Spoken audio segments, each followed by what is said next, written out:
Well, it says rotate the device back. Well, we'll see. Okay. Good morning, good afternoon, good evening, wherever you may be.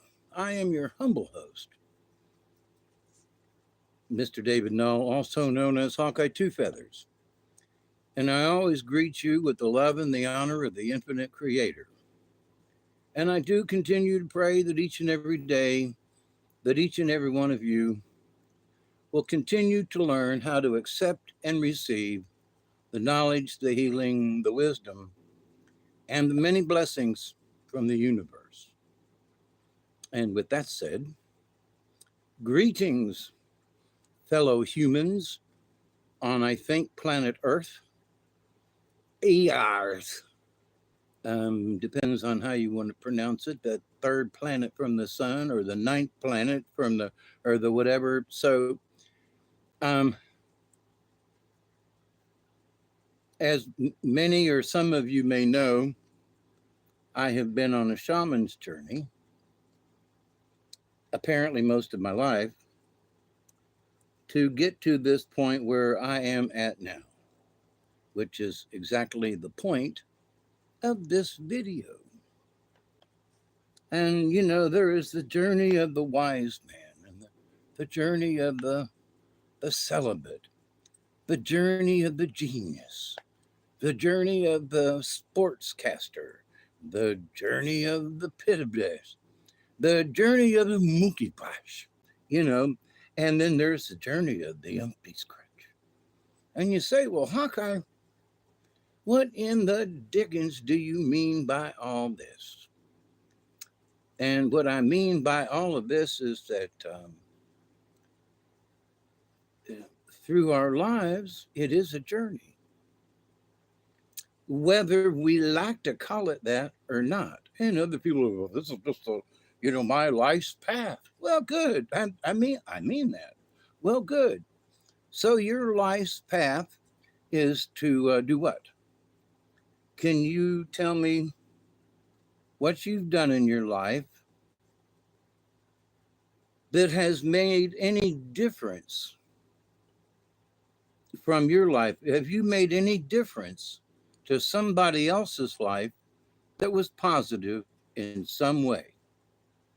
Now, it doesn't have to be a long, I labored over this and helped this person and I gave 20 years of my life. That's not what I mean.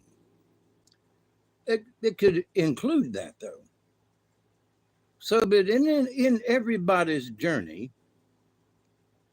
um, in everybody's journey and everybody's life's, whatever you want to call it, right? There are folks who will say, well, I see, is there anybody in the chat? Am I positioned in the right way, or am I 90 degrees off?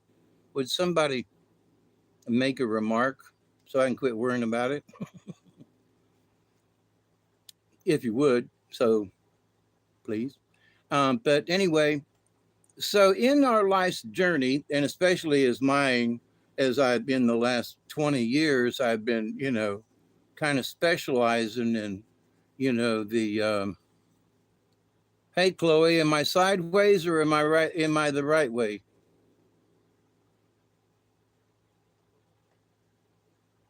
Oh, my eye is fine. Oh, gosh, I can see better. I went to the doctor yesterday, and they checked the pressure of my eye, and I'm sideways. Oh, good, because I hate this way.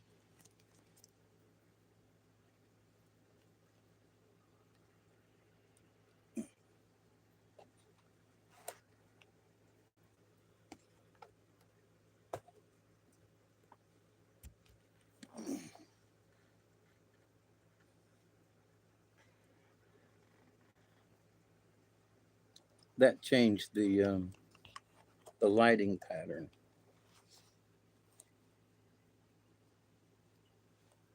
I don't like sitting in the dark, but I don't like being overlit. Where's my assisted lighting device? I had it out here just a few minutes ago. Oh well, we'll let that. I'll adjust from here. We'll let that slide. So I'm sorry about that. But so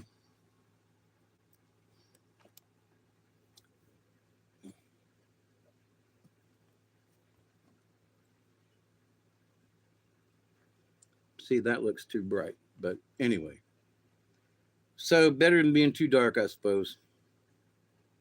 Bring things to the light. That's what I found out as a journey in my journey as a shaman. So I've studied religions. You know, I was in the Catholic Church, raised in the Catholic Church, was going to be a priest in the Catholic Church. Eh, pedophile city, right? Bend over, literally, grab your ankles. Um, hey, Scotty boy, what's so happy I can what be seen at all? Yeah, that's true.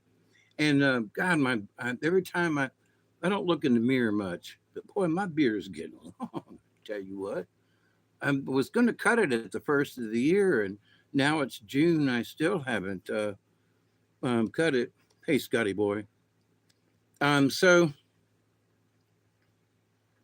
these last few weeks, months, whatever, this year, I guess, after having, a heart cath done last year and having had other tests and, seeing the inside of my heart and all that kind of stuff and understanding that, those things that we just take for granted, um, when old age rolls around, it's like that shit comes, it's important, you know. And it's like, well, what about your blood pressure? Well, it's up every once in a while. But then when you get old, you go, oh my God, my blood pressure's up, and my heart's going ka-tunk, ka-tunk, or it's not going ka-tunk, ka-tunk at all. And so you think back on the journey of your life and go, man, I could have quit smoking cigarettes, I could have done other things that have been more heart healthy and not necessarily be crazy about it, but avoid certain things. Same thing about my kidneys. I have to go to the kidney doctor. Why? Because I have kidney disease. Why? Well, because I took ibuprofen and I used to speed on goody powders and I used to do all these things that killed my kidneys and gave me kidney disease in my old age. And it's like, well, wait a minute. So if we are aware of those things in our life, which can really affect us later on down the line, like me at 72 and 3/4, I'm a little over half mark. So it's like, now what? Well, now at 72 and 3/4, got heart disease. My valves ain't working right. I get winded just going to the kitchen to feed the dog. I get winded when he wants to go outside, and I go, I can't keep up with you, dogger, And he's looking at me like, come on, dude, you used to be able to do this, When Duggar looks at me and goes, when I first met you, we could run all around the yard. And now what's wrong? Now you got to get on a scooter to keep up with me. And it's like, yeah, now we raced, right? So, but that's the journey of the shaman. And you say, well, Dave, a shaman's journey to stupidity. Pay attention. This is cute. Because the older I've gotten, the harder it has been to walk. Now, I've had back surgery and it went well, but didn't, right? I'm still in a crap load of pain. But I'm still working on it, right? What else of a choice do I have? But what it has done is to stoop me over to the point where I'm like crunched over when I walk. And I realized in the last couple of days that I've gotten to the point where in the old days, if they would have looked at you and looked at me in the medieval days, they would have said, look at the stoop. The stooped. He's stooped over all the time. He's the stoop. He's the crippled one. He's the stoop. And after a while, he's the stooped became the stupid. What? Because the guy that's walking with his cane all the time and looking at me, he's stooped over. He's so stupid. Get out of the way, old man. Get out of the way, old man. Who are you to get in the way? You know, and the younger ones that throw rocks at him, and he's just overhead, you know. So the old man, meaning me, has been walking along this trail for a while. I haven't had anybody throw rocks at me recently. um, Please don't. Um, but so that I have been stooped over. In the old days, in the medieval days, they got names from, he was the farmer. So his last name was guess what? Farmer. I worked with a gentleman for 4 or 5 years whose last name was Farmer. And so it's like, you know, I've not met anybody by the name of Garden yet. I've been given Lionel Richie's tickets for tonight. Holy mackerel, are you? Oh man, go. Blacksmith, Smith, exactly, Scotty. You know, all along the line. And so, that's how people, I wonder where Jones came from. I'm Joneson, man. I'm Joneson. And speaking of Joneson, you know, I wanted to share a 420, you know, but so in looking at my own life's journey, I look back and go, where did Null come from? Nolinsky, they say. Nah, I wasn't Russian. I was Russian here and Russian there and had to pee in the middle. That's where Wallace P. Grinley came from. You had to stop and pee. What? Yeah, put the P in there. Yeah, he was always stopping to pee. Well, there's Manly P. Gravely. No, that was I.P. Knightley. you know, which is something else that comes along in old age and in your learning of stupidity. Now, how did we get into the pidity part, right? So the stooped is kind of obvious, us older folks, we're stooped over. And so then it's the general public. Now think medieval times with horses and knaves and knaves, both of them were there. And so there's a bunch of knaves running around. Knaves, never mind. It had to have been there. How do you spell knave with a K? It should be Nabe. No. Is there another word like it? No. But let's put the K in front of it. Why?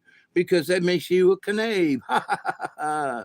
See, that's how stupid you are. We're going to put a K in the front of Dave. So that's how they bring stupidity. The idity comes from society. Society, stupidity. Come on now, they're related. Societal things have made, mankind stupid, meaning bent over and hunchbacked. And possibly because of their stooped condition, you're not able to see far in the distance. It makes sense. I was in the doctor's office yesterday. Yeah, this is Saturday night, right? In the doctor's office yesterday, and talking with other older people.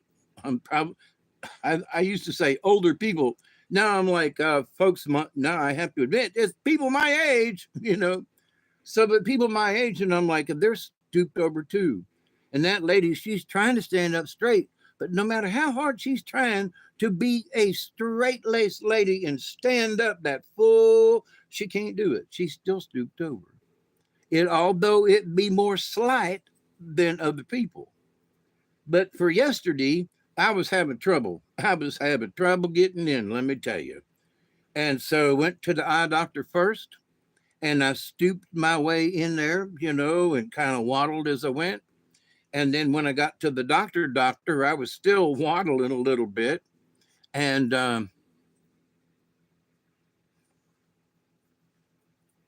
6:45, what, and struggling? Yeah, I know this is in the middle of the night. I just had to get this out. And so in our stupidity, these us stooped people, there's the little old lady at the end of the lane who is now the witch. You know, she stooped over and got a crooked nose and wears a funky hat, right? And it's like, so what? Yeah, she stooped. She stooped over, and she must be stupid. She is stooped in, stooped in. She's got it. She's already fits it, right? So the entity comes from the society that has to rotate that in there, you know. Gotta sneak that in there, you know. There's a witch down the lane. Which lane? Her last name is Lane. That's where she got her name, Well, Miss Jones, where'd you get your name? Jones. Where in the hell would Jones come from? But anyway, I digress. I'm going to have to cough here.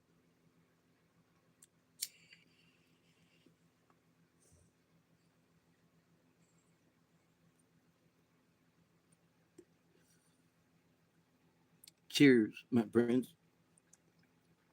I always find a time to bring cheers and not tears to the world. So, as a stooped old man, salute, thank you. Um, there are those folks who and I've been talking about certain things, and you all know that have been with me for a while. You all know that I've been talking about stuff years ago. I was talking about microplastics in water bottles and stuff, and now people are afraid to drink out of plastics. You know, uh, Talked about how the microplastics got in our joints and things, and how it could help destroy the body, and how hard it was to get out of the body, which is near impossible, right? Years ago, at least 6, 7, 8 years ago, I talked about this stuff, and now it's like a big deal. I great, but there have been several things that I was right about. Not that I'm tooting my horn, but my point to the things that I saw and was involved in 10 years ago, as I started this channel and and weirdly tried to present it to y'all. Um, and there are many things, and see, over the years, these things have made me stoop over. Why? Because society did not see these things as being important, right? So for me, almost physically, I'm bent over because I'm being held down by the weight of, guess what? Society, stupidity, right? So in my stooped position, I have become stooped. Yes, okay. But now I'm part of the group that resounds with stupidity, because those things we have discussed for years was just a bunch of blather, and it was just a bunch of stupidity, stupid stuff that we were trying to engage with the common folk, right? Stupidity. Son, that's just plumb stupidity right there. Really? Microplastics in your bloodstream, it just, that doesn't go ding, ding, ding in your bloodstream. I mean, in your brain. Oh, wait, you can't think because of all the microplastics that are stuck in your brain. Stupid. Oh, stooped over in another way. Stooped over with too much knowledge. That's the next part of this series, okay? How many minutes in? 20 minutes? Okay. Cheers again. But honestly, so there is the physical part of this being stooped over. There's back pain. A bunch of us got it, right? And the young folk, they talk about back pain, but there's some falling off a god dog, skateboard. It's still an injury, okay? Don't get me wrong. I ain't trying to, but their injury ain't the same as when I was growing up, tearing down carnival rides at the age of 13 and slinging pig iron that was twice as heavy as I was. That's where mine comes from, starting there at the age of 13. So, but but these folks, they have legitimate pain, but it ain't the same how they got there, right? So the stupidity comes in degrees. There is the physical stupid part, and then there's the idity that comes afterwards that's given to us by society. All right, enough of that, right? Cheers.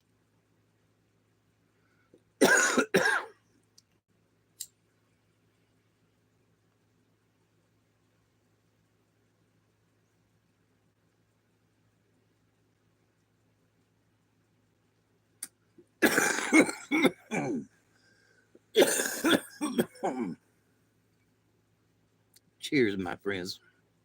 So, but for those folks who are into the intellectual side, now with this intellectual side, I'm going to kind of split it up a little bit. The intellectual side is what I'm considering. Are you getting the other eye done? Wednesday. I was approved yesterday to get eye surgery on my left one on Wednesday. So Wednesday evening I shall know. But let me tell you what. I don't know if I mentioned this because me and Robert missed our show last week. But when I got to the doctor the next day, they had eye surgery done on Wednesday, went and had it checked on Thursday. They said, "Have you had the white test?" And I said, "No." "What are you talking about? The white test?" And I said, "Okay." She said, "Close your eyes." I flipped on the bright lights in the room, which had been kind of dark. She said, "Open your right eye." Bing, opened it up, and I'm like, okay. She says, "Now close it. Now open the left eye." And I went, holy crap. She went, "Now close it, open the right eye." Boing. Everything was like 40 degrees brighter. Now I say 40 degrees because my cataracts were at 35 plus degrees, okay? So 40%, right? So 40% coverage of the cataract, which when I close this eye, nothing is white. Now that they fixed this eye, nothing in my left eye is white. Nothing. So that means for the last however many years that I've been looking through these two eyeballs, nothing has been absolutely white. Everything has been cream colored due to the cataracts, which act like a pair of sunglasses. Now, I've listened to a bunch of stuff over the years, but I ain't never heard anybody describe it's like taking off a pair of sunglasses that you wear all the time. So if you're having trouble seeing at night, you've got cataracts. I don't care if they're only 20 or 30%. You're still seeing through a pair of sunglasses. Guess what? You can't see as well in the dark. Ooh. But now that you can even choose what kind of lens they replace in your eye, it's really crazy. But I just said, give me the normal one, give me the regular one. And so far, I almost hit the bridge yesterday coming back from the store. But that's because my headlights are bad. And also there are no lines on the road. And I realized that last night that I was going to should not drive the truck at night for a while because this eye has not caught up. And on Wednesday, I'll have this one caught up. But I'm telling you, for folks who are like, well, I don't know, I got cataracts. Well, what percent? Well, they're only about 15%. Okay. They're not going to get better. Okay. No matter what you do, they are not going to get better. Okay. So you might as well, as soon as the insurance will cover it, you go ahead and get those cataracts done. I thought it was a big deal. Well, they got to put you under, and but there was no pain, no gain. There was nothing. They put me under. I was sitting there talking to the nurse. She said, "Mr. Null, I'm going to give you something to help you with your back. It'll make you feel comfortable and everything." And I said, "Oh, okay, thank you, ma'am." Because laying on a table my back was giving me issues. Okay. And so I'm laying there, I'm trying to move around a little bit. She goes, "I'll give you a little something." "Oh, okay. Thank you very much." Then the next thing I hear is, and I'm talking about instantly, "Mr. Null, wake up, Mr. Null." I wake up and patch over the eye, and I'm done. What? That was it. My introduction to, "I'm going to give you a little something." And they already had the little, IV thing in my arm. And so she poked it right in there, and "Thank you, ma'am," and woke up and was like, "You're done." What? So, no stress, no worry. The only stressful thing I've been telling people is that you stress yourself out. Well, they're going to put me under and I have to sign this disclosure thing. Well, anytime the anesthesiologist has to put you under, they want to cover their ass. It's called CYA. And so, but as far as any pain or discomfort, now I got to put eye drops here in a few minutes. But um, so the biggest thing afterwards has been to, I can't go swimming in a pool with chlorine and stuff. I might go wading, you know, and that's simply because they don't want anything to get in the eye that could possibly cause an eye infection. Because, you know, they don't even have to show me a picture of eye infection and I don't want it. You know what I mean? It's like, I'll take the eye drops, they're not painful. Although there's one that does sting, but it keeps away infection and stuff like that. So can't put a band-aid on it. But when I went in there yesterday, the nice lady said that the incision where they put on the side of your eye, she said it looks great, and your eye pressure is good, and the narrowness in my eye that they were worried about before is now gone. Thumbs up. And everything's brighter and clearer. Oh man, that's worth $350 an eye, my copay. But so anyway, that's my 10 cents on cataracts. But man, it's been a good thing for me. I talked to a buddy of mine down in Florida, and his birthday's on Wednesday, and we were supposed to go. I was supposed to go down and get on his pontoon boat. That's who I stayed with when after my brother passed. And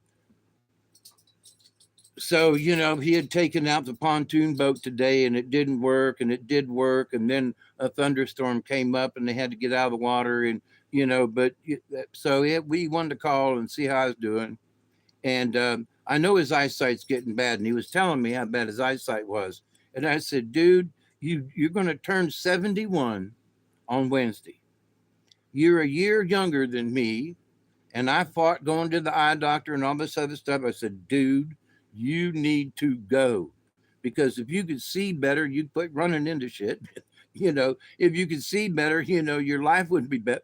Well, I don't know, the eye doctor, and this and that, kind of sort of redneckish in that way. "I don't need no dang doctor." Yes, you do.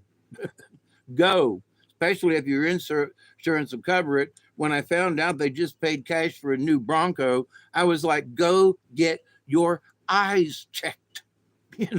I'm a poor old man and I went and had it done. Go get your eyes checked. So anyway, if you're if you've got, especially older folks, go get your eyes checked. And if you've got cataracts coming in, they're only going to get worse, and it will literally brighten up your life when they take those cataracts off. They literally take sunshades off off your eyes. And everything in this eye is beige. My brain has just been taught that it's supposed to be white. I open up this eye and go, "Holy crap, now that's white." Literally, I'm switching eyes. So it's that drastic, my friends. So back to, oh, but you see now, even the cataract removal and even this discussion I'm having with you now about it, my experience, which is true and to the point, um, is that after all these years of the journey, of all these years of being stooped from the physical, being stooped from the intellectual, which I was talking about, to this part here to where I've had the shades, the veil removed from my eyes. And if I open this one, I literally see things clearly now. It's literally clearer by 40 degrees percent ish kind of thing. What? Oh, look at things this way. Everything's dirty and dark and filmy. So the journey to enlightenment, pay attention. I open up this eye and everything's bright and light to the brightness of the world, at at old age, Well, Dave, how's your journey been? Well, my eyes literally have been opened. Holy crap in a bag. So, but where's that important in the sliding scale of things in the journey? Because being able to literally see the difference, how many years literally have my eyes been clouded literally with the I keep glaucoma keeps wanting to come in, but I don't have glaucoma. Uh, but so where I was telling people, man, my eyes are starting to get bad, but I can still see good, which was what my body was saying. I can still see good in the distance. Me too, but I'm telling you, wouldn't it be nice to be able to see it 40% clearer? So it's hard for the doctor to explain it, but when you get one eye done and you can see the other, what's that got to do with today? Well, for years and years and years and years, the cataract has been getting worse, a little worse all the time. Been sneaking in a little over here at the time. Now, what's that got to do with this world? Well, because these government folks and these folks with these other agendas, you know who I'm talking about, right? And they have been sneaking in little stuff at a time. Oh, it's okay for training men to go into, no, it ain't. How long has it taken for us to reverse this when it should have been like, duh, no, now 3-4 years later, we're literally fighting this in the Congress to make a bill that says, weird men who want to dress up like women and cannot go in a women's dressing and they can't participate. Are you stupid? There you go, right there. So they have been putting these little things in society that brings on our stupidity. Duh. It's like right there, and so in these last couple of days, I'm like, so this is where stupidity comes from. Oh my God. So they're like today. There are folks that, it's Trump's birthday and he's having a parade for himself. But it's the 250th anniversary of the Army. Now, I wasn't able to join the armed forces, and my pops was in the Navy, my brother was in the Navy, my granddaughter was in the Navy, and she's still down in Pensacola. Wait a minute. So they have been in the armed service, but not the Army. They've been water-based, but still put themselves in harm's way when you're sitting on a ship out floating on the water. Don't care where that is. You're out on the water floating and you're a target. It's not like you can hide in the jungle, which I'd rather be in the jungle, but but to each his own. But to the point that they all served. Well, Pops was actually my uncle, but I don't think my real father served in the military, by the way.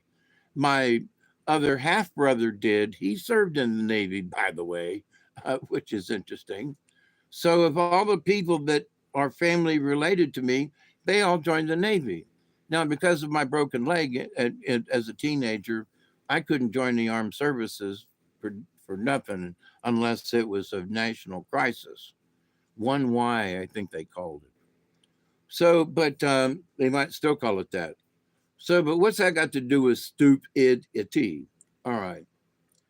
So, but now that they have taken the cataracts off my eyes, but now that I can see more clearly now, to me in my shaman's journey, it has afforded me a different kind of outlook on life. Oh wow, holy shit. So people in the past who were stooped on purpose, for whatever reason, were also stooped by religion. They were stooped by a society, the kings, whoever, because you're bent over and can't look up at the king just right, or you can't bow down, or if you got down on your knees, you couldn't stand back up. So you just kind of crouched and became more stooped, and you hid in the corner so people wouldn't pick on you.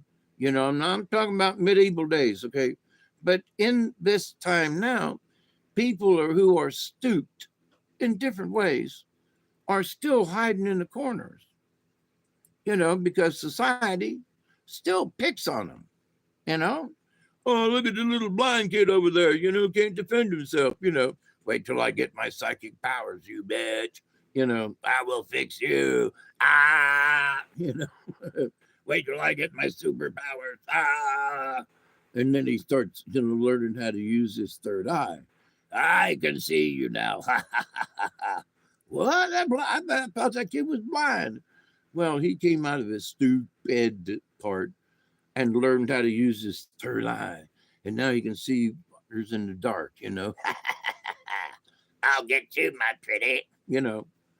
So, but folks get their karma. And I say that in that there are some people who they don't think they're doing wrong in their life. But what they have done was they have been the manager of something. And so because they're the manager, they've had to oppress their employees in some way, all right, to exert their managerial position. It's necessary. As a previous manager of different things, you have to exert your managerial skills or supervisory skills in some kind of way that lets your underlings, because they are, know that you are the boss. You can do it softly, you can throw a rock at them. But so I've always tried to use and have used, the non abusive way, like, all right, come on now, let's get this work done. Hey, you slacker back there, come on now, you're slacking, bring it up to par, use that kind of thing. A shaman journey to stupidity, middle management. Who is that, Miss Kitty? Okay. Oh, that's wonderful input. I mean it. Middle management. Yep. And so in the spiritual thing, right? So for me, I picked up a lot of things along the way, but I'm the old, and right now I've got by the long beard. I think I'm just going to let it grow. I was all gung ho about cutting it back first of the year, but now, and I've seen some other guys, and it's like I look at my beard and I go, I know how long you've been growing yours, because I know how long it's taken. It's a year and a half that this has been growing, maybe a little more. I think I already had a beard but I always kept it short mostly. And then I just said, yeah, what the heck? And it started growing. So it's at least a year and a half that I've let my beard grow, which is interesting because my chinny chin hairs grow a lot faster than my hair does. This because it seems like it's catching up. Wait a minute, it's because my face is made it half. Never mind to the overall length of things. But in our stupidity, who is that? Witch Moon, how you do it? It will all grow faster if you eat rice. And I love rice. I do. I love rice. But in my heart healthy thing, rice is not on the list of stuff that I should be eating a lot of. But uh, what I've noticed recently, and I've got this bottle of. I picked it up at the Renaissance Fair when I went down to pick up my brother's Jeep, which is now mine, down in Florida at Dade City. And this stuff is, it's called Dragon's Blood, and it's beard conditioner. And she had several of these, and she brought them over and opened up the bottle and let me sniff. And my olfactory stuff, is like, nah.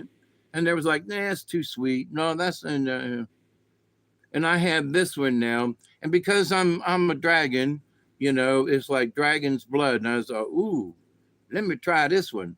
But her and her partner, made by Opinicus Soaps, Castle Rock, Colorado. Interesting. Very nice lady. Very nice lady. And so beard conditioner. And you just sprinkle a little of this in, and then you rub it in. There didn't get none in there. I don't like to spritz it because then it becomes overpowering. But since I don't use aftershave, but this is beard conditioner. And I'm like, and it's got a nice fragrance. That's why I picked this brand, this kind. But so anyway, in my old age and growing my beard long, there are people who consider beard conditioning important. I went through about 10 bags of rice looking that worked out my load. What? I'm sorry, the chat goes really quick when it pops up, and I can only read so fast, whether I have glasses on or not. But but anyway, this is part like here I got cataracts going to have removed. Here I went down and picked up my brother's scooter, that he left me and my sister, that I had control of at the moment. And here's this nice lady comes up and says, oh, you're a stranger and I know it's my business, but you need some beard conditioner. Low blood, something they do not what? Sugar and my mother-in-law's high blood sugar and still worth eating. Yeah. Oop, none of the above. Yeah, I love rice, but I don't cook much for myself anymore. And now when I go out, if they've got rice of any kind, chicken and rice over, I will get a bed of rice and put greens on it, or a bed of rice and something else. I love rice, but I haven't been cooking much for myself. And most of what I put in the toaster oven, rice ain't one of them. It requires water and the stove. But I guess I'm very lucky in that my diet, I do not have sugar diabetes in any way. I'm not even pre-diabetic, but I did gain another 10 pounds somewhere in this last 6 weeks, and that sucks. So I got to work on that. But my everything else in my blood work is good. So I mean, I've had it done. When I go back, I just went to the heart doctor. I just went to my regular doctor yesterday. And everything, it looks good in my blood workup. So, if my heart just worked a little better, which is partially my fault, but it's all to the point where it's ruined already. There's nothing I can do about my heart. What I can do about my heart is not make it worse. And so by keeping my blood work done and keeping that going, then I'm doing the best I can to keep my heart healthy, you know. So and I'm trying to do exercises and things, but when it don't want to work, when it wants to defib, you can think I've used my special shamanic, you know, um, superpowers to overcome that heart attack. Fudge you, I'm using all of my abilities as a shaman to calm my chest. Fudge you, I can do this. I've been a shaman. Holy fuck, take me to the ER. You know, you learn your limits. You learn to see clearly now. I'm showing this eye because that's the eye that was done. I'm not doing some Illuminati thing. But to the point that I had a cataract removed in this eye does make it clear. So Illuminati, I'm luminous. I could, holy crap. Does that mean that all these people that do that one eye thing, they've all had their cataracts removed? But see, having had one removed and I'm going like this, and I'm thinking to myself, all those pictures that I've seen of people doing this with their eyeball, I'm going, they must have had their cataracts removed. You know what I'm saying? Because now that I've had one removed and I'm one eye brighter than the other eye, obviously. And so it's like, wait. So in my stupidity,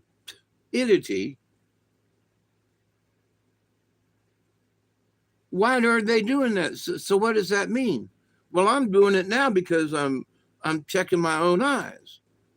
I won't be doing that next week after I have the other eye done. But to the point, I'm doing this, but for a different reason. I can see clearly now, you know.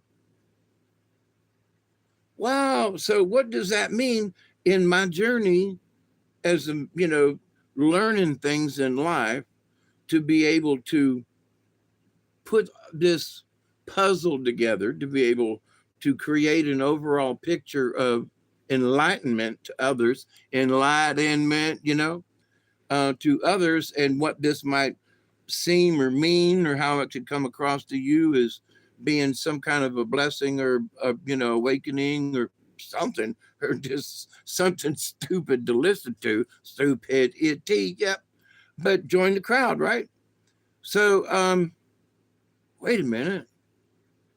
So does that mean that all these people, they're trying to bring in light?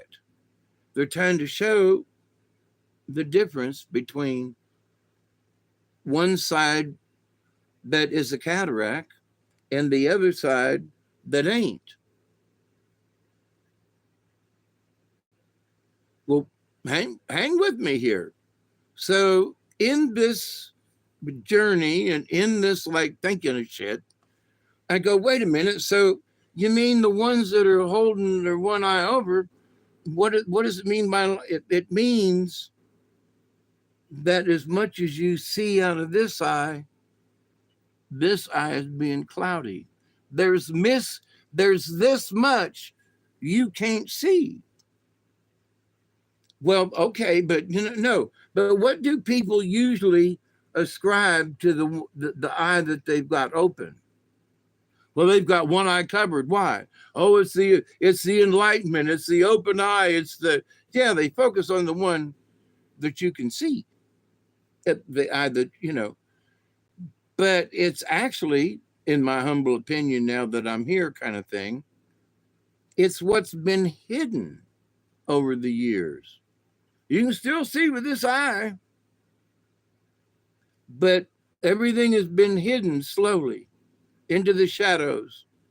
You've been putting your hand slowly over your eye, just like, um, just like these cataracts that grow inside your eyeball. And hey, John, how you doing?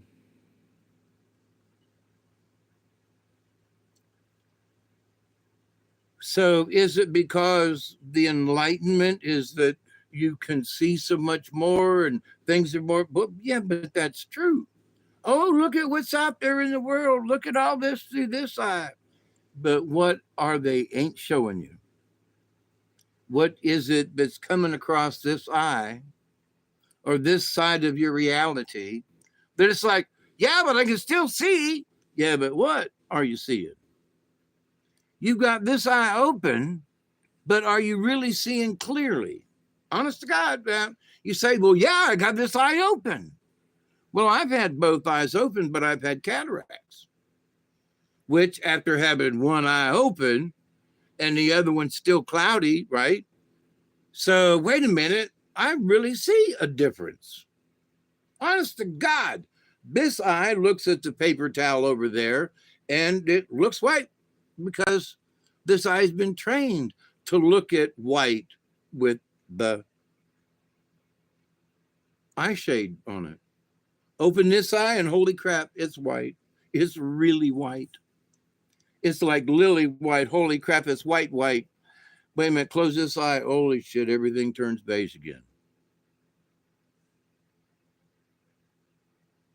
So, what is it with this eye?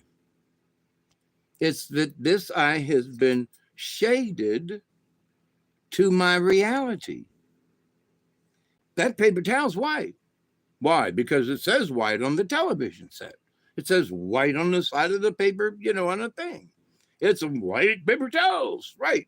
And it looks white because my eye has been taught that this cream color that it actually is white to me.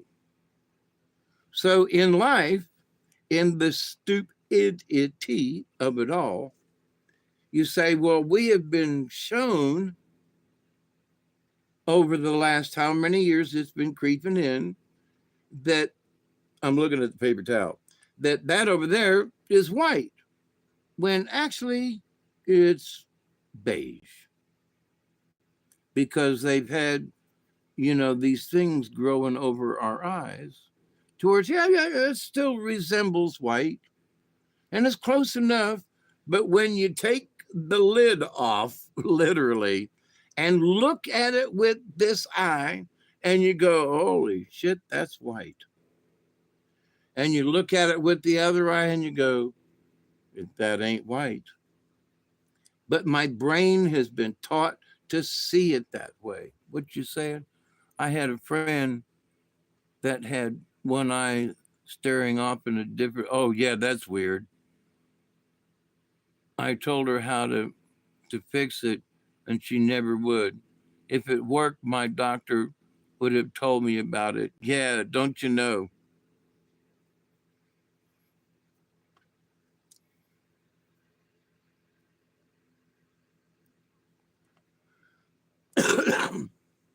Oh, my beard smells so good. It doesn't smell like chicken dinner. No, I'm kidding. I didn't have chicken for dinner. But anyway, so you say, well, Dave, we keep talking about this, but there is an absolute correlation. At 72 to have, cataracts removed, to have this revelation. I talk about being able to see clearly, and there's two sides to things that, they've been creeping things in on us. But now to actually experience having, cataract remove off of one eye, and, this is still on till Wednesday, and seeing the difference, the absolute stark difference. I mean, I cannot explain how stark it is. Bend over, stark. Yeah, see how. Never mind.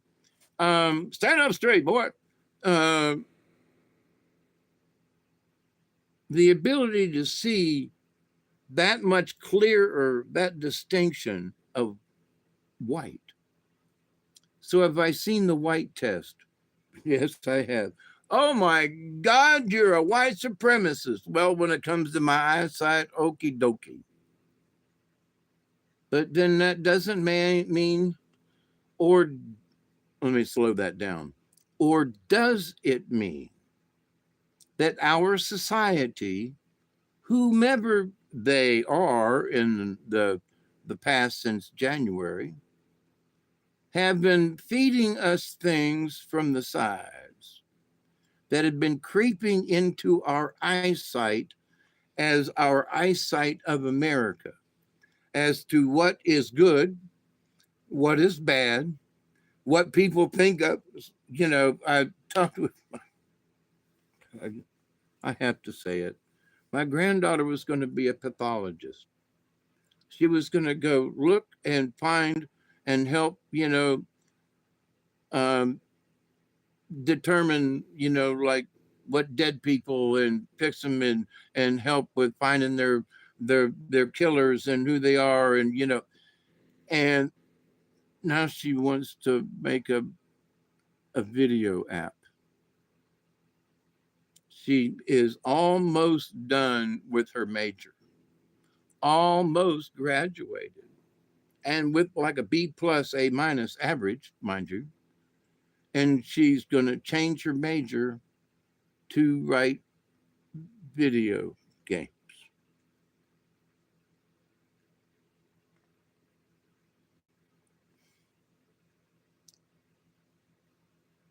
And the video game that she has in mind ain't got nothing to do. Well, actually, it sort of does. She's going to premise it on what she knows about, that she can leave clues about, the body's been stuffed in the refrigerator and what is, demise.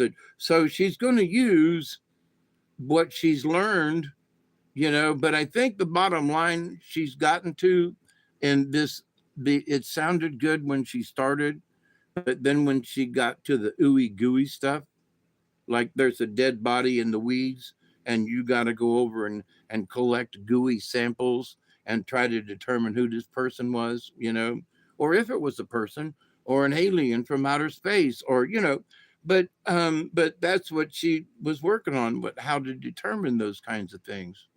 So you're going to leave that almost graduated way at the top of your class in the A minus range, you're not in the B section. And you want to make video games now instead.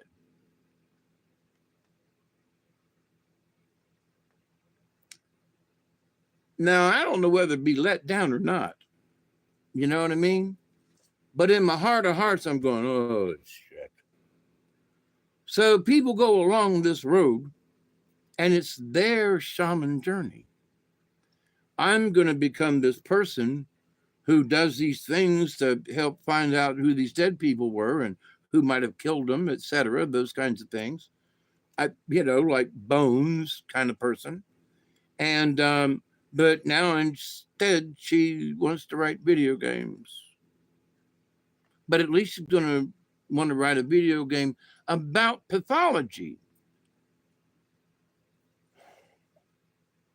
So in this live stream of things, as old age has come about, and I've talked with people my age, which means us old cronies, is that what do you think you've accomplished in life?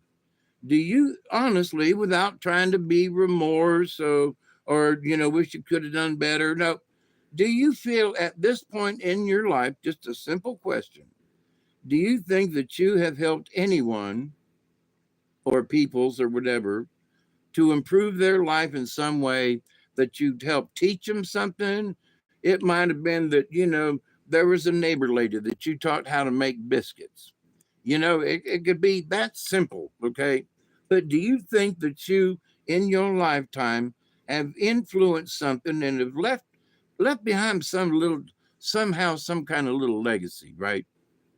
Now, I've got the friends in theater, the younger folks who still remember Mr. Dave giving them their first shot to being on stage, and now they're in band and they're in troupe and they're doing all these other things. And, and I can raise my hand and say, yep, I saw it in you, and said, come on, let's go play. And after years, and her mother, quit being snooty about, what are you doing to my daughter? I'm giving her a chance to be a person. I'm giving her a chance to express herself. And now she's like all over the place with this stuff. Did Dave have a hand in that? Yeah, buddy. And I'm so glad. And she's a beautiful woman. But because before she was just a girl, but now she's a beautiful woman, because that's been 10 years ago. So now she's in her 20s. But so anyway, can I take credit for that? Yes, and I will. But do I get an award for it? No. But can I say, yeah, buddy, I absolutely know that by because she's told me so. That's how I know. She said, Mr. Dave, you gave me my first chance. You're the one you were the one that saw something in me. Yes, I did. That's all true. But it was up to her to take care of the rest. You know what I mean? So, but yes, that's true. So, I'm not trying to, pat myself on the back, but does that make me proud? Oh, hell yeah. So we can have an effect on people if we so choose. We can have negative effects on people. Absolutely. And that's really easy for some people to do. But for the rest of us in our journey, what do? We can nod and give somebody a positive nod. We can look at that stooped person over in the corner that's hiding. And you can say, hey, pick up your head. Who is that over there hiding in the corner? And say, well, it ain't nothing but me, boss. What's wrong, man? Well, I hurt my back when I was working for the carnival. Yeah, I had a big piece of metal fall on me, which has happened to me. Yeah, boss, I had that happen, and I'm sort of crippled now. I still get around though. I still do things. I work with my hands. I make leather belts, which I used to do, and I make leather purses, which I used to do. And now, I can't get around like I could, but I got me a little scooter. I do now, and it gets me around. I can still visit people, and I can still go to the store, and I could still see pretty good, but I need glasses. Things are starting to get a little cloudy in my old age. Go get them cataracts removed, buddy. You'll be able to see better. Yeah, I know. People done told me about that, and I thought about having it done, but at my age, what difference would it make? You'll be able to read. You'll be able to see colors again. You'll be able to, you know. So, but in this, I'm to that stage where I got the scooter. I've been having a cane for a while.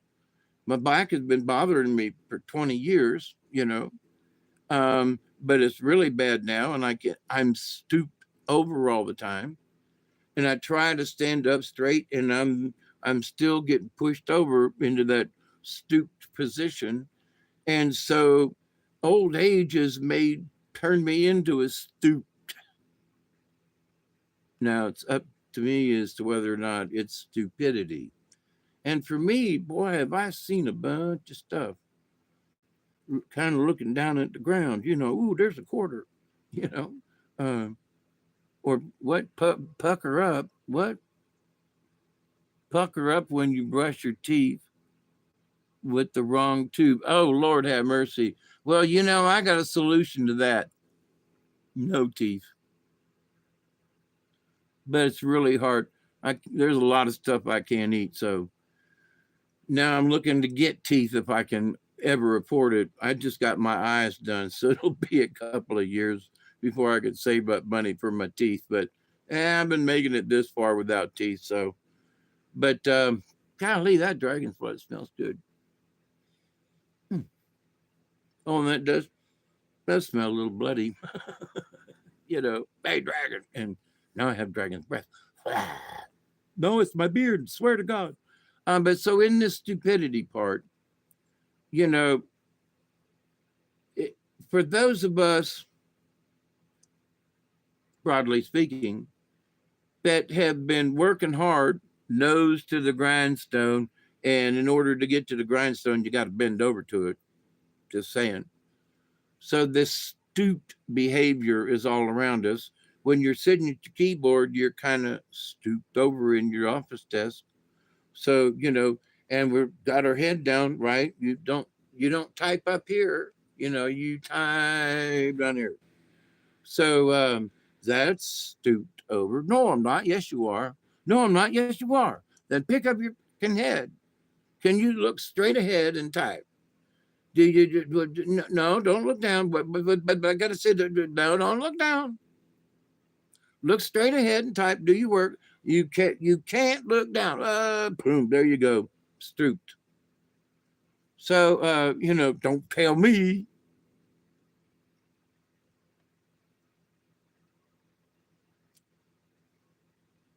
And don't tell me I've got nothing to lose. Don't tell me. Was it Stanley Brothers, Statler Brothers? Anyway, or the other guys. So, what about this? Well, what about this and this stupidity? So, they've had us stooped over. Yeah, well, I don't work as a farmer. I don't work in the fields, but you're still stooped over. Okay. So, with that thought in mind, keep that thought there. With that thought in mind, we as a society have been stooped and turned into stupid because we're stooped over, hunched over into our society until we are stupid. And that's where our stupidity lies as a group. Well, I don't work on the chicken farm and I don't bend over and do all the. No. Where do you work? Well, I work in an office, And what do you do? I'm an economics major. And what do you do? I do economy things. And you do what kind of work do you do? I'm an economist. And what do you do? How do you produce something? Well, I produce a ledger at the end of the week. Really? And what's on that ledger? Well, there's a bunch of reports on that ledger. Okay. And what did you have to do? Man, I had to hunch over my desk. I had to pour over my computer. I had to pour over and, hunch over the data that I had to go pour over. And then I had to create this thing called a file. And in that file, I had to create the economics of the economy for this economic group of economists, so they can understand and understood the economist language that I was forth putting onto them, so they could understand our economic point of view.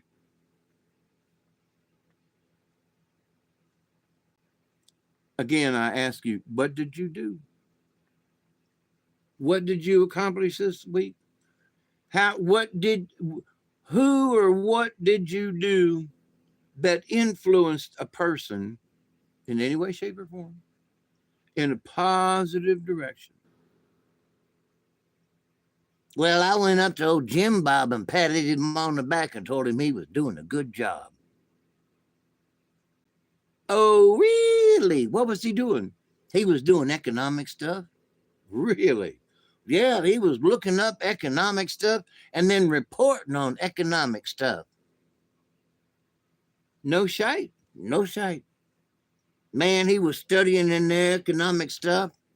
He was researching economic stuff. He was sweating blood over economic stuff. And then he'd report it to me. And so then what'd you do with that economic stuff? Well, I took that economic stuff that he got, old Jim Bob, and then there was Sally Lou over there on the other side. Hey, Sally, how you doing over there? Love them cookies. And she's got a nice set of, boobly boobs. But, but besides that, she can put together some of the bestest economic stuff. She puts together forecasts. Can you believe it? Yeah, I'm talking about she does forecast. I think she's sitting over there with them tarot cards or something, and she does. I'm talking about you. Yep, yep. See, she can read your mind. She knows that. She knows I'll talk about her. I'm talking good though, honey. Don't you put no hex on me. She does our forecast, and then I take what she forecast. That's right, and she does it, and I take it and put a report. And at the end of the week, I have a file.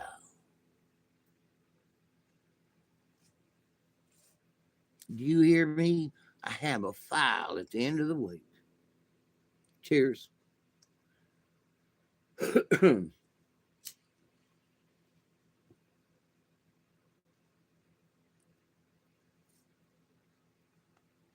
Now you might be sitting there and you go, okay, Dave, that was so stupid.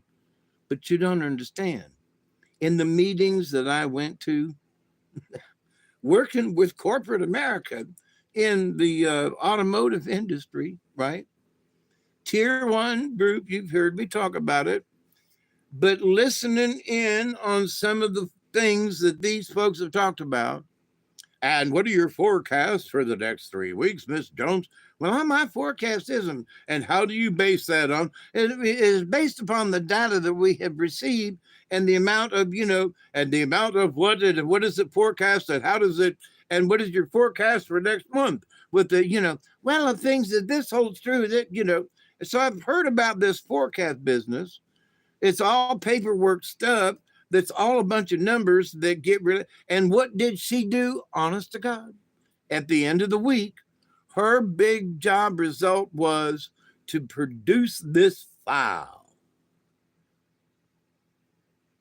this report on the endeavors of the last, however, quarterly, last week, last 2 days, last 6 minutes. It was her job to report the collective at the end of the week. This was her file, and we sat and talked about it. She goes, it's Thursday night, and I have to do this fucking file, she'd say, and I got to come up with this forecast. And so what's your data say? What does the data say? Well, it looks like this, but if F group can't keep up, and if the wire is late, well, then my forecast is going to be off. So, my forecast is that the wire we're going to get in from another company, right, or a subsidiary, the wire that we're going to get in to make the spark plug wires ain't going to come in on time. So they're not going to be able to make the product on time because we're going to get a late shipment from the distributor. So how can I forecast that? And I don't know how much wire is going to be late, so I can't forecast that. But my report is due in 8 hours. Well, 10 hours. What do I do? A good question. And I would look at her and I'd give her a slight wink and I'd go, you fake it. What are you talking about? And I said, does anybody ever hold your nose to the grindstone on Wednesday of next week when somehow your forecast isn't right? So I would say forecast on the low side. Well, we expect that the wire is going to be late, and our forecast shows that we're going to run, 40% behind next week. What?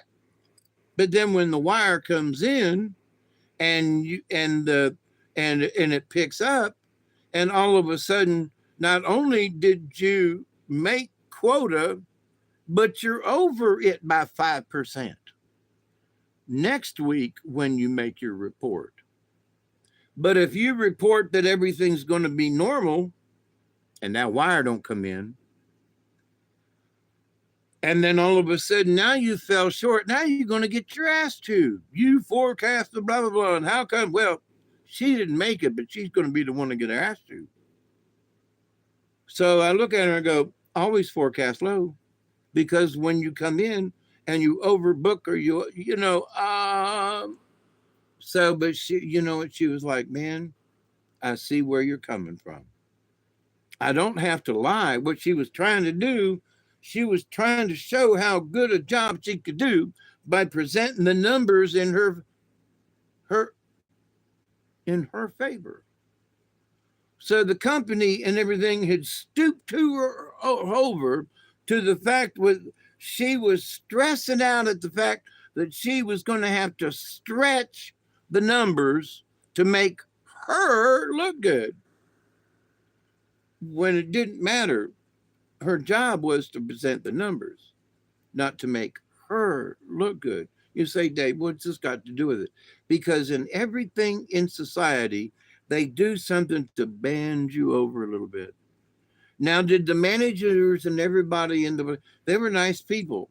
Were they standing behind her and making her do this? Well, they wanted the report, but they wanted the report no matter what it was. Did they hope it was going to be good? Absolutely. But all she couldn't make the numbers better, and she was trying to make her job look like she was doing a good job because the numbers are good. Yeah, but you're fudging. So we as a people, we have been taught to stoop over, to bend over. We've got to do this because our managers expect that of us to do a good job, and they do. But when that situation comes around, you go, in this instance, it was Bill. Mr. Bill, sir, I didn't make the parts. I'm just reporting how many were made. But that'll shut him up. Because he'll point his finger at you. Hey, Steve, how you doing? He'll point his finger at you. And how come our numbers are down? And why aren't our numbers up? And he'll shake his finger at you. But he ain't shaking it at you. You got to understand that. Yeah, but he's doing this. I know. And he's calling you out. Susan, it's your job to have, and how come these? Boss man, all I can do is report the numbers. I can go back in the computer and change them, but it'll be a lie. But these are the numbers right here, currently as we have them. Now, did you ask me about my expectations for next week? Well, we got the wire in plus some, which means we can get ahead. So my projection for next week is that we're going to make production plus 20%, which is going to make up for the 15% we didn't make last week. So by the end of the month, we will still be 5% ahead of schedule. Oh, well, now those are good numbers, Susan. See what I'm saying? So we were stooped over and made to do certain things, but we have to look at reality and go, wait a minute, that's not what it is. So what's this got to do with my eye surgery and the cataracts? Exactly that, because my left eye and my right eye had been taught that this cream color that I see now, that's with cataract, that it's white when it's not. Had this eye done, I can see it. Now that's white. My brain, both eyes still think it's white, but reality says this one's correct because of the shading. Society shades us from things. Yeah, it's white over there. No, it ain't. It's cream colored. No, it's white. I swear to God. No, it's cream colored.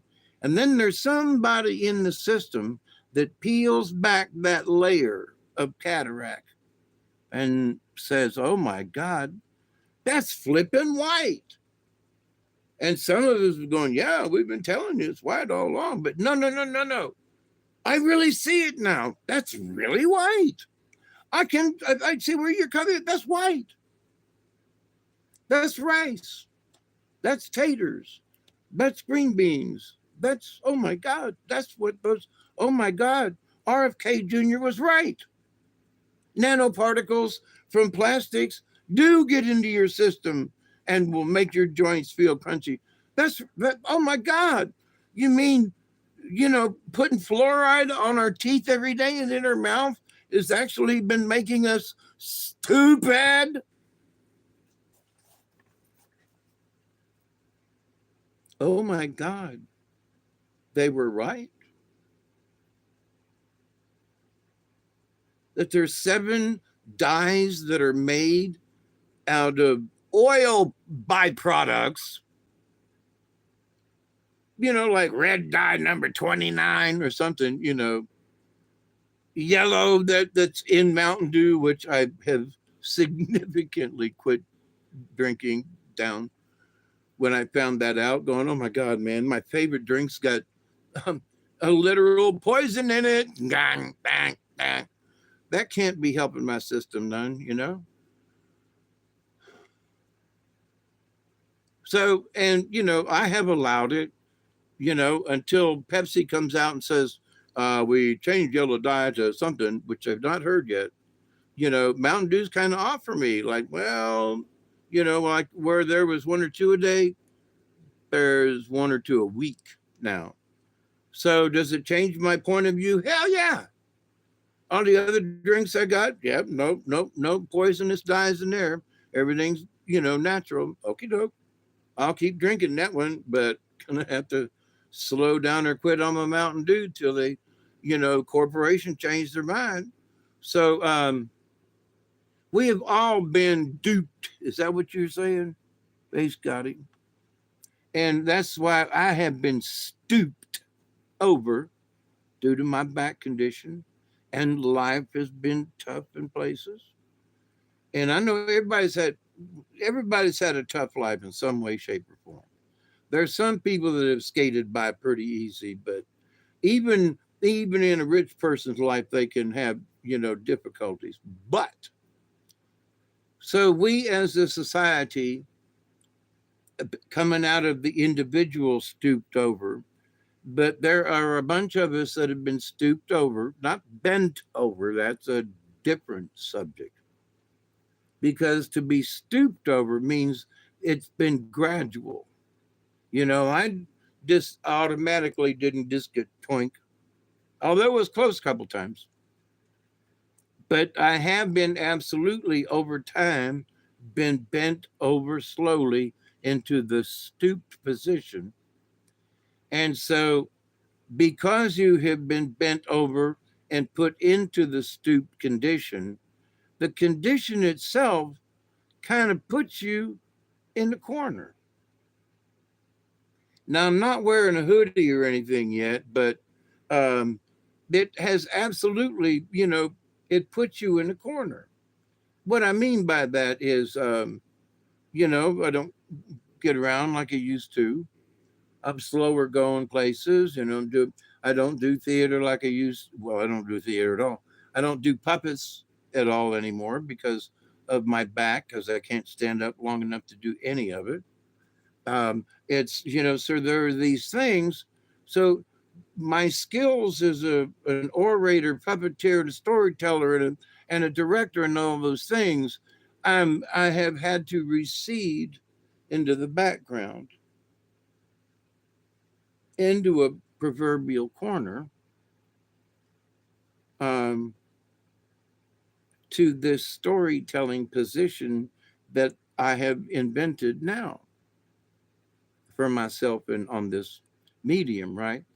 So in the shaman learning, though, am I learning something out of all this? Yes. I'm learning to see, in some cases, the underbelly of some people, how cruel they can be, which is amazing. Even doctors and learned people who have not just mistreated me, but I watch them mistreating other people in society. And from their point of view, or they're up here, they think, with this higher muckety muck, and they don't know shit to Shinola, as the old saying goes.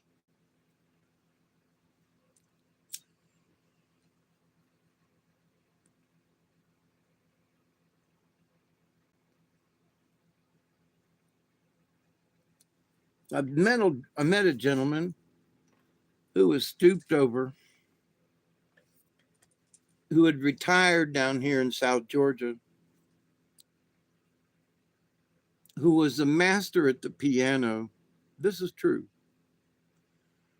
Who was a master at the piano and who had studied, but went there at the age of 15. And he was an old man when I met him, and he's since passed. But Mr. Paul was a grand master on the piano and had been taken into Juilliard when he was 15 years old and became a maestro at the age of 17 or something. Just amazing. And he decided to retire in South Georgia. And so we knew Mr. Paul backstage at the theater. And one time I was rehearsing with Mr. Paul for a show that we were doing, a musical we were doing. And he hit a note, boom, I can still hear it, boom, and I hit the note. And he said, David, I just want to tell you something. He said, I've worked with a lot of people, and I'm a graduate of Juilliard. And he said, there are very few people who are able to, when I hit a note, that later on, when I say, okay, it's time, and I play the chord, you can hit that note. You can find the chord, you can find the note in the chord and hit it every time. She said, I just want to tell you, for whatever it means, you've got a fantastic voice and you can hit that note. No matter where that note is that I give you, you can find it wherever it is. And I just want to let you know that. And he said, okay, now let's get back to work. And he, you know, and I was standing there with my jaw down to my knees going, what? Here's Mr. Paul, you know, we're backstage singing, you know, Monty Python songs, you know, I'm a lumberjack and I don't, you know, and, you know, so we know this person, this absolute genuine gentleman who's out performing in front of people, his grandiose piano skills and such, and other musical skills too. I think he played a couple of other instruments, but piano was mostly it. He had accompanied everybody in the city, had went back to Juilliard to teach, and you know, he had been back to do concerts in New York City and work with a group and come back to lowly old Thomasville to come down and hit a C. Okay, Mr. Dave, here we go. Ding. And be able to teach and work with this old hippie dude that's back in the, but he saw where I was coming from. In other words, anything that I did on the stage in Thomasville was not for money. It was for the pure joy of doing it, right? Singing a song, it was for the pure joy of singing it and for the pure joy of and singing it correctly, you know? So, but here for me, see, he felt somehow by what he said to me, he felt that it was special for him to play music for me because he enjoyed the fact that no matter what, I hit the note that it was supposed to be there. In the singing of the chorus with all these other notes and everything and complex chords, I could hit my note every time. And he played for several times and several shows. So there were several songs along the way, you know. But at this particular time, he's like, you know, of all the time, you can find it every time, Dave. He said, I just can't believe it. Mrs. Buckner, F2D. Hey, Mary Wins, how you doing? So I'm not sitting here trying to brag about it, but that's a personal incident that I can bring and say, here is this famous man, a pianist, you know, and I can't think of his last name right now for nothing, but Mr. Paul. That's what we knew him by, was Mr. Paul. And but the fact that this lowly old boy that was singing songs from his heart would meet a Juilliard taught and professor of music at Juilliard to come and play the piano for me. Such a compliment in the world of things. Does anybody else know? Well, I'm telling the story to you, but in the grand scheme of things, nobody else knows that we had that conversation. I could be making the shit up, but I'm not, because that's how special it was to me. And my point is that no matter how famous some people are, there's another side to them. There is another side that is out of the stupidity part. What do you mean by that, Dave? Well, because going out and playing for everybody had him a little stooped over. He had a stroke, which was unfortunate, but he got over the first stroke and then had another one. Now, I'm in the age of stroke myself, and I would rather not go there. So I take my blood thinner, but at our age, because I think he was going into his 80s back then when I knew him. So, I'm 70, almost 73 now. Um, and, I want to make sure that I'm keeping track of stuff, internally, right? I want to be around for a little while longer. I've decided that, dying at any, you know, dying at any age is a pain in the ass, but, no, maybe I should wait another 10 or 15 years, maybe 20 at this point. But you got to be healthy and you got to be cognizant and you have to be not so stooped over. So, what do I mean by that? Well, okay, going back to my eye thing, right? The cataracts. So, we as American citizens and of the world now, a society has given us cataracts. Don't care who you are, don't care what job you've been doing, you have been given cataracts. No, Mr. Dave, you're wrong. I'm aware of everything. I know what's going on. I know that men don't belong in girls' sports. And I know that, I can't believe, and I know that there's, yeah, but you still have cataracts. No, I don't, Bobby. You a damn liar. You trying to make up. No, I'm not.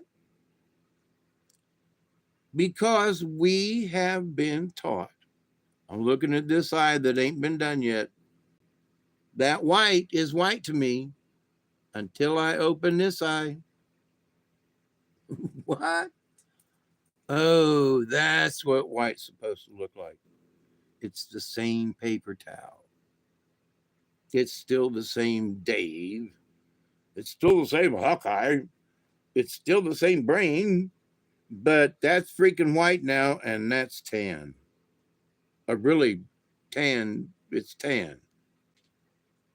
But no, if I hadn't had this eye done, it'd still be white to me.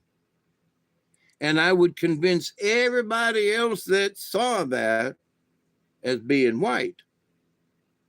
Now, to somebody who's like back in the day when I could really, I could really match paints back in the day. Okay, the colors on paints, really good at it. It's a good thing I don't try to match paint now because I would lose because that's beige, not white. And so everything that I would look at in the color scheme of paints, I'm a painter, I do touch up, I do this and that. Miss Jones, this is purple. No, it's not. Well, yeah, it is. It's purple. No, it's not. Well, she's younger, don't have cataracts, and she sees it clearly. And I'm looking at it, but I've been used to this over here being purple. Cataract done. Holy shit. I'm 2 shades off. Oh, that's purple. Oh, gee whiz. So, but now with my own brain's progression, I have learned what purple is supposed to look like. But somebody else whose eyes don't have cataracts or have been clouded. So, for people whose lives have not been clouded or clouded, shaded over, given misinformation, watching MSNBC, MSNBC, that horror show of lies. And people say, well, I know the truth. I listened to Humpty Scrunch the other day when everything I listened to was like hurt my ears because it was one lie after another. And I was going, no, that's not true. No, that's not true. No, you just fucking made that up. That's society. That's the news. That's the shading. That's the coloring of what's been going on. Oh, no, Dave, that ain't been. Oh, yes, sir, it has. Those folks out yonder, for whatever their reason now, they want and have been obscuring the truth. Donald Trump's a Nazi. What's his name and what's his Elon Musk? He's a, he. Oh, crap in the bag. Now this person doesn't want it. That went over to and Tom Holbert. He's a czar. Oh. They're doing their job that people in the past were unable or afraid to do or say. And because they weren't capable of performing their duties as president, vice, go down the line. Now, people in the background were performing stuff. That's not the same issue, but it is. People in the back room with the automatic signing thingy, they were controlling things. Guess what? They were controlling the narrative, whatever they wanted the narrative to be. So they have been obscuring us with false information. By the way, they wanted us to they wanted us to see things through the eye, not necessarily their eyes, but through their eyes that they create. So we have, for the last 4 years at least, have been looking through cataracts, community cataracts. Oh, Dave, you're freaking crazy. Okay, I know I'm nuts, but no. If you have cataracts and have this done, you'll see what I'm talking about. It's so much different. That is so much wider than what this looks like. Same brain, same thing. But, had I not had this done, I would absolutely, to my grave, swear that the color I'm seeing out of this eye is white. When it ain't, it ain't. So there were people trying to sell us because they've shown it to us over and over and over again. No, I swear to God, Mr. Dave, that's white. No, it ain't. Yeah, it is. See, right there. See, old Jonesy over there, he says it's white too. Yeah, but he's got cataracts like me. Yeah, but Jonesy swears it's white. So therefore, it's got to be white. That's white right there. No, it ain't. That's cream. No, that's white over there. Yeah, because I'm looking at it with this eye. I don't care. I don't care if you lefty eye, righty eye. I don't care. But that's white, right? No, it ain't. It's cream colored. No, quit trying to make me believe it is. So now it looks like for me, as I observe society, that there are people who are not necessarily waking up. Okay. This is different than waking up. Because I've been looking at that paper towel for years now, knowing that paper towel is white, until I have my cataracts removed. And then I go, son of a bitch, that's white.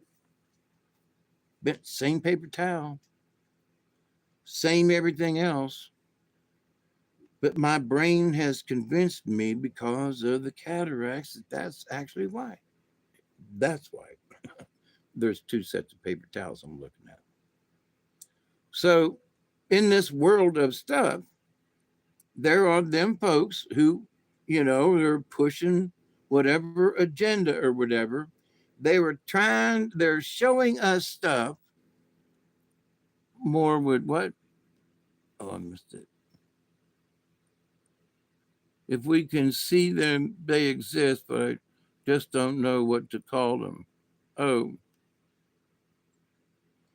don't know how to explain them. Yeah, I've been seeing a bunch of that here recently, Scotty boy. Mary wins. More vivid, more pink, more everything, Miss Mary.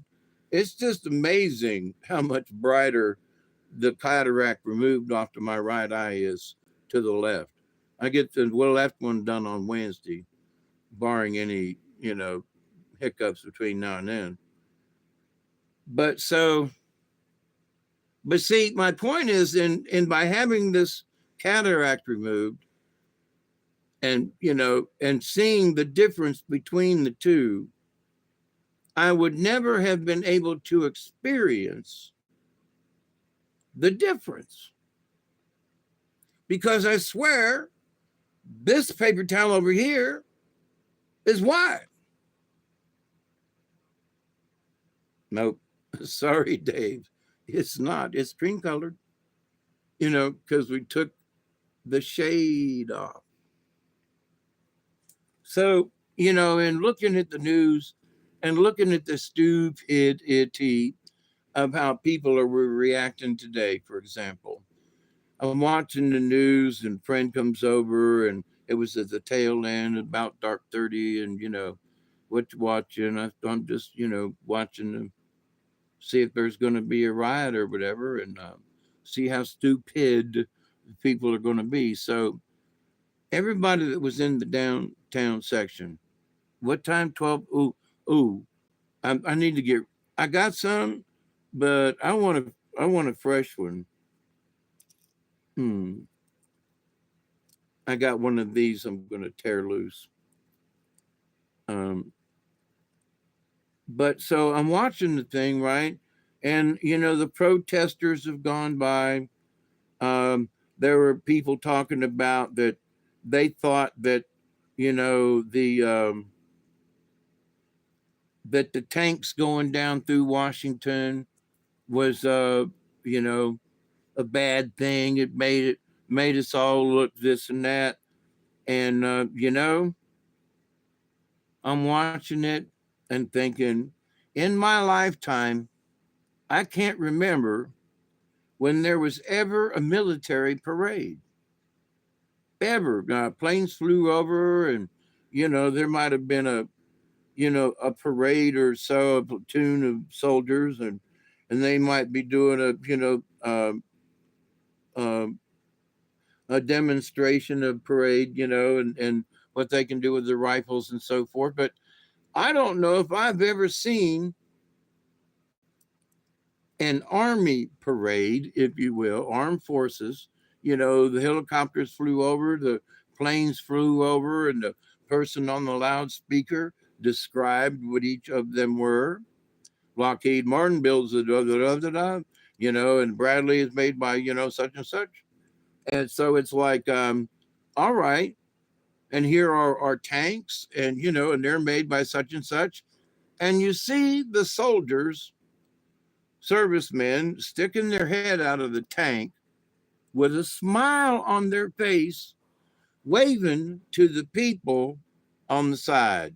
Now, there are crazy people who will go to any parade.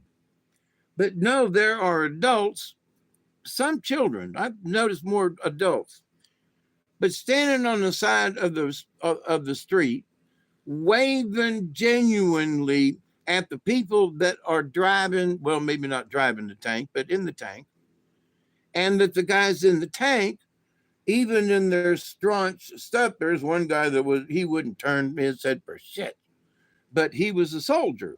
But then there were the soldiers who were like, they'd look at each other and go, come on, let's wave.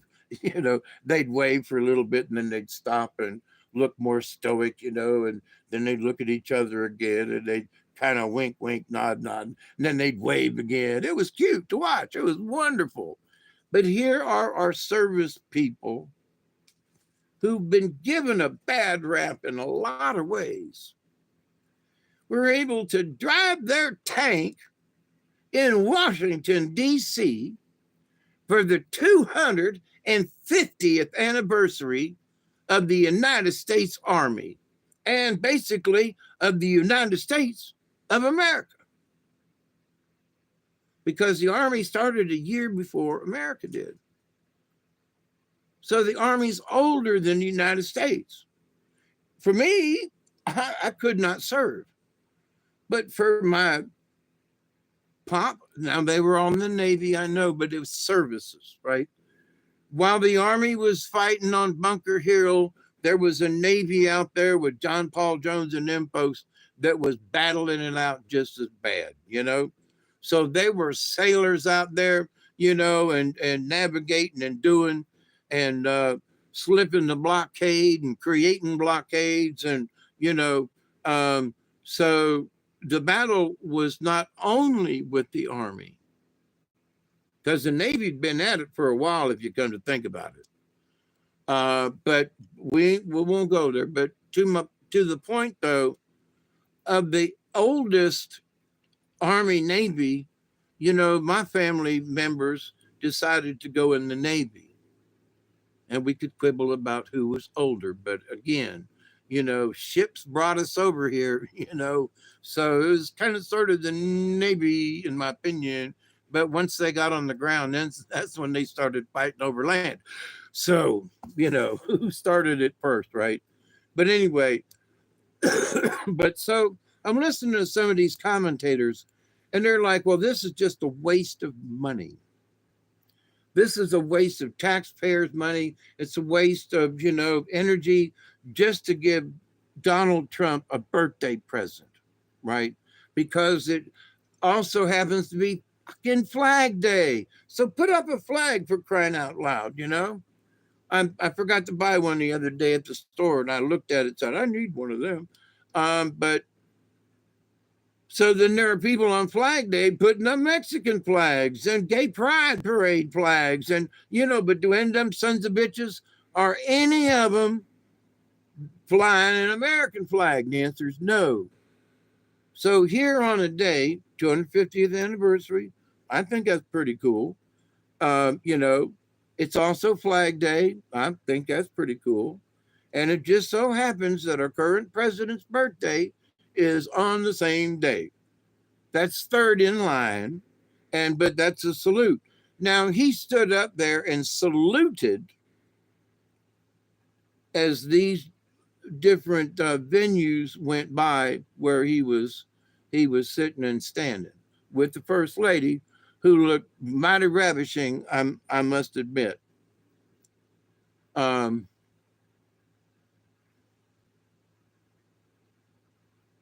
so here he was on his 79th birthday, saluting his troops, America's troops, on the 250th anniversary.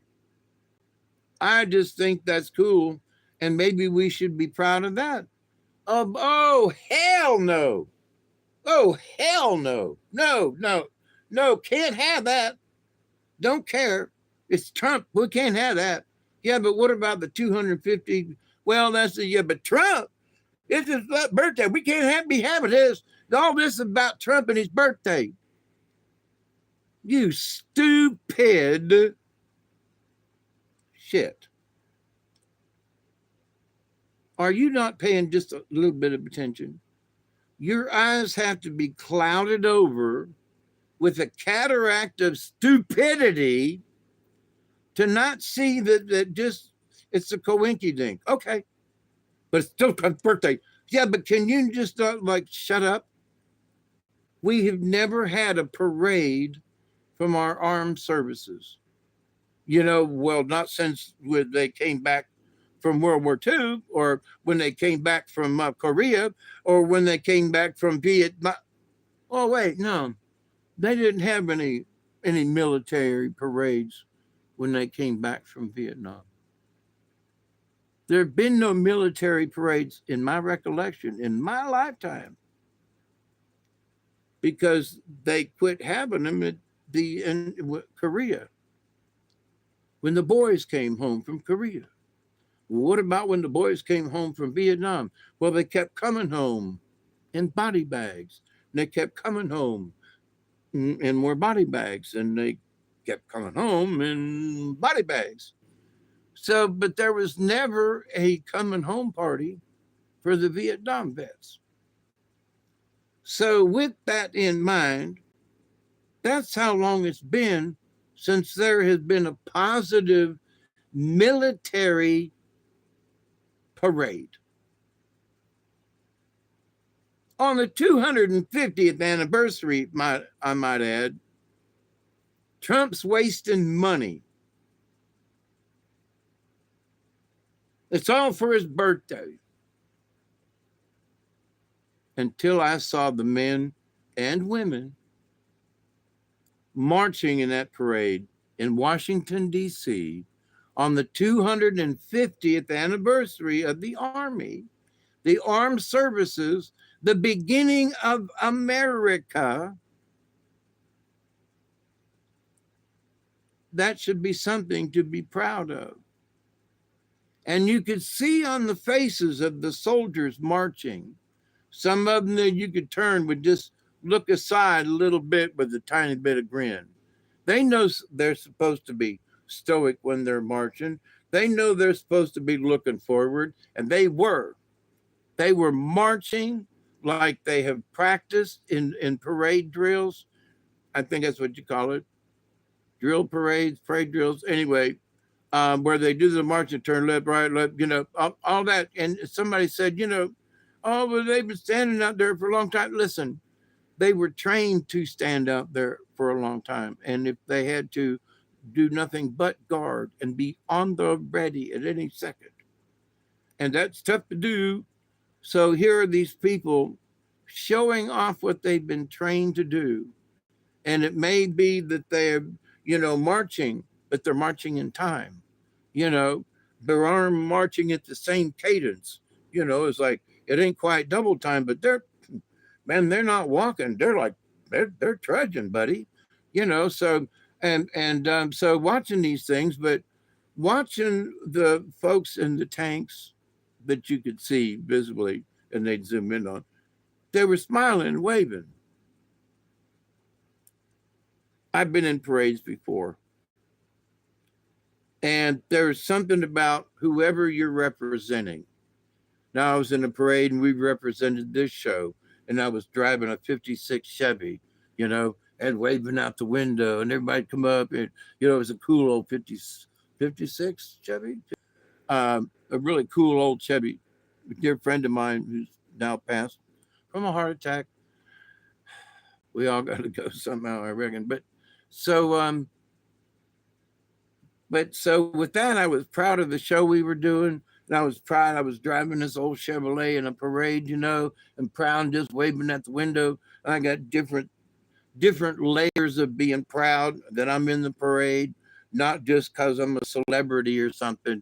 No, it's fun. I'm waving at the people. This is cool, man. I'm in the parade, So having that feeling, having never been in a tank like that before, but I have been in a 57 Chevy, which is sort of a tank in its own way. Dual holy carbs. Anyway, so there is that proudness of being in the parade. There is the proudness of representing what you're representing. In their case, the Army and their tank command, and they're Bradley, and they're so waving to the people, the energy of them. So that makes them proud to be a soldier. It makes them proud to be in a tank. It makes them proud to be a damn American on 250th anniversary of the Army. And then there are those people on the other side of things going, well, ladies and gentlemen, this is all for Trump's birthday. This is it's a waste of money, millions of dollars. And where are all these soldiers sleeping? And who's feeding them? And what about where do they park their tanks?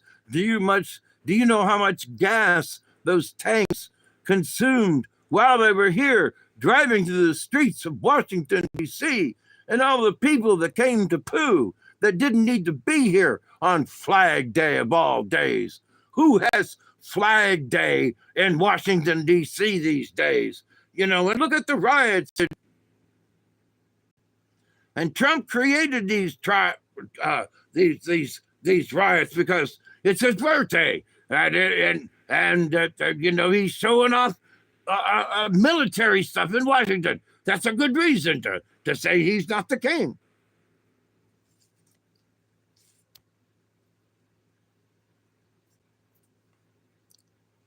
Can we talk here? Can we talk here? Can we talk?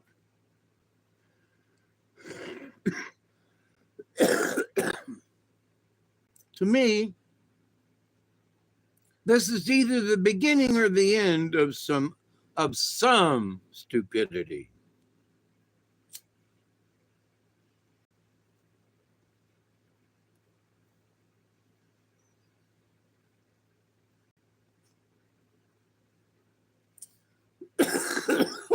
That was a good one. That was a good one, Dave. I'm sorry I can't see the chat. I hope y'all are having a good time. And I'm having the chance to air out my thoughts and feelings on this. Let's see if anybody comes back on it, you know, from like, you know, I've always gotten, my point of view is always a little skewed. But I have put stuff out there, like one thing was, and since I can't share a screen, all I can do is just talk about it. I know you love me, Scotty boy. I do y'all too, man. I do. But so at least in my description, you can watch it or go look at it, or because it's out there, right? But so anyway, I'm watching, and I'm being proud now, mind you. I'm being proud. I've seen the parade in Washington. I'm watching a split screen of somebody's thing, and they're showing sometimes, you know, New York City, and they were showing LA mostly, but they were showing different sections of LA. And this is quiet and everything, and it was. And there were police on both sides of the street, and there were. And nobody was interfering with anything. Folks were parading, they were protesting, they were calling out through their microphones, and nobody freaking bothered them. All right? As long as they stayed on their parade route, everything was groovy. Nobody said anything. Nobody was throwing nothing. Everything was cool. Until the festivities in Washington were done. Which in LA, they were like they were playing, so everybody in LA could hear what's going on, the thing. You could buy them with a big screen, watch the, you know. And so as soon as that was over, then over the loudspeakers came, "This event is now over." Loudspeakers clear, unless you were really deaf. "This event is now over. Please go home. The event is now over." Big speakers, you know. "The event is now over. Please go home. Please leave the area. You know, it's over." All right, now, like this is like at 4:00, okay? And I think like it was 4:00 their time. So everybody's milling around and things are starting to break up and stuff. 4:30 comes. There's still a large amount of crowd. And they're still saying over the loudspeakers, "The event has been over. It is time to clear the area." Now, very kindly, nobody's pushing. The cops are getting a little restless and adjusting things, you know, but everything is, you know, everything's copacetic in the dense portion downtown LA. Everything's groovy up to this point, you know, and then it comes on 5:00. "The event has been over. It is past time for you to clear the area.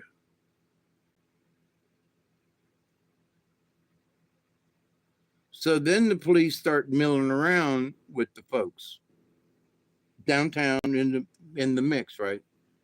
And some of them people, they're like set up. They ain't going nowhere. You can tell they ain't going nowhere. And there's little groups over here, little groups over here, and some of them are starting to march, and they're all being pushed out of down to like go down this street. Now I don't know LA, so but here, go down this street here. Okay. So the cops and everybody was, just kind of nudging them that direction, which I thought was very cool. They did it in a very politically nice way. Don't come this way, go that way. Don't come this way, go that way. Okay. So they'd move a little closer to the corner. We want you to go that way, not this way. All right. And they swing that little left side around, right side around, and say, keep going that way. Don't come back. Don't go over. Go that way. So, which is still leading them out of downtown, but being nice about it. Club them, boys.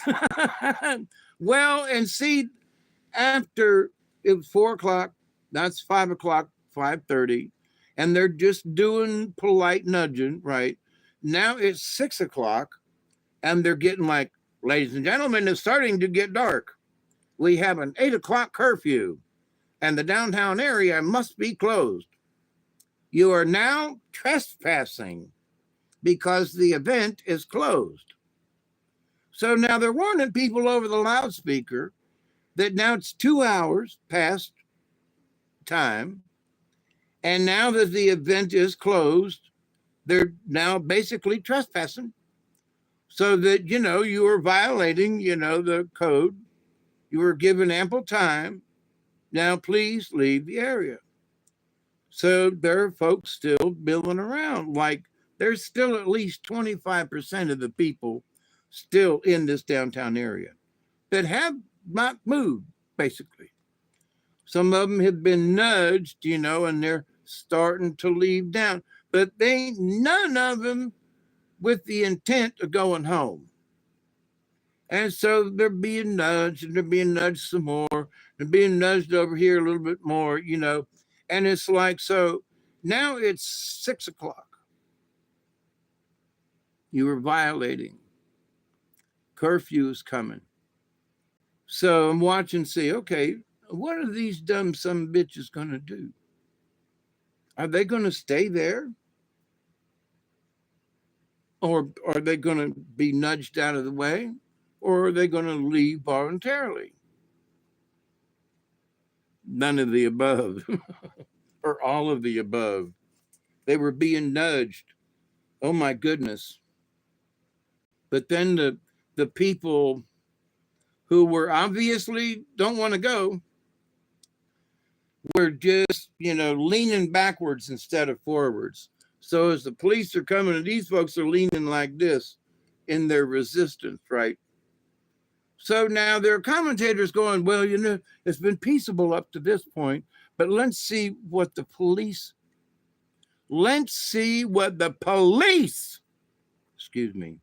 are going to do.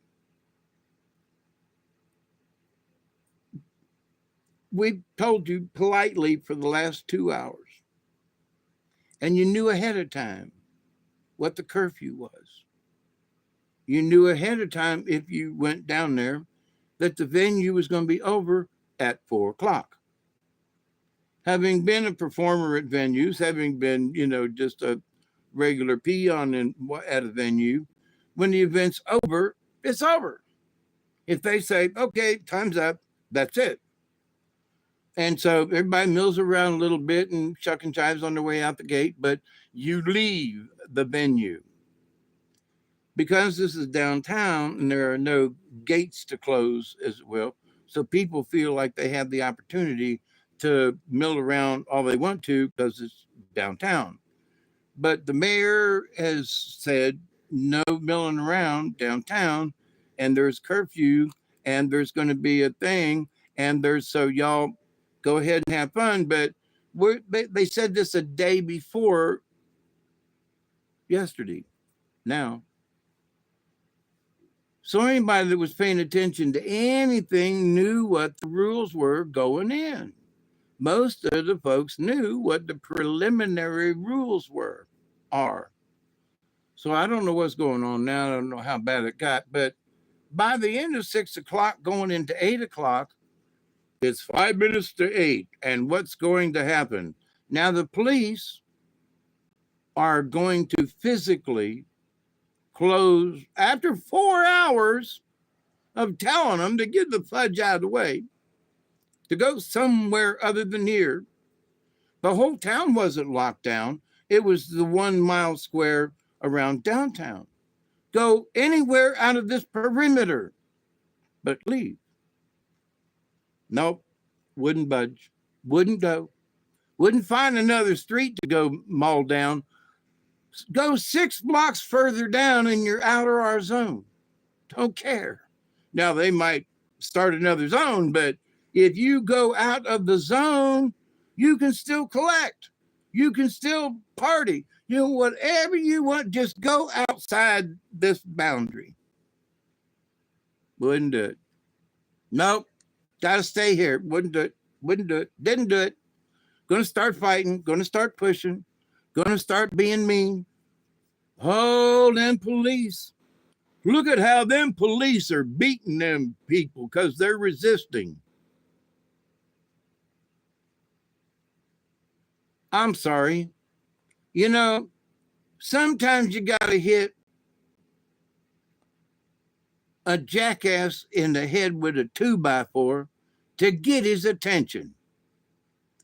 Now, it's like in Florida, you know, if the governor has stated, and there's been a couple commercials, that, you know, if you try to block traffic to an intersection, or if there are some people standing in your way at a, you know, when lights change and they don't, you are allowed to run over them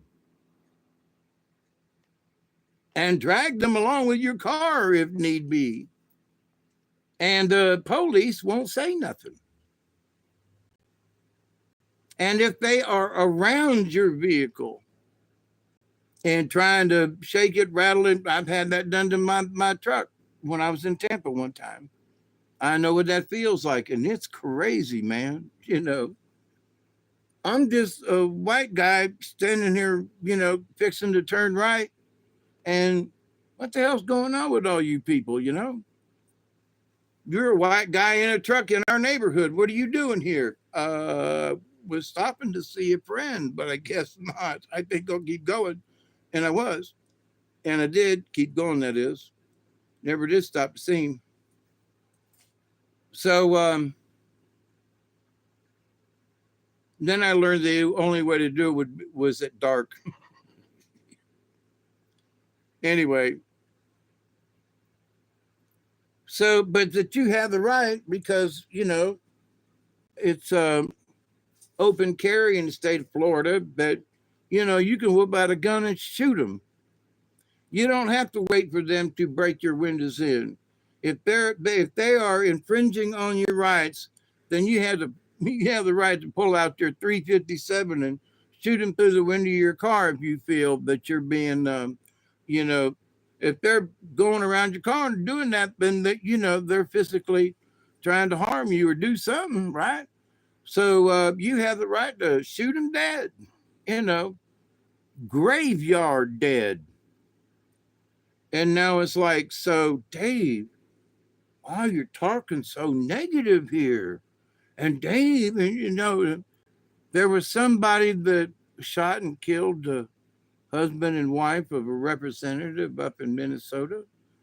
There was a woman senator, I think. I might got this backwards, but anyway, they woke him up and said bang, bang, you know, and the one person that was shot several times that fingers crossed will make it. But so what does that say within just the last couple days? Bang, bang, my baby shot me down. But what does that say about us? It says that after 250 years, there's still people pissed off at our government and people who are working within the government. Yeah, they shot a representative and a senator. I ain't saying it's right, but it's politics. The guy who was supposedly did one of them was dressed up, in police garb and everything. So, it's this faction against this faction, right? It's the good against the evil, or the supposed good and the supposed evil. Which side's okay? Here we go now. Which side is white? It depends on which eye I'm looking through. Because with the cataract removed, that's much brighter.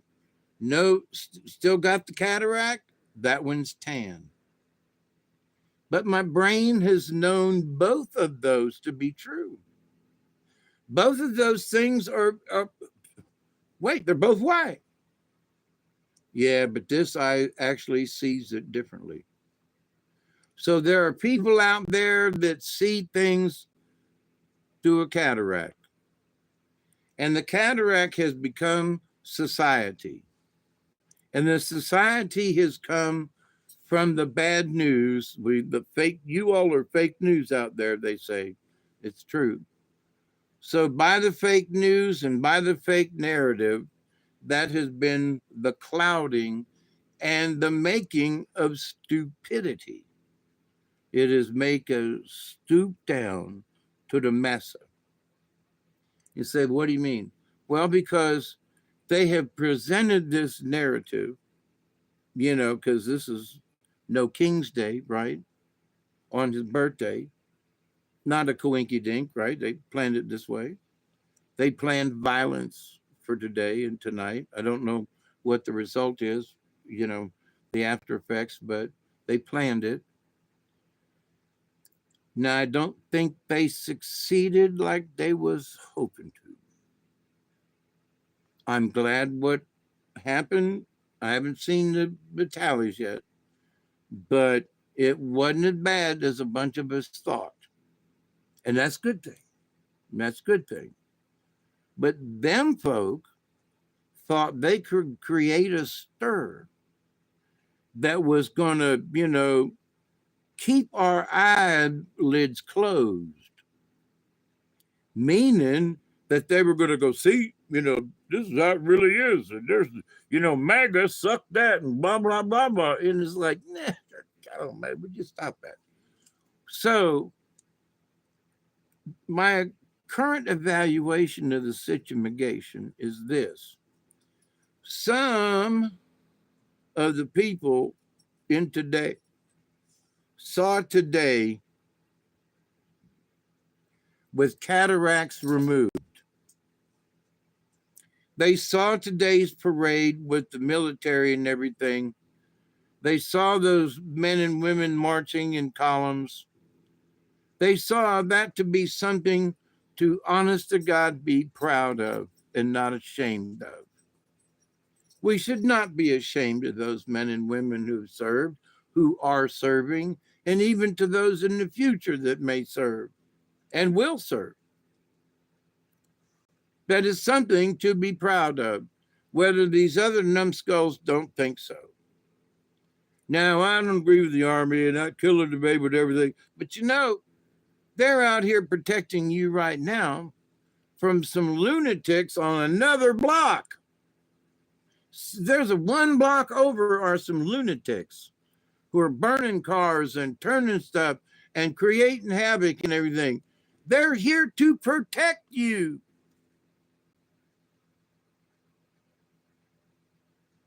Not to rule over you as those people who have been clouding your minds with this, oh my God, when the military shows up, they're all evil. No, they're not all evil. The military is you and me. If anything, you should go up and say, hi, neighbor, how you doing? That's what I would do. Like, howdy, neighbor, how you doing? I know you're on duty, but, what'd you have for lunch? How's the chicken paella? Whatever. So, but these people are your neighbors. The cops standing lining the streets are your neighbors. The men and women in uniform driving the tanks and going off to war, they're your neighbors. They're fellow Americans. They're not somebody over there. They're not, the Turanians. They're not the Ukrainians. They're not the Turkeys. They're not the Israelis. They're not the. They're Americans with American stuff. There's an American tank going by, ladies and gentlemen, and that right there is a Humvee made in America. You see that right there? That's a Bradley Jeep, and it started out and it's developed over the years, and it's made by, the proud people of the Bradley, and, that made in America, made in Ohio, I believe, or there's parts of it made in Ohio. So, got relatives there, but anyway, so made in America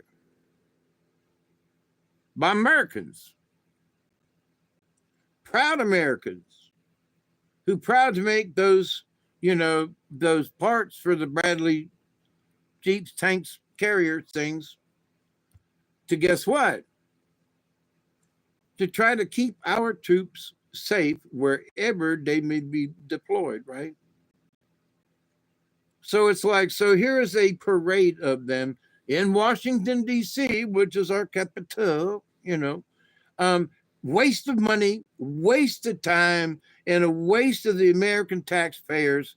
And of course, it was because it was Trump's birthday. We can't have this shit. Well, guess what? It's always going to be Trump's birthday on the 14th of June. No matter what. So it's going to be the Flag Day on the 14th of June. It's always going to be the anniversary of Armed Forces on the 14th of June. Get over it, But I think we should be proud, honest to God. Now, I'm just talking about the armed forces kind of thing.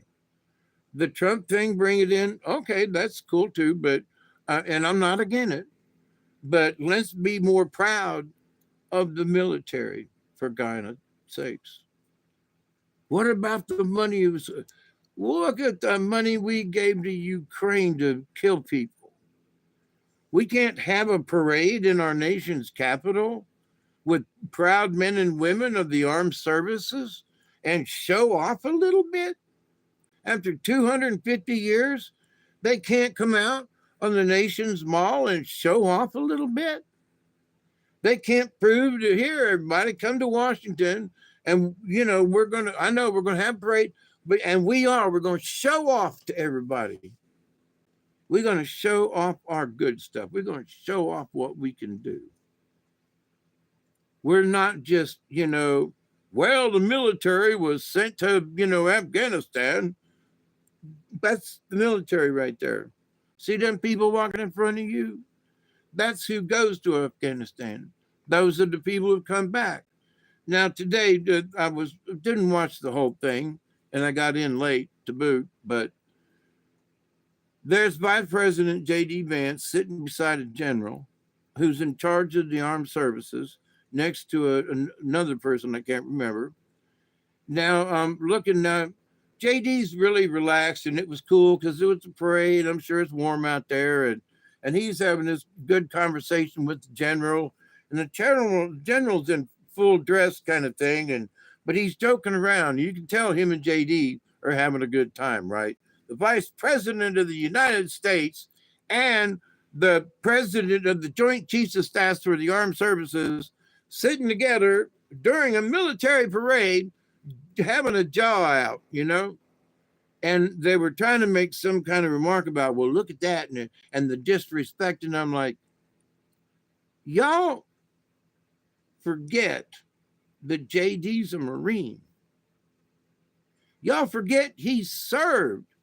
He went over to Afghanistan. He served overseas in a wartime. He's not some flunky that's sitting up there disrespecting the armed services that's walking by his, the platform there. And he's sitting there with a general who is the current chief of staff for the armed services, and they happen to be having having a good time, watching their fellow soldiers parade in front of them. They're probably sitting there, man. I remember when I had to go through, we had parade when I was a kid.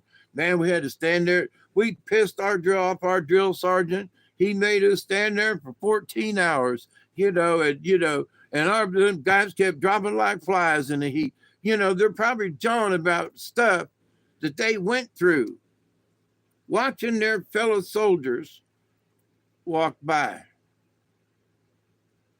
On the other hand, there's President Trump, who went to military school, which people forget.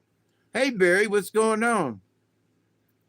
Where, Trump actually went to military school early on, and through whatever accident, and they say, oh, they made it up, but he has been fascinated with the military and military history all his life.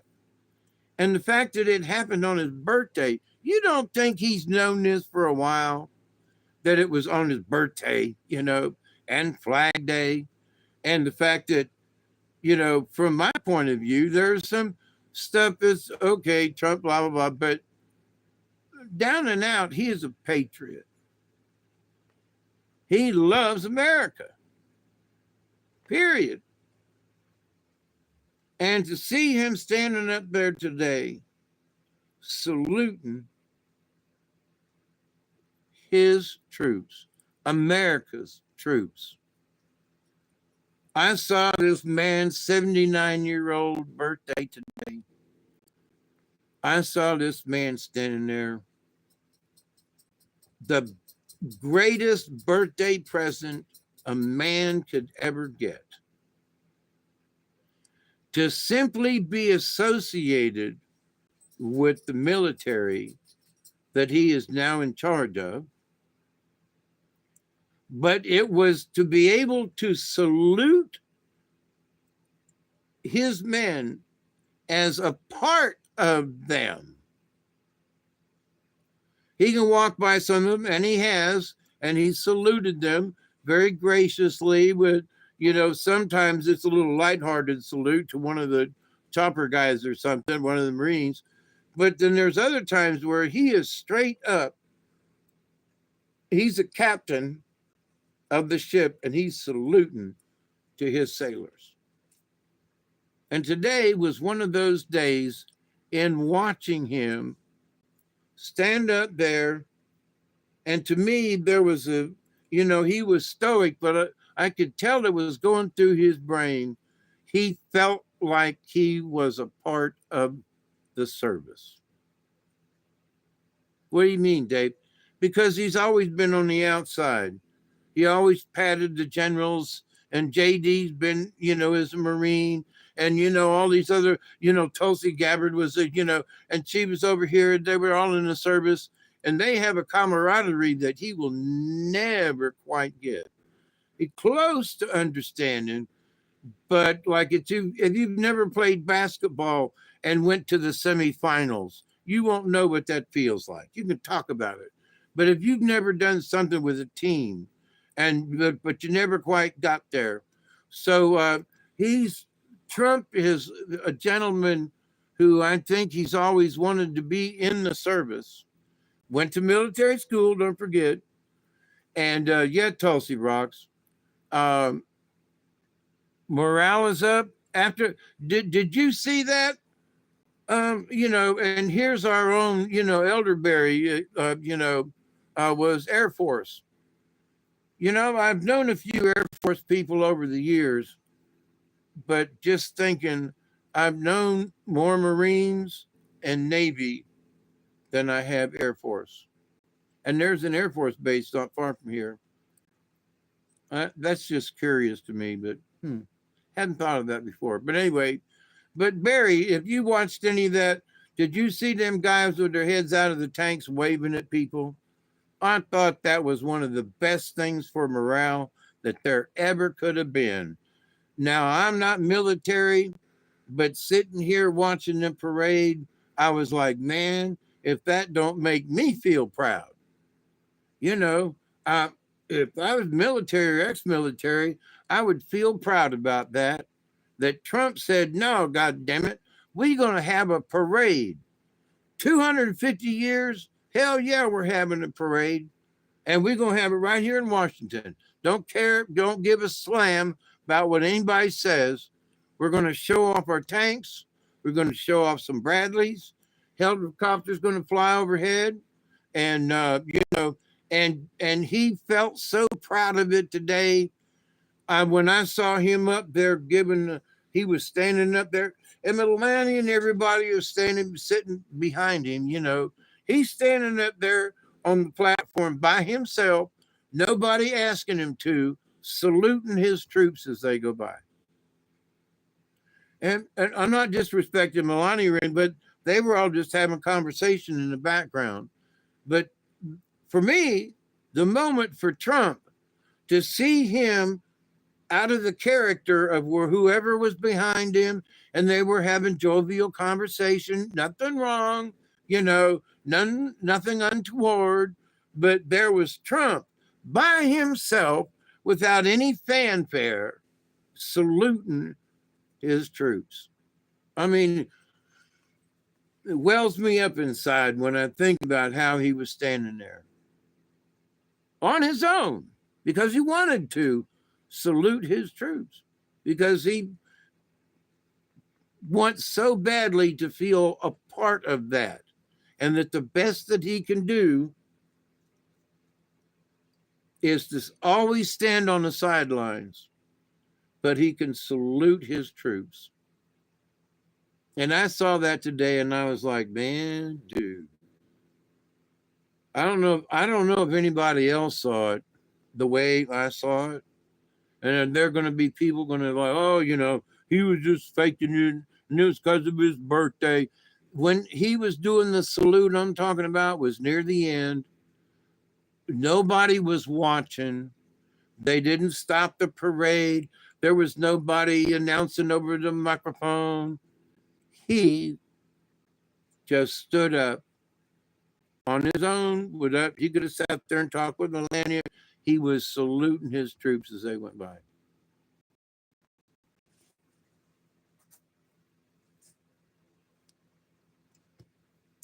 Okay, my captain. There are times when you see things in this world, and it's like I've been using my cataract as an example, but it's true. So for me to see that piece of Trump this afternoon, again, it was towards the end. How many people saw it? The event was over mostly. It was the end of the parade. There was not a bunch of fanfare looking at him and Melania. And there he was standing up there, straight as a board, saluting the troops. And my first thought was, what's he doing?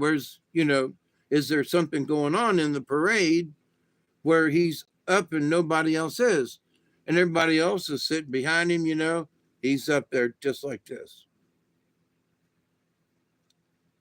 That tells me that gesture, that salute, those couple of minutes that he was doing that, and I don't know how long they only showed it, so much clip. He could have been doing it for 5 minutes. I don't know. But the fact that everybody else is just, hey, how you doing, blah, blah, blah. And he was up there, man, giving the salute. And I thought to myself, now, you can bullshit all you went to with the folks in the news. Them folks can say anything they want to about Trump. But what I saw was a true man standing up because he knows he's the commander in chief, and standing up and saluting those men and women in front of him, and salute them for their service, salute them for their dedication, salute them because He knows what it's like to dedicate his life to stopping war. He said so many times, if I'd been president, there never would have been a war. Well, they did it without him. Or maybe with a little letting him know. Who knows? But it was 60 days. Their 60 days were up. So there is that, if you know what I'm talking about. But back to the LA riots and stuff. So things didn't get heated with the people who were told days in advance, hours in advance, that the event was over. 1 mile square around the downtown area. Leave that 1 mile area and you're good to go. They didn't leave, wouldn't leave. And of course, they got into a tussle. But it's the cops were at fault. The cops were beating on the protesters.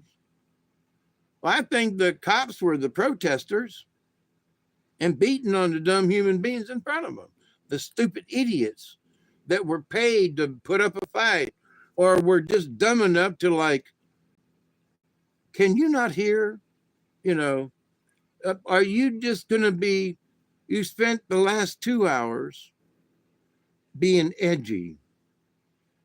Well, it's 6 o'clock and the event's over and you're trespassing. Now you're trespassing. And if you don't leave by 8 o'clock, you're going to be trespassing, and you'll be, the curfew thing. So what do you want to do? Well, I think I'm going to get a 2-for-1. I think I'm going to stay here and maybe get clubbed in the head, and I can blame it on the police because I was too stupid to leave when they gave me a warning after warning after warning after warning. And then they brought in the horses, and warning after warning after warning. And so they arrested this one chick. Now, I don't know what happened. But now they said that she touched a horse.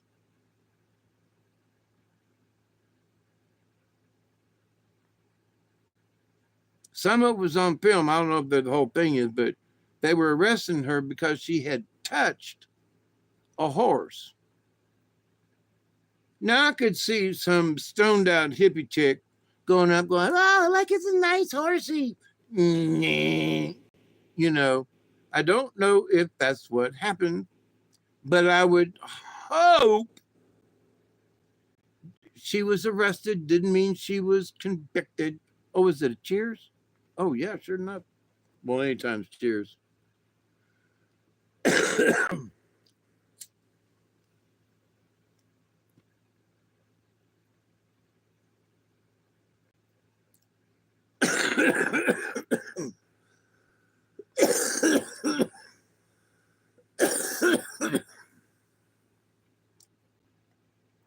It's all right to let an illegal immigrant in the United States who robs, steals, rapes, and murders, they get off, but somebody who touches a horse in Los Angeles, it's a crime. Who would have known, right? But a bunch of protesters and folks now, if the horses are moving forward to move the people back, if there's somewhere that turns around and goes, oh, what a nice horse, and goes to pet it, she was like gang tackled and, handcuffed. Can't touch the horse. Now, I understand a bunch of reasons why not. But at first go, you got to look at the situation and go, now here's a chick that should, that's 50 points in her favor, right? Of dismissing the case. She's a chick. Okay. Is she blonde? Well, dirty blonde, but yeah. Okay, that's, there's a couple points right there. So, and her back was turned. So there's a couple points there when the horses came up to her. And so when she turned around, she touched the horse's neck. Gang tackle. Down you go. You touched a horse, we're out of here. And that's what they did. Now, I can't say that that was necessarily malicious behavior.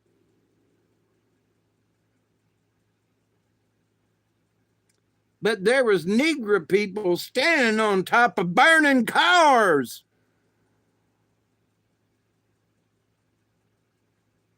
There was people in hoods spray painting things on the sides of buildings in broad daylight. Nobody tackled them. There were people throwing fire bombs. A couple of them have been arrested, though. Got to say that. And they're arresting them for attempted murder, not some other little sloppy ass crime.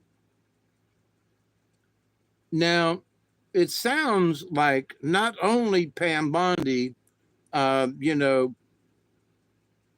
Georgia fame, Florida fame,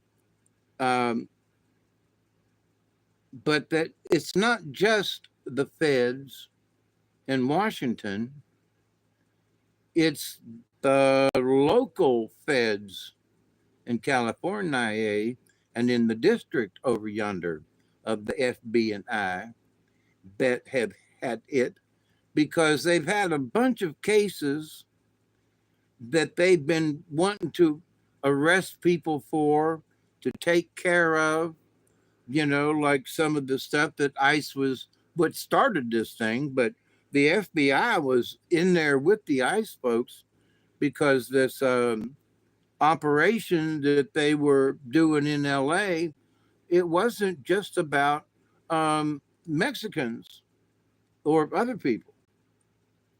It was about that the company was involved in some bad, nasty stuff, money laundering and that kind of thing. That's why the IRS was there.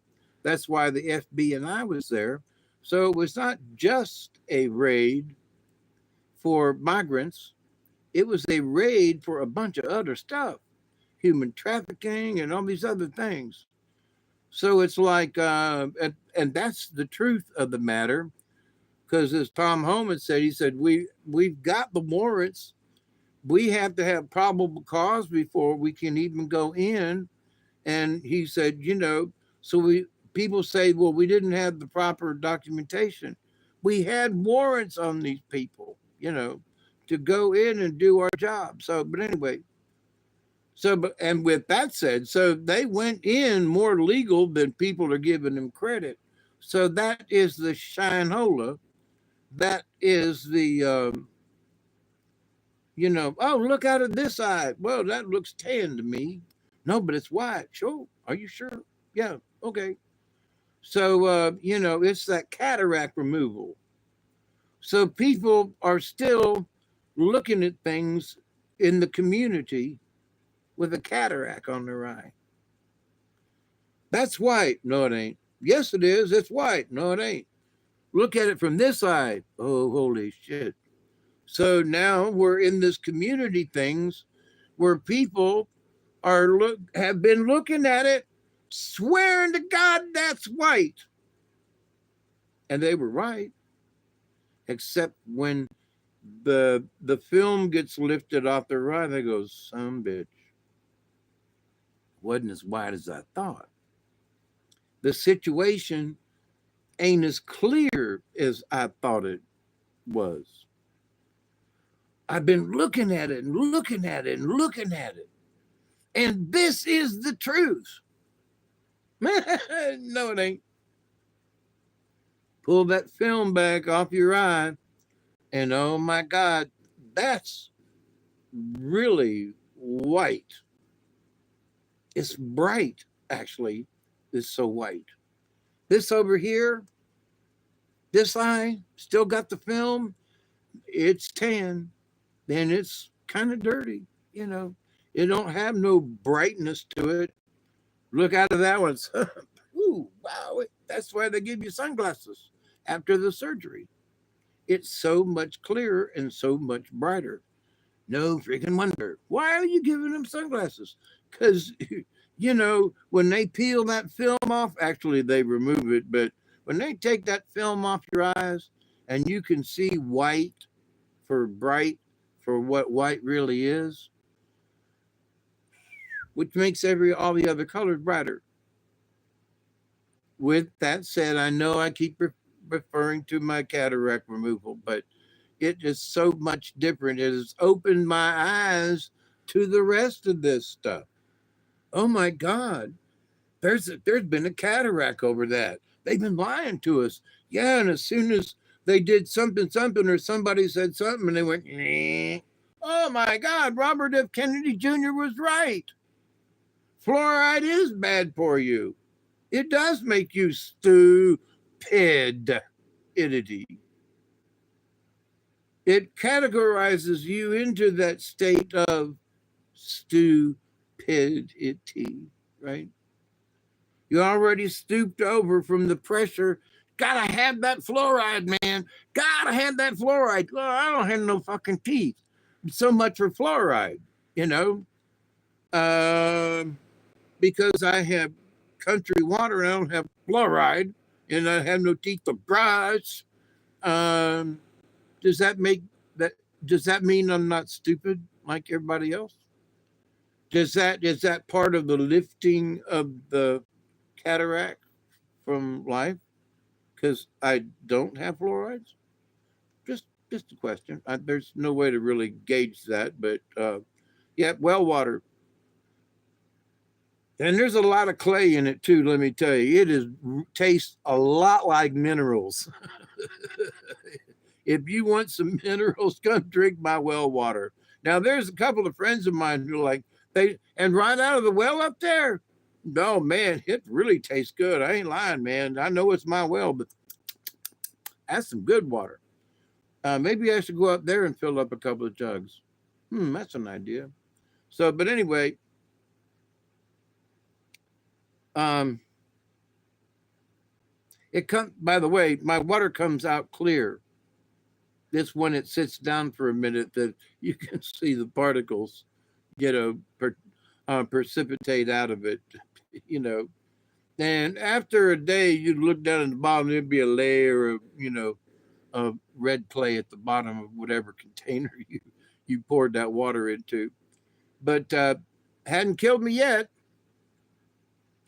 And I don't think it will, because putting that clay in my body, I absolutely believe, because of the old timers around here, that some of them still go out to certain places and collect clay and eat it.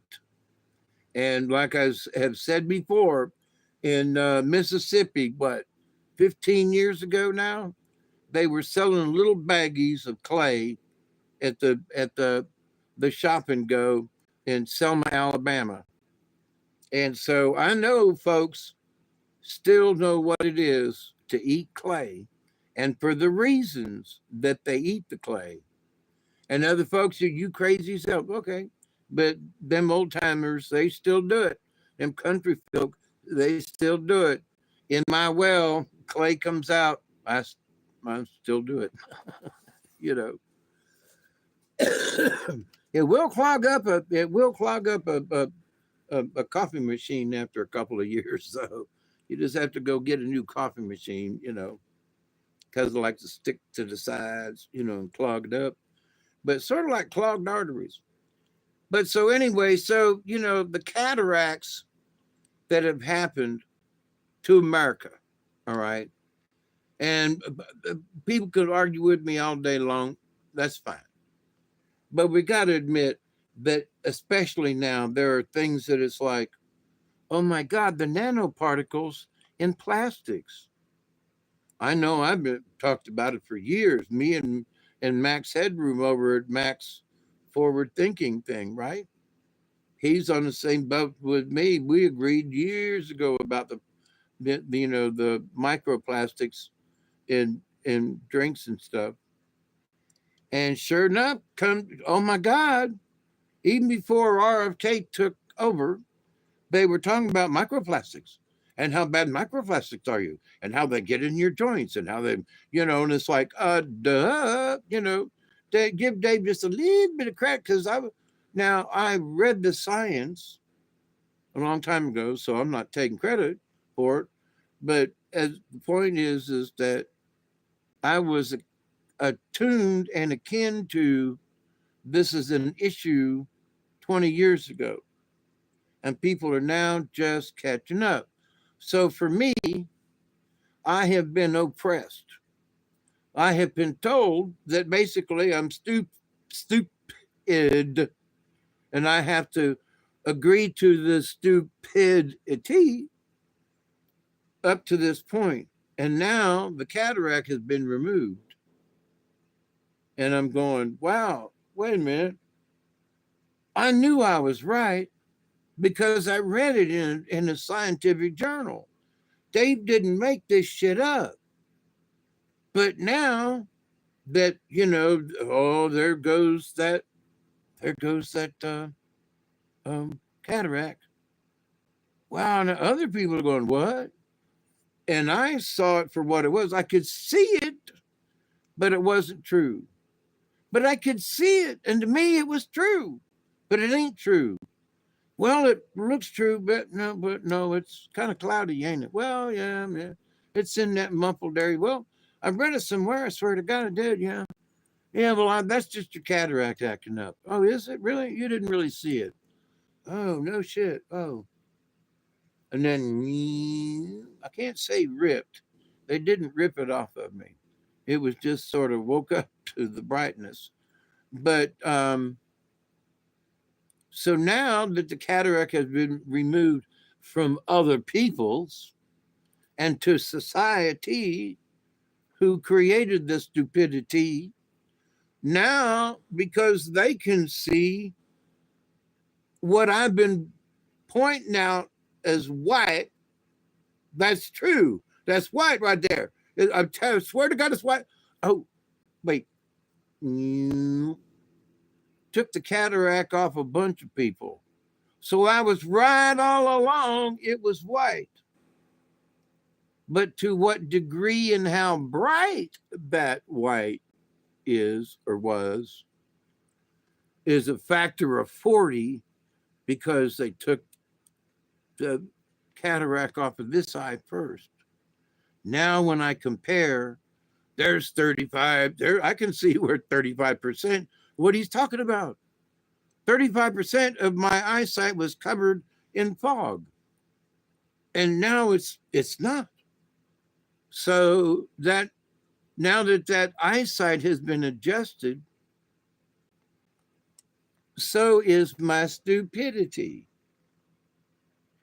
So those things that which I look at now, I look at through still one cloudy eye until Wednesday, and then a clear eye out of this one, which is interesting that now I have the opportunity to compare. What? Well, sure as hell, I can compare. Look how bright this is. Holy crap. Well, maybe not. That's a dirty paper towel with this eye.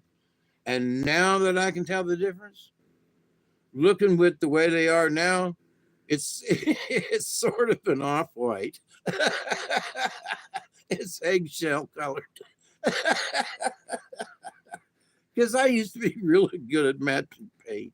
I swear to God, when I saw the difference, I was, oh my God. I sure hope I didn't have cataracts back when I was matching paint, you know. And I mean, with the theater and stuff, I could match paints and things. I mean, I was really good at it, you know. But if I, to see what the difference that I see now, oh my God, I could go back and go, oh man, that don't match worth shit. Where I'd be convinced now it was the same color, big, oh my God, you know. I'm sorry, you were right. That ain't match. That don't match at all. Because I remember having arguments with people, you know.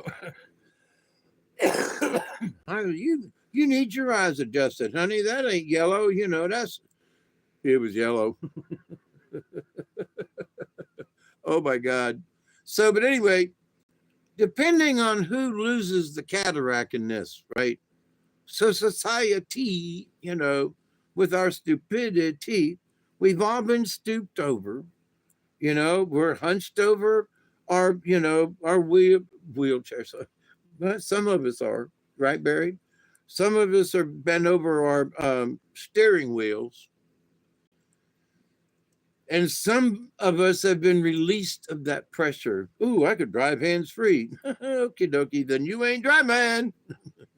You are participating. You are not driving. You are a passenger. I'm driving my, no, you're not. What? Pull that cataract off. You're not driving. Why? Because you're in a driverless car. And why do you say that I'm a passenger? Because you said I'm in a driverless car. Pay attention. All right. So, but anyway, so pull that Band-Aid off, as it were, and to see the difference with the cataracts, to pull that cataract bandage off is not painful. But when you see the difference, it's a God Almighty moment. I mean, it's a God Almighty. What it's hard to not say God Almighty. It's hard not to say it. So when you get one eye done, and I think that's so that your brain can get used to, if they did them both at the same time, I think it would make your brain crazy. I think they do one side at a time so you can do like I'm doing, flip-flopping back and forth to get the idea that, holy crap, man, that's not really white. Or, wow, that's really green. It was green before, but I thought it was, more of an olive drab, but now it's like bright, holy crap, that's almost luminescent, so the difference with, pulling one cataract off and being able to see clearly is to allow your brain to go, some bitch, that's really white now, and going to have to get used to that being white now, and understand that what you've been using as white for the last 10 years has been beige. You have to get used to what white is. So looking between two eyes, this one still with cataract and this one clear, there is this sort of half dirty white that I'm looking at with two eyes, so that when I get this side done, it'll be like, oh, there you go, it's clear. Because by that time, at 2 weeks after, when they do the other eye, it gives the brain an opportunity to switch. I don't know if this is the reason, but I can see it. It's like it's giving my brain the opportunity to switch to where it's like, wow, things are going to be a lot brighter now. You might actually have to wear sunglasses now. And they gave me a really nice pair too. So I paid for these sun bitches. What do I look like with them on? I haven't looked. And I look like a biker. Hey, get your motor running. Get out on the highway. Looking for attention. For whatever comes my way. Oh, God, I'm gonna make it happen.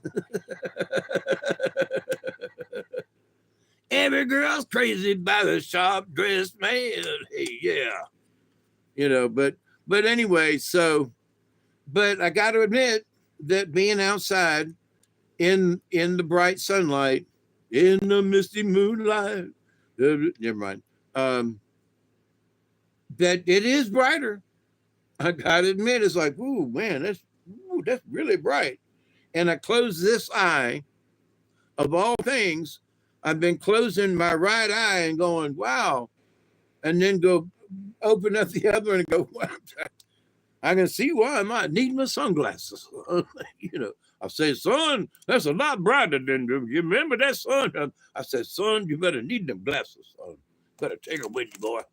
So, but yeah, anyway, I don't know if y'all are having fun, but I am. I'm gonna get some more stoned. But so I was today just felt like a, you know, again, not personally being affiliated with armed services, but my family members have, and and some very good friends of mine who are passed out too. But and then there's my friend Barry, you know, who's still alive, but you know, who served. So and other people, you know, and so I want to stand up for them, you know. I want to wear my brother's medal and stand up for him, even though he was on the water when the Army was, you know, as far as he was in the Navy, right? But so, and then Barry was flying over in a helicopter, but their service and devotion and their patriotism, you know, and because I didn't have the opportunity, I want to share in how I feel I am a patriot. Because if I had to fight, I'm talking about how, you know, if I had to fight on native soil, they don't know what this redneck knows. You know, I would have done real well in Nam. I, because of how I have lived in swamps and stuff down here, I would have done real well in Nam. I would have been able to acclimate in that situation because I could hide and slither with the best of them just down here in my own swamps, you know.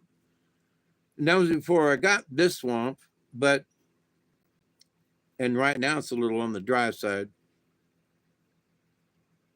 Um,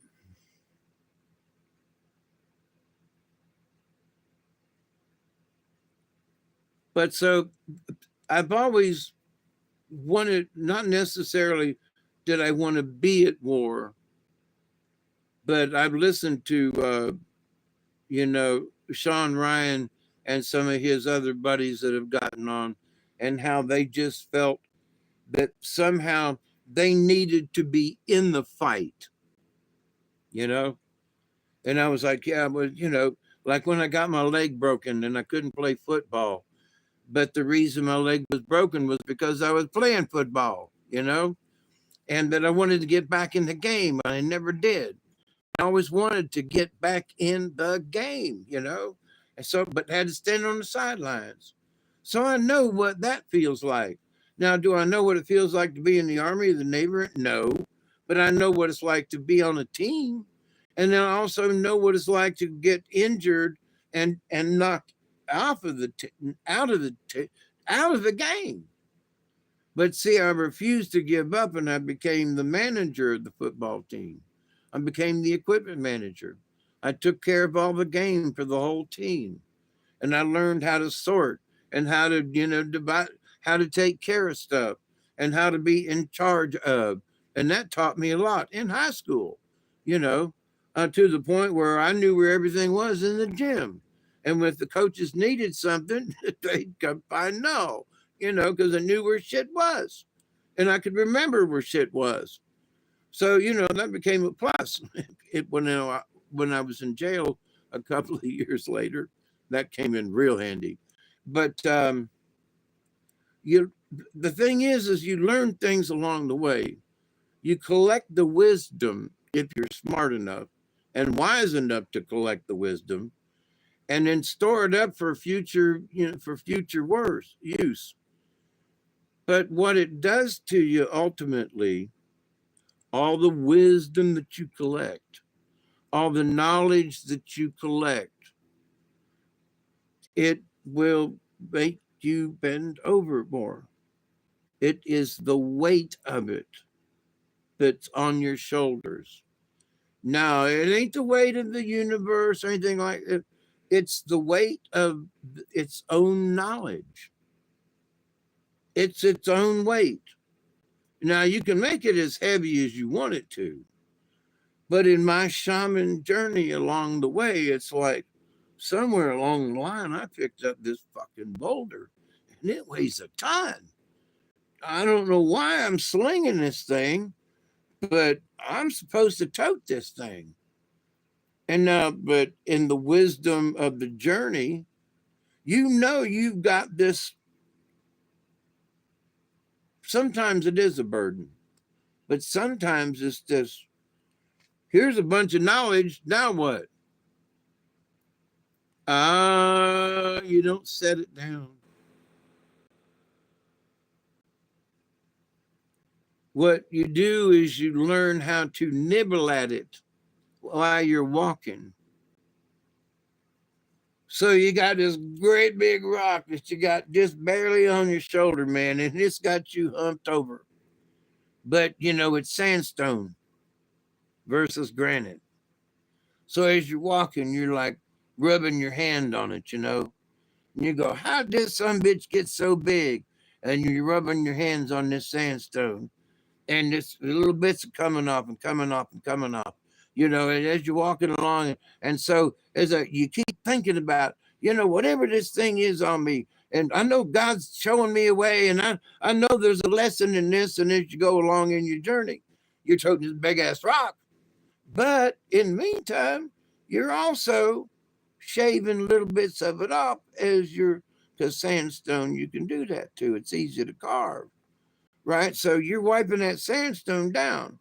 So as you're walking, that rock you picked up way back yonder on the journey is now, you know, about this big, you know, a little bit bigger than than a bowling ball. But now it's gotten dense, like a bowling ball. So now it's, you know, it ain't peeling off like it was, but it's a lot smaller and it's a lot easier to carry because it's not so big, but it is just as dense.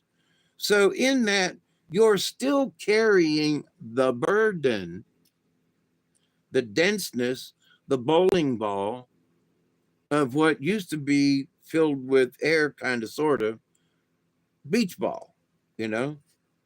So, but if you slowly let the air out of the beach ball, slowly sand it off the rock with your hands, the sandstone, smaller rock, but the density's still there. So you still have the weight of it, but you have the weight of it in a different way because hopefully you will have shaved off the outer portions of what the truth is of the rock. What's the rock trying to teach you? What is that burden trying to teach you?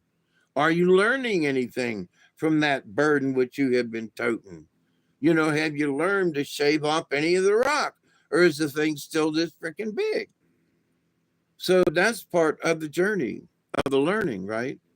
But in that, you still carry the burden, which still is tiring on the self, which still stoops you over, whether you like it or not. Stooping over a computer board, stooping over a drawing board, painting, whatever, the stooping of the becoming, you know. Now, there are a lot of painters who can paint upright this way, but back in the day, it was, you know, especially draftsmen, you had to hover over a drafting table. You, you still do with a computer, but, you know, you hovered over a table. Those who were, you know, the monks and the folks that copied the Bibles back in the day, you know, they were hunched over with a candle, you know, that so they were humped, humpity dumpity, but they were stooped already. You know, I did Charles Dickens, you know, the Scrooge, and you know, Mr. Pennywick was Mr. Fenwick, Mr. Fenwick. Yeah, why are you hunched over such? Well, sir, it's all I can see with this small candlelight. You should straighten up your back or you'll end up like me. Hunched over. Because, you know, they were poor lighting and they only had candles because he was cheap. and only one bit of coal in the tin, in the bin. And so in my memory, I have all these characters that I have, in some cases, acted and portrayed a character, which in doing so for me, I had to go back in time and feel like would have been to have been Mr. Fenwick, you know. Mr. Fenwick, yes, sir. To live in that kind of an environment, to have society bend you over and keep you hunched over. And so how long this has been going on, the folks that are on their computers and folks that are doing this thing, they ain't any better off than Mr. Fenwick, who was working for, Scrooge McDuck. They're all bent over with a single candle. They just don't know it. So in many ways, you can pull back the veil if you were, because it is a veil. But you pull back that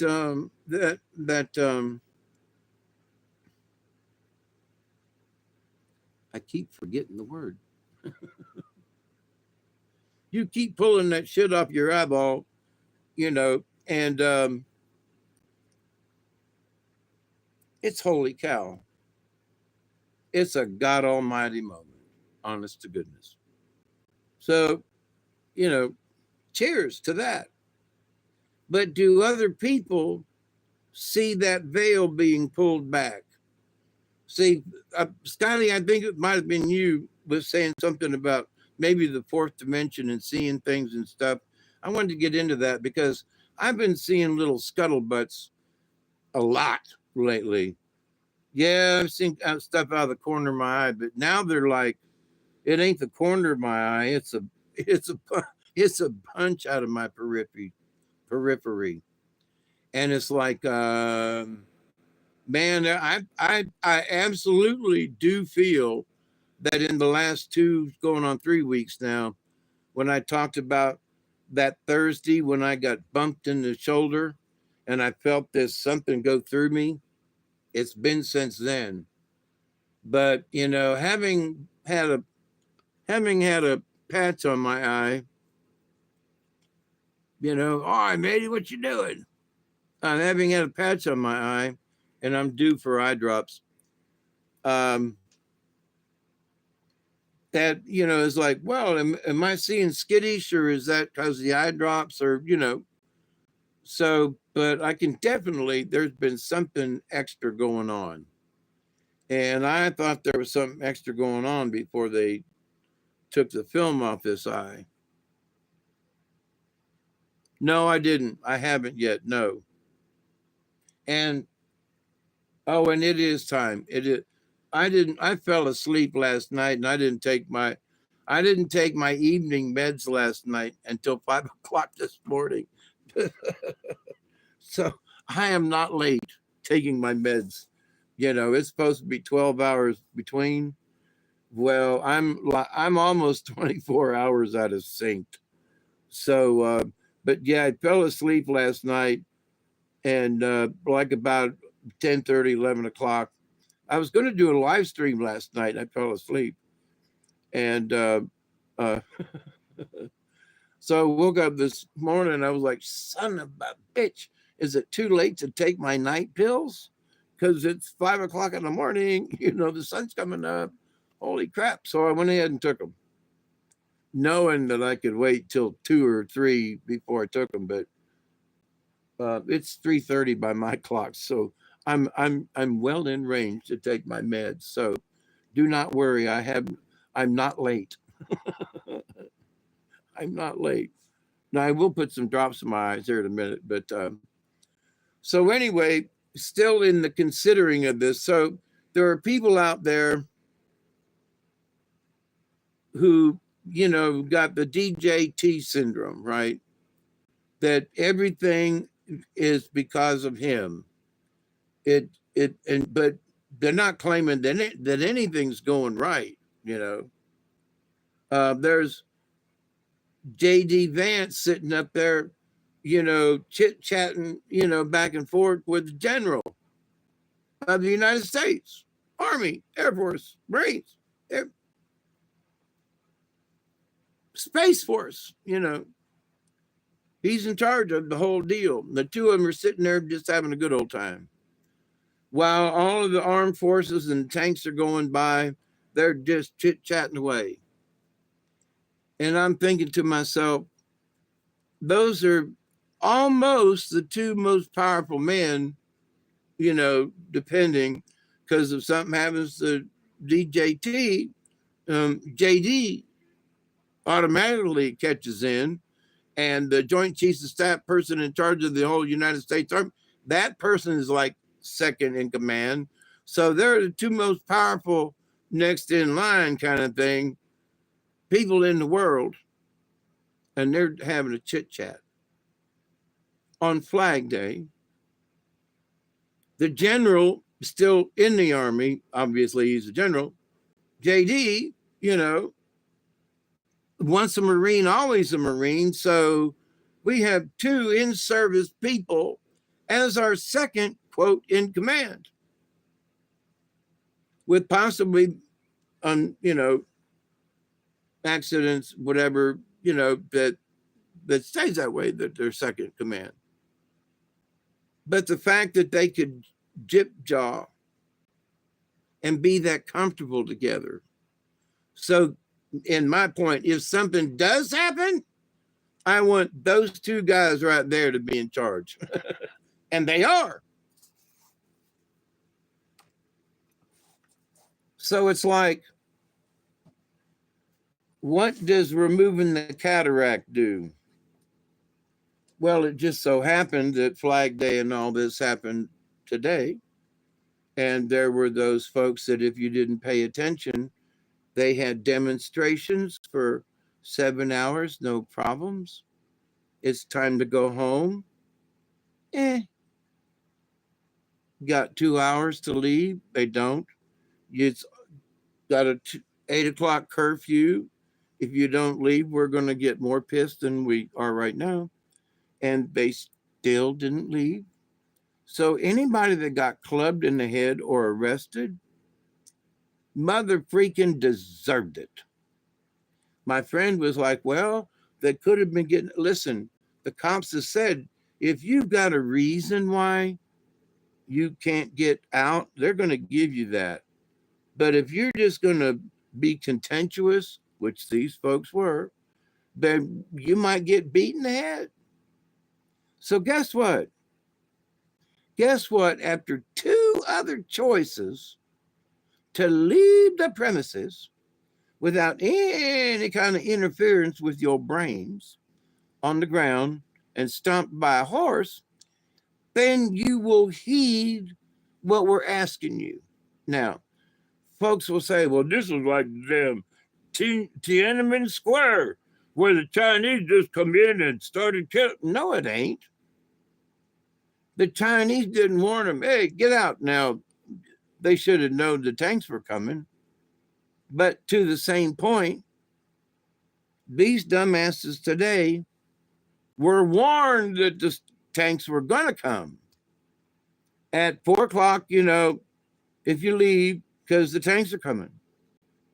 5 o'clock, it's, you know, it's almost 6. You need to get out because the tanks are coming.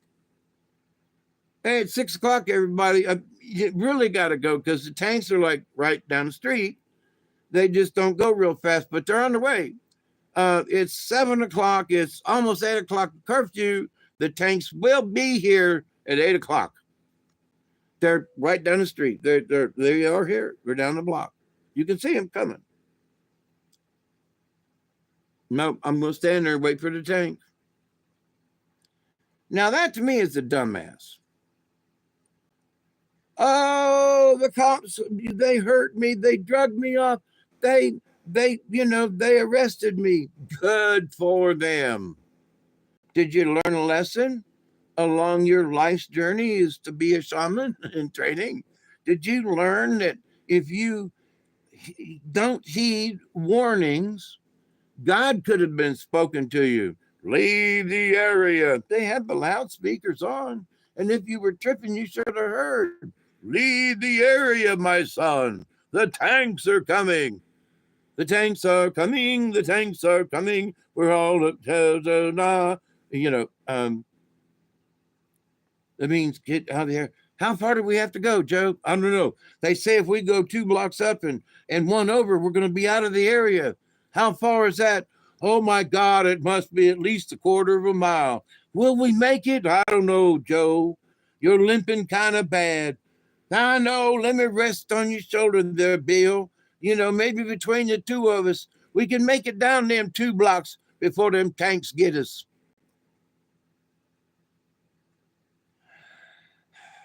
There wasn't none of that, you know. And if there was, you know, that they were scurrying kind of quick because they knew, guess what?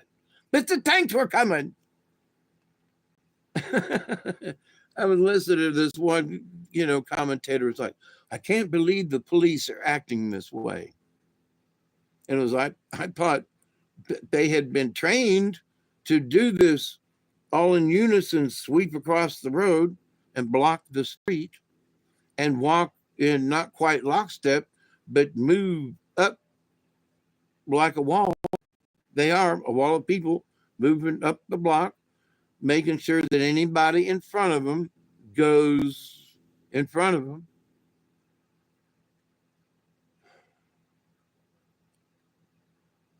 Got to stop and get in their face. A wall of people coming at you, you got to stop and go over there and spit in their face and shake your finger at them and call them a name. And then there's one that I saw where I, it looked like a woman, maybe not, that's, you know, spit in this guardsman's face. And she was like, and went to go like this. And about this time, you see this fist come out, pow, and she goes back about 6 feet, or they went back about 6 feet. And I was like, booyah, hell yeah. Oh, Dave, you're an old hippie. I am. You're supposed to be a pacifist. I am. Then how come you're going booyah when, you know, she gets hit in the face? Because she was a dumbass and she deserved it. I mean, there are times when people just don't deserve that sort of thing. I was in a semi-righteous situation down in Tampa a long time ago where the police came in and everybody go, but they weren't being polite about it. They were like pushing us. Everybody go now, push, push, push. And I mean, they were pushing people over. They were hitting people, you know, with clubs. And it was not and I mean, we were like, hey, this is downtown at the old fairgrounds, which probably there's probably not even exist anymore. But, you know, it was like, we're leaving. Come on, give us a break. And they were like, now, now, now, now. And folks are falling over each other and trying to get out the gate. And then once we were outside the gate, that wasn't far enough because we were still on city property because we were on the street. And then everybody was trying to get to the cars in the parking lot. And it was confusion. It was nutty. So, yeah, Tampa, you know. So I do know what it's like to be in that situation where it was like small riot breaks out at the Tampa Fairgrounds last night, but the blah, blah, blah, blah. And it was like, yeah, but the police, honest to God, did create it. This time I watched and they did not create it. The people were given ample warning. Hey, you need a ride? We'll get you out, you know, wave your hand. We got a chair for you, you know. And then, but when it came time, so they were equating this thing, and they probably will, to the Nazis taking over in Poland and how they went through the, you know, how the Polish ghettos. Oh no. Now, oh no. And they weren't asking people, you know, to throw out their belongings and to get in them railway cars right over there, you know? No, not the same. Sorry. Um, and the fact that nobody was shooting. Well, now I did think that shooting the tear gas the way they did came a little soon. I was surprised about the bang bangs. Like, okay, it's 8 o'clock, bang bang. Wait a minute, tear gas, immediately. All right, maybe 8:10 or 8:15, maybe even 8:30. You could have waited on the tear gas as you're making sure that people get nah, boom, tear gas. Well, I guess you mean business. So there's a mother carrying her child, and both of them are whining because the tear gas is moving down the street. They happen to be on the side of the street, and they both got whacked with the tear gas. They weren't close up to the situation at all, but it blew in their direction. But I thought to myself, it's 8 o'clock at night. You have been warned, and you're still on the same street that the mess is on. You could go one block either way. If you used an ounce of intelligence, you could go one block this way or one block this way and be out of the presence of that tear gas. Now, did any of them people turn up a side street? No. None of them. The same street everybody's walking on, the same street that protesters ride, same street as the police trying to close. None of them went off a side street. They all stayed on the same street. And then when the tear gas came, the people on that same street were pissed off because they got tear gassed. If you went one block over, either way, you'd have been out of the tear gas. But they're going to bitch at the police. And I want to say, you're stupid. You're stupid. Part of the stupidity they're trying to teach us all. You see, all this comes around together. It is all connected to stupidity, And it's a shame. Remove that cataract off of one eye and give your brain a chance to go, son, bitch. That's what white looks like. Whoa, now I remember. Oh, holy, yeah, I remember what that color is now. And wow, I had no idea how bad it's gotten. So until you see one eye open, going back to what I was talking about with people doing this number, what do they mean by this? It means what's shaded, what you can't see. You can see everything's clear out of this eye, so you think. And even if you pull your hand off of this eye, you're only going to see with one eye because you always see with the strongest eye. But if your eyes have got a cataract on them, you're not seeing clearly at all. You've convinced your own brain that that's white, and it ain't. You convinced yourself that everything's clear when it ain't.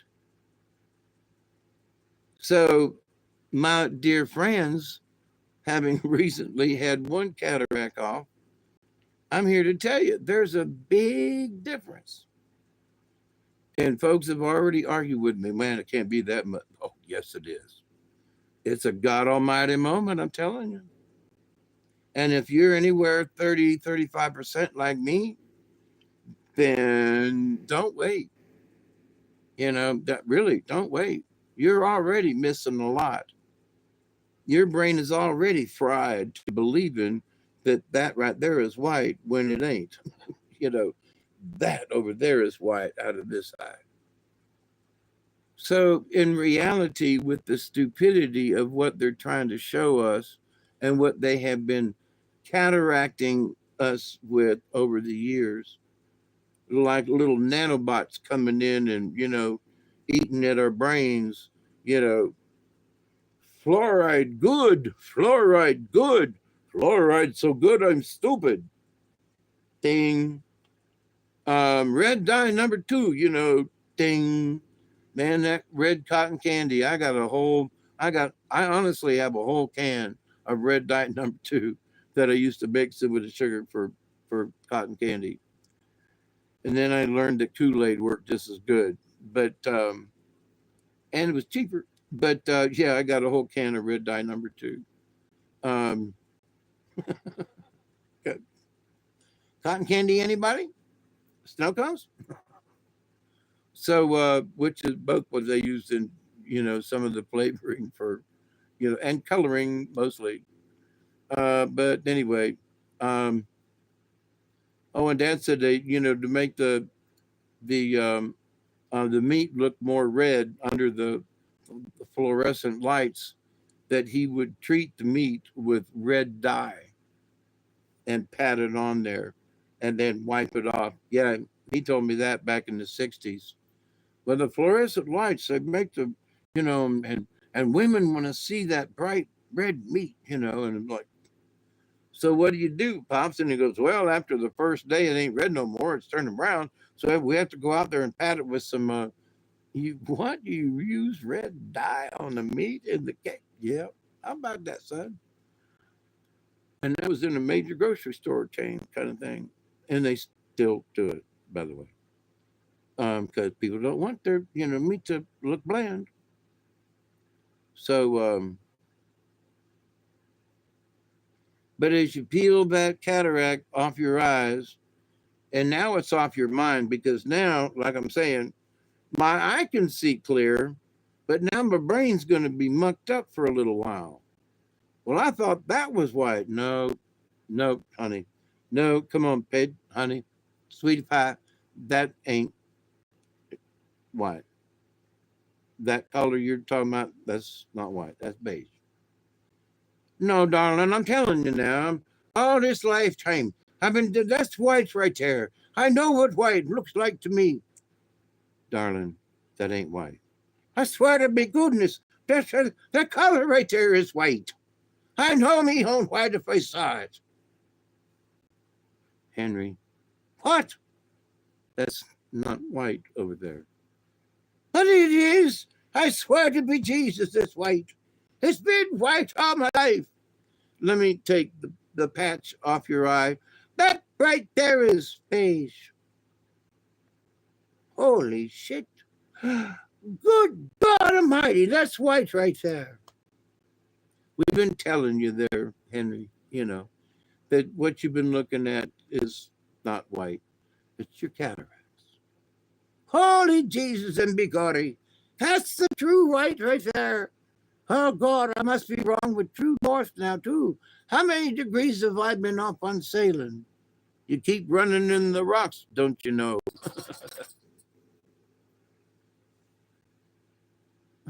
But anyway, so you can see that, you know, I need another hit. But you can see that I've been thinking about this for a little while and coming up with little limericks and stories and stuff. But to the point, though, these things are all connected, you know. And first off is like, well, Dave, you know, you're going to the doctor. Well, maybe you should have your eyes checked. Okay, you got to first believe in that, right? You got to trust yourself. So then you go and you got to find trustworthy people. Then you got to trust what they say. You know, well, you got to see. I went to them a year and a half ago, right? And they go, well, you know, it's about 25, you know. And then I went back a year and a half later and they go, well, it's about 35 to 40%. And you go, well, and they said, well, what do you think, doc? And they go, well, we think maybe that you might ought to have it done. Okay, well, it's only 35%. Yeah, well, but we think you ought to have it done. Okay. So now they've not ever had it done before, but to the point. So think you ought to have it done. All right. So now I'm getting it done. So now that I've had one eye done, I go, holy crap, 35%, pushing 40. Some bitch. The difference in this eye to 40, I was pushing 40% blindness. literally, because it's, it covers your eye. And I was going to argue to whether or not I was going to, whoa, no, don't take my blindness away. What? So that's how I see America right now. People are not convinced because DJT is El Presidente, can't be the king. No. But that, no, JD and that general right there, they might be next. And there would be good choices. Um, but would you be able to see the good in those two men because of the cloudiness, but the cataract that has been placed over your eyes by the Democratic Party for these last so many years? So the Democratic Party has been the cataract. Slowly get into your eyeball, getting into your eye shape, making you part of the stupid by putting more weight and responsibility on you, putting more stupidity on you. And you for those of us who are like, wait a minute, I know that ain't true, but you're wrong. That's conspiracy theory, and you know it. And that way, no, it's not true. That, fluoride good for you. Let's stoop over some more. Men who act like girls should compete against girls so men can be men and boys can be boys and men can be girls and girls can just fuck off. What did you say? But see, that's how it's been. I can't believe that women have to stand up to be women. I'm sorry. What does it say on the bathroom door? Women. Then get the fudge out. But I'm a no, you ain't. Get out. But listen, honey, I am a you better get out. Yeah, but look at me. I look like a you better get out, Dylan Mulvaney. But honey, I'm a transvestite and you do not belong here. Get out. Tranny pants on. So people, I think, are going to have been triggered by today in a certain way. The two shootings of the folks in Minnesota, bad in the general look of things, in my humble opinion. It feels like there have been people triggered. I hope that the triggering dies down. I do. But coming up to the 4th of July here, and other people talking about that, what is it, the 24th, it's supposed to be an important day or something. It's like, okay. So every day is an important day, but, you're picking specific days out that's going to be important. I'll listen,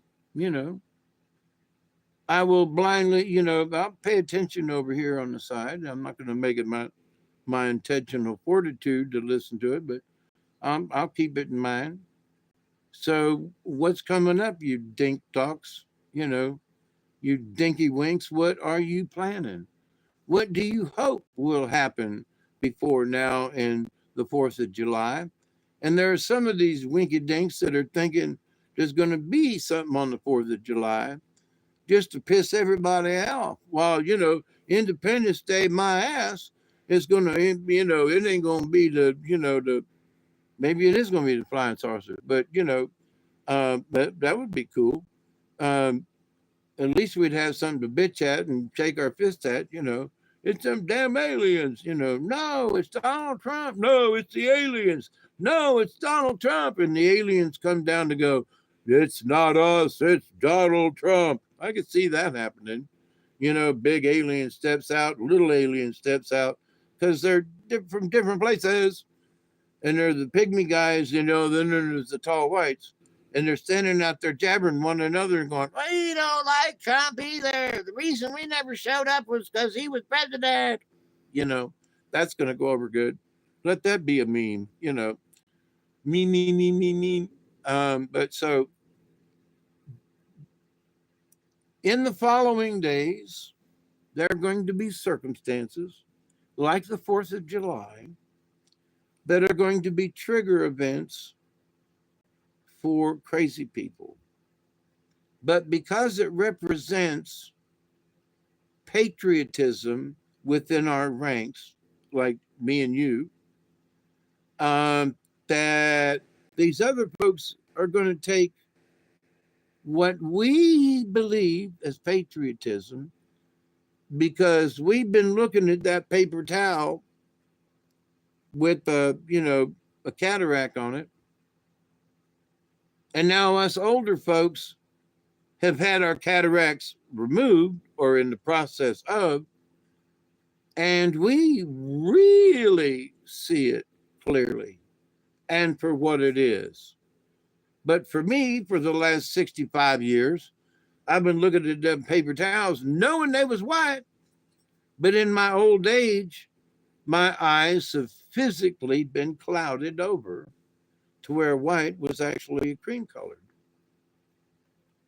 Who would have known? But American public and others are having,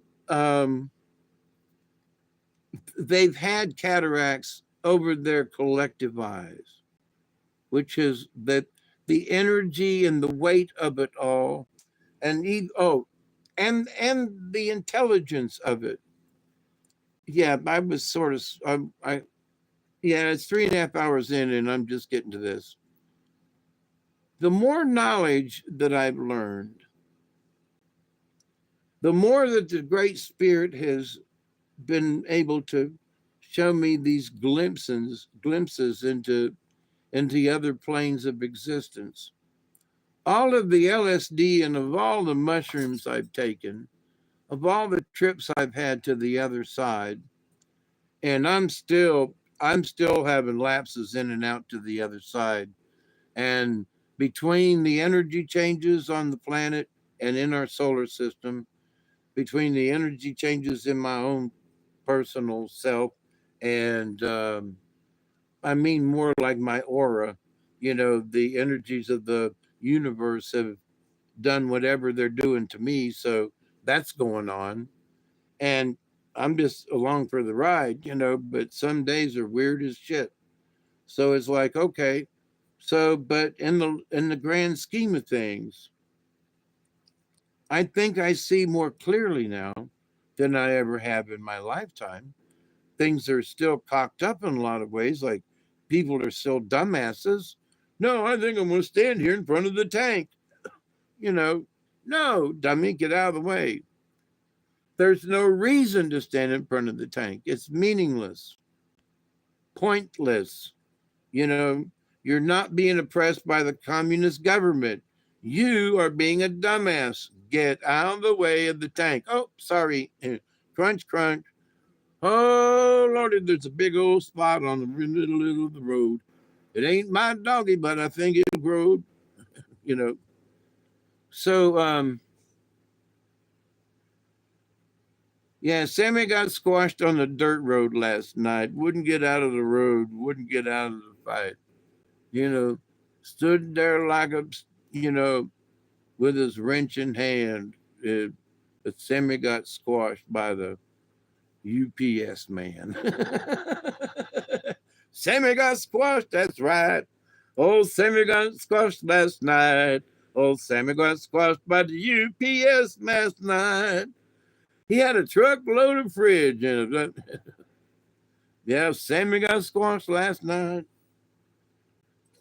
Remember that one now. It's going to be a big seller. Sammy got squashed on the gravel road. He was looking for money. He was fighting the toad. And along came a driver with his lights down low.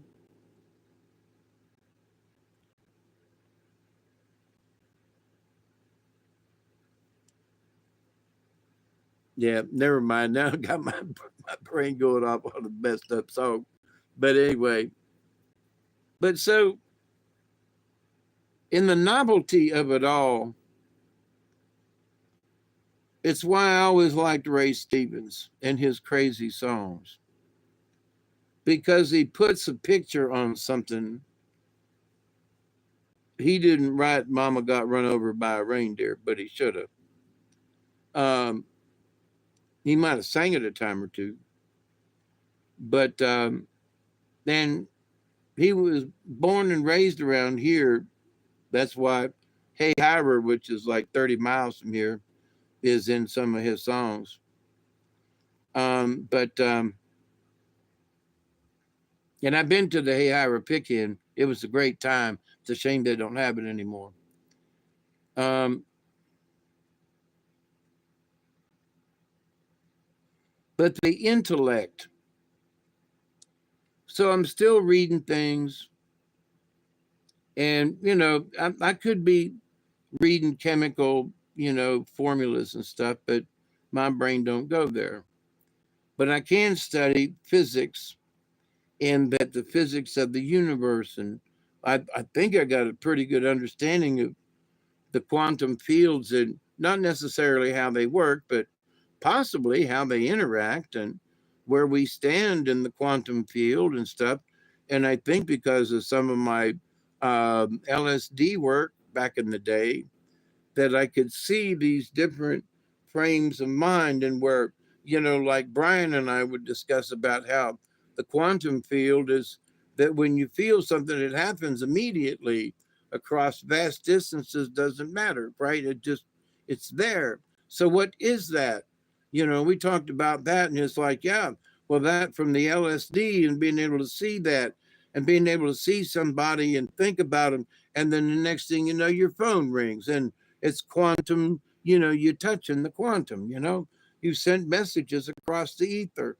We understood that in a way other people just don't get unless you have tripped a lot, right? So in that, Brian and I had um, a unique experience, even though we'd never met, we had met. So, and we agreed that we had met probably in the quantum field in the ether. The ether is the quantum. So, but anyway. So there are those folks who, without having ever tripped, I believe, and he believed, that they would never understand the full understanding of the quantum thing because they were still stuck in this body. And I think he's gone now, can't argue with him on this, but I get messages that that's why people are going off and taking ayahuasca so much. They can't understand it until they trip. They're not going to get the message from the master as they see it unless they trip. And I would agree. And it ain't just once, because I've done it over 500 times. And my understanding is a little way beyond some other books is, and I'm not trying to brag, it just is. But until you've tripped 500 times, don't tell me what it feels like. And don't tell me I don't know what I feel. Don't tell me because you don't know. And I'm not trying to be a bigot or anything. I'm like, I'm sorry. Until you tripped over 500 times, do not discuss with me that you know what I've been through. No. Until you spent a year in jail like I did, can you tell me that you understand what it feels like to be in jail for a year? No. So just like having my leg broke and having to go through all, don't tell me what you felt. I've had back surgery. Don't you tell me how I should feel about this and what I should do or not do, or that I got heart problems I should do, or what I'm doing, what I'm supposed to be doing. I've done what I'm supposed to be doing. I did the thing. I followed all the rules. But this is what's happened. So it doesn't always work out the way you want it to. Life is just like that. We hope for the best, most of us do. But there is still that cloud cover that nobody sees. Why? Because the cataract has been given to all of us. Welcome to the cataract. And so that we slowly over the years, there's been a cover, a little bit of time, sometimes a great big cover, and sometimes we go, throw that shit off of me, you know. But it's too hot. But then there are times when we get cold. Follow this information. There's a situation going on that we feel that we don't have God in our lives. Well, that's your fault, not mine, you know, because if you don't have God in your lives, that means you don't believe. If you don't have God in your life, it's that's your fault. Because God, the creator is always with us, because he's always around us. He, she, it. It's all of the above. In that way, it's androgynous. It's both in a mix. But the creator is always around us. So this idea that, you know, God has left us and no, God left you because you allowed it, because you just said it's gone. Wasn't gone till you said it. But, you know, now everybody's going to believe that, oh, Jesus ain't in my heart. Oh, Lord, what am I going to do? There's some of that bending. That's the spiritual, intellectual bending of this deal to make you stupid, right?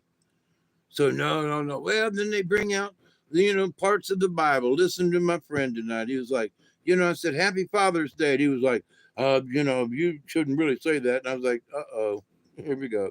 There's only one Father, and our Father is in heaven, and he's the only one that should be called Father. So if tomorrow is Father's Day, then it's his day. Tomorrow's Sunday, and it's his day anyway. And I was like, you know, I'm an old man. I ain't getting nothing on Father's Day. Don't care. I done left that a long time ago. I haven't been to the mailbox. I might have got a Father's Day card, so I won't go there. All right. My sister's good at stuff like that. But as far as, you know, ooh, here's a Father's Day present, and it's okay. But, you know, he's got 4 little children and one in the oven. Again, God almighty, that woman. She needs to. Anyway, she's a lovely lady. And a country girl. Which is good, because they need all the country they can with him, all them chillins. But 2 older girls and 2 younger boys, that's going to work out well. The boys are already pals, so. But so in that, he's like, so there are those folks that go, oh, Father's Day is this, and we should have, and oh, and you know, blah, blah, blah. And then there are those who are like, you know, Jesus said, the only Father is our Father in heaven, and you can't call me a father on Father's Day because I'm not a father. Only he can be the one. Ruin the shit out of something, will you? I mean, like, Happy Father's Day. You can't say that yet. I'm like, holy mackerel, Andy. You know, so there are those sides of the coin, you know. And here's the thing. He feels that religiously and through the Bible, that his cataract has been lifted. And that he is seeing the Bible with the clearest of eyes. And, you know, Happy Father's Day. No, you know, God is the only Father. He's the only Father, and we should, you know, and everything else is a false. And I'm like, and you just had your eye was just cleared. Are you sure about that? I think you replaced one cataract for another. You know, I'm like, what? So there are folks who take some things that in the future, and it's coming, that the some of these things in the Bible were flat out made up. You know, just flat out made up. And because the church needed something to keep everybody's attention, I went to Catholic church. I learned all the Catholic ways. I was going to become a Catholic priest when all of a sudden my eyes were lifted and there was a poker in my butt. And I went, wait a minute, what's going on here? So to become a Catholic, you have to learn all the rules of being a Catholic. If you want to be an Episcopalian, you just go to church, so to speak. Now, I can't remember, but within each church, there are rules. But in the Catholic Church, there are so many freaking rules that if you get the rules wrong, guess what? You're not a good Catholic. Guess what? You can't reach God. You can't, you have to talk to Mary and ask her to intercede for you because you can't talk to God. Now, in the Native American community, all you have to do is be of a free spirit and to be able to show your integrity and your honor to the universe, to the Creator, to have conversation with Creator, to God. But in the Catholic Church, you got to go through all this bullshit, a bunch of it, to become a Catholic. And I've asked this question many times. Have the rules gotten any of you Catholics any closer to God? Have them rules that you studied about being a Catholic, all of the catechism, all of the rules and junk, have you ever got anywhere closer to Jesus in your heart? Tell me true, because you a damn liar. None of them rules did anything to put Jesus or any of them else closer to your heart. None of them. Oh, I prayed the rosary 7 times. Me too. Oh, and I felt Jesus in my heart. That's because you were tired and were falling asleep. And, not to say that Jesus can't enter your heart, darling, but but only the rosary could do it. I have met Jesus myself a couple of times and I wasn't using rosary, but that's because you've been clouded that way. You have been taught, you've got a cataract on you that what you see is the right way when it really ain't that color at all. The right way is over here. This is the path. This is the true path because it's bright. That's white right there. That's off white. Both are true. But I'm following this one. Go ahead. But now that I've had the veil lifted off my eyes, I'm going this way. We'll see who gets to glory before thee, Have a good day. I'm so glad I've had my cataracts moved because now I can see what white is. And now I can see what right is. White is right, right is might, something, the intellect. The more we learn about these things, the Catholic Church is full of shit. Oh, Lord have mercy, hallelujah. But wait a minute. So this religion over here that teaches you all of this stuff, what are they teaching you? Well, they're teaching about this, about how God, but what are they teaching you? Are they teaching you something to sit down and actually be able to feel like you have a connection with God?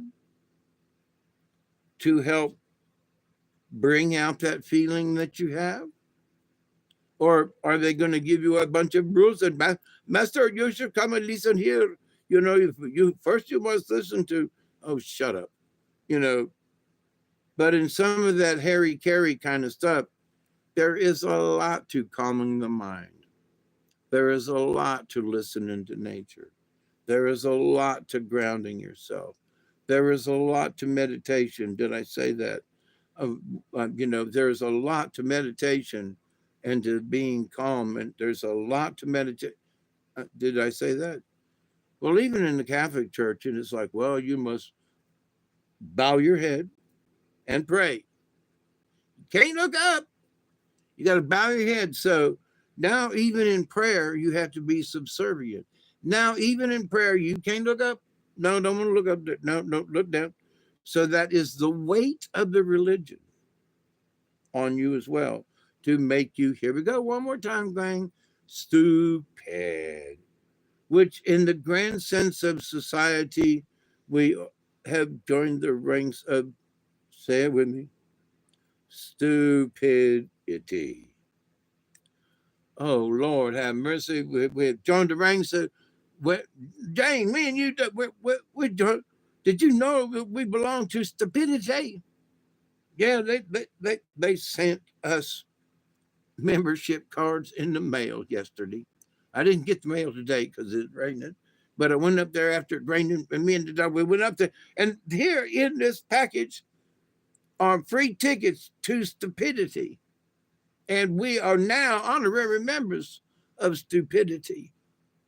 And with that, I'm going to show you Stupidity for smoking my 420 bowl. Stupidity's right here. Praise the Lord. Thank you, Jesus.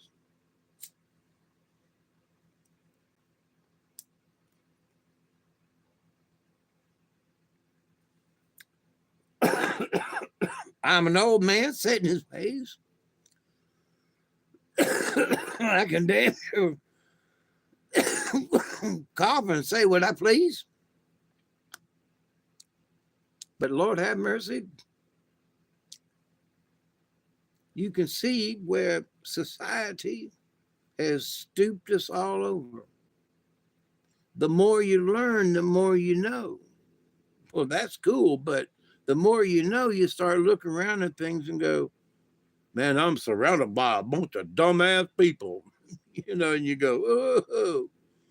And then there's the realization that the more you know, it's the weight of realizing the more you know, you realize how much other people are so stupid.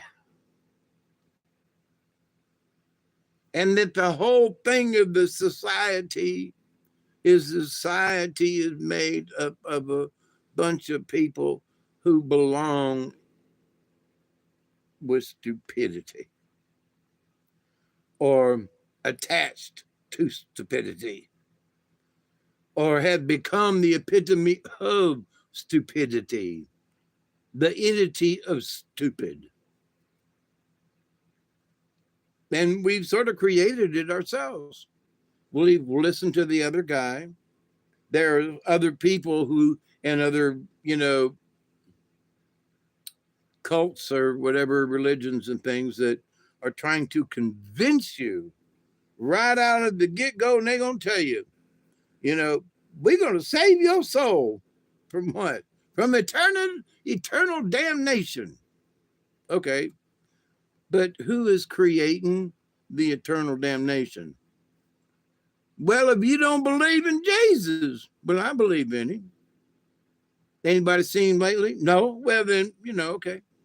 Do you believe in God? Well, of course I do, because God's all around us, you know. God's in the cosmic goo. Well, yes, I love God, and God loves me. It's a mutual thing here. You know, do you not understand that? Well, I don't understand how you could understand that, because you don't have enough brain power to understand that, son. You know, you got to go to one of them educational type colleges there, and you have to participate, and you got to get your, you know, your doctorate. You got to get that, you know, device that says that you can, you can pile shit deeper than somebody else, that's important in this life. We have to perpetuate the stupidness in getting a master's degree, or I'm sorry, a doctorate. It's strategic. It's beneficial. We must get that education. Guess what it is? The cost of it is the weight. The acquirement of the knowledge, if acquired correctly, is weight. Because now I have this knowledge. Now what the fudge am I going to do with it? Do I go to work for a corporation doing something I might not necessarily like to do? Am I going to be humped over a computer screen? Am I going to be humped over by, working out in a big plant somewhere or something where my job would physically, make me humped over at the end of the day from lifting things heavily? And am I going to be humped over from, pulling over a desk or something? Am I going to be sorting parts or look, but it's a good job. All you got to do is check these parts. All you got to do is check the parts to the drawing, Dave. Okay, fine. But then you sit at a table that is not ergonomically correct. You can't rest your elbows anywhere.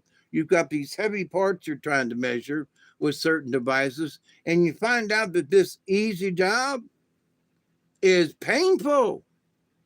But it is technically an easy job. But it ain't, because you have all these parameters you got to work around and with and whatever, and the conditions. But the job itself, all you got to do is measure stuff. Yeah, but when you get this great big engine in and you're trying to measure this, how do you do it? But no instruction. But it's an easy job. All you got to do is measure it. Okay, So having done that too, easy jobs. So what is easy to one person may not fit the bill. Here, describe how to do that job right there. Well, what do they have to do? Well, they have to make sure that all the measurements on the print that actually is what it says. Verify? Yep. All the dimensions. Mm-hmm. And what do I use? All these tools over here. Okay, sounds like fun. Until you get about halfway in and you go, how am I going to measure way down yonder in this circle? How do I know that is what it is? How am I going to measure that which it is? And then you have to learn about tools. You have to learn about measuring devices. Where am I going with this? Because all of that is heavy on your brain. That is all knowledge. That it's good knowledge. It's good for what it is. But what it does is it bends you over. Having done it as an engineer at the last place, I had to do a lot of part checking and sitting there and, we got 25 parts got to check, right? And so got to make all these ones that go to the print, correct, check. And you got to do it 25 times. And so that one of them you might look at and go, wait a minute. And you go back and pull one back, other one. And you go, wait a minute, that one ain't right. And then you have to go back 3 and you go, I haven't checked these right. And then you have to redo your work because you screwed up a little while back. And you kept making the screw up even worse, sort of like the cataracts that we get. And so over time, my first 3 or 4 that I checked were good. But on that 5th one, it was smudged. And then on that 6th one, it was still smudged. Because that's close. No, it wasn't. No, it wasn't. And so then the 7th one got smudged. And then the 8th one, because I was like, the last other 2 was close. This one's close enough too. It was worse. So you got, 3 of them good, 4 of them okie dokie. The 5th one, it was okay, passable. Number 6, no. 7, no. 8, no. And every one of them after that's wrong. Because you slowly let it slip in. But I got the first one right. Yeah, but not the fifth one. Well, doggone it, now my eyes are, oh, no, that ain't right. Ooh, I must have pulled some of that scab off so I can see clearly now, you know? So having worked in that industry as part of being a machinist and everything, as part of my being an engineer, checking parts was also part of my job description and working with metrology. So, and I really enjoyed doing it, but sometimes it was difficult. So at the times it was difficult, you had to work through them, you know? But the weight of it all, and I'm telling you the weight, we're waiting on these parts, Dave. Well, yes, sir. You know, we're checking them as quick as we can. Well, right now, as quick as you can ain't fast enough. Do you have any of them done that you can pass on to us?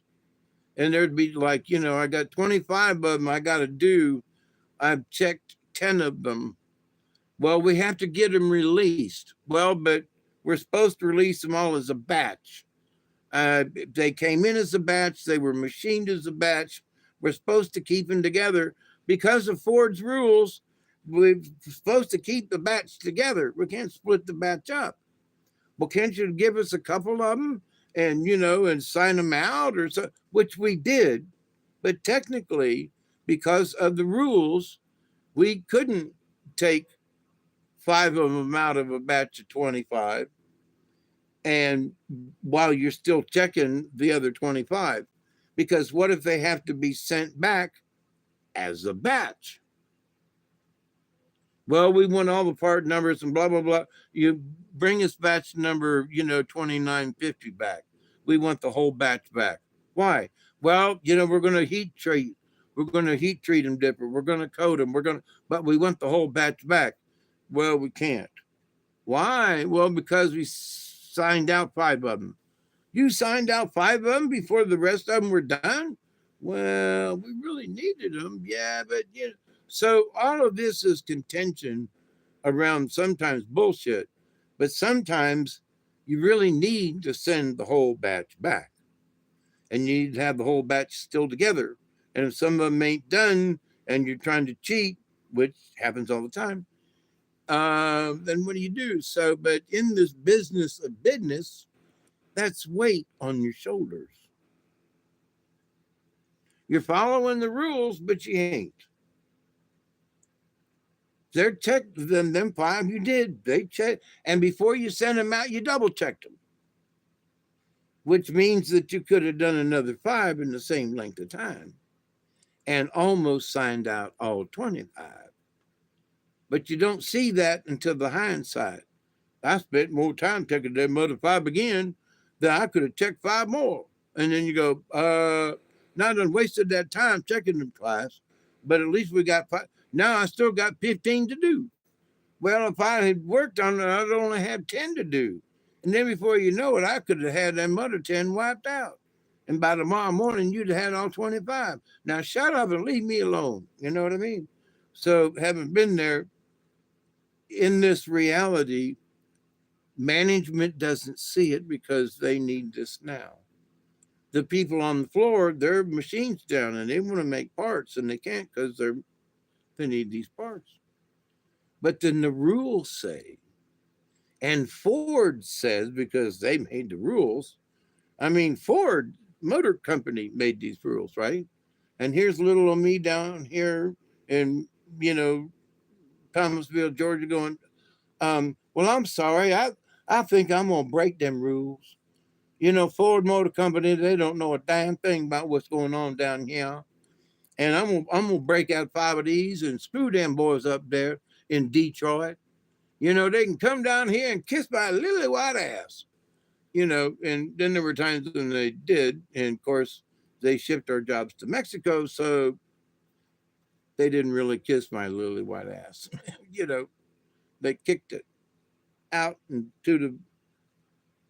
So, but, you know, now they have to pay a tariff to get those same pieces back in the United States. And I'm laughing my ass off about that. Where they thought they was going to save 20%. They got a 25% tariff coming back in right now. Ford Motor Company, I'm so glad, you stupid asses. You know, and Chrysler built all them pieces and parts down there in Mexico and wouldn't give them jobs to Americans. They'd kiss my holy grits too. So, there are many companies and corporations that for greed, you know, um, is the reason they did these things, moving things to Mexico when Americans were actually good enough to do it, the job. And here's the thing, here's the catch. Now we're in a situation where industry, I'm glad Trump's in it for this respect, that industry's going back to being industry together. And I'm hearing from machinists and folks all across the board, they're so damn happy that stuff's coming back here. The boat business, building ships. Um, one of the congressmen was chewing out Pete Hexas the other day. Can you tell me what the Navy's doing? How many ships have we built? How many ships has the Chinese built?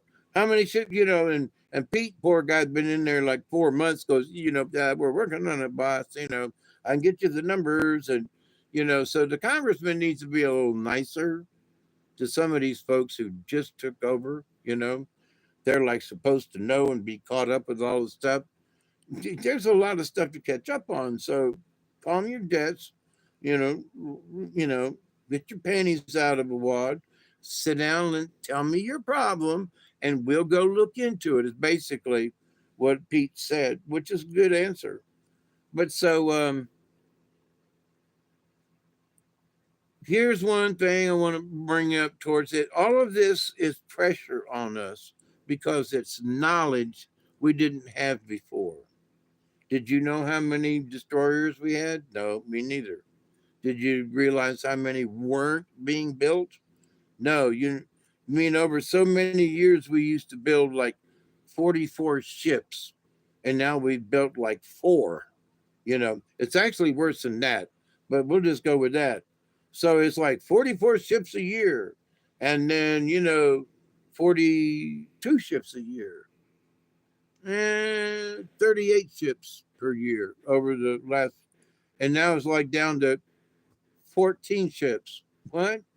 Yeah, we built 14 ships and had to sack two. So we're actually, behind. Behind what?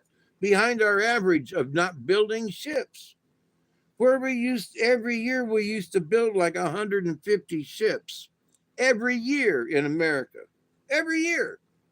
They would complete 150. It's more than that, but so there's hundreds of ships being built every year in America, and now we can't put together 14. Seriously? Well, see, they're saying they want to change that. What does that mean? That means millions of jobs for a lot of people. And after talking with my granddaughter who was in the Navy, she was in the process of refitting a ship. And she said, Pops, there's stuff out there that there is so much work that needs to be done. There are so many ships that are sitting out there that need refitting. And she said, and I can't remember the name of the ship, but she said the ship I was on, our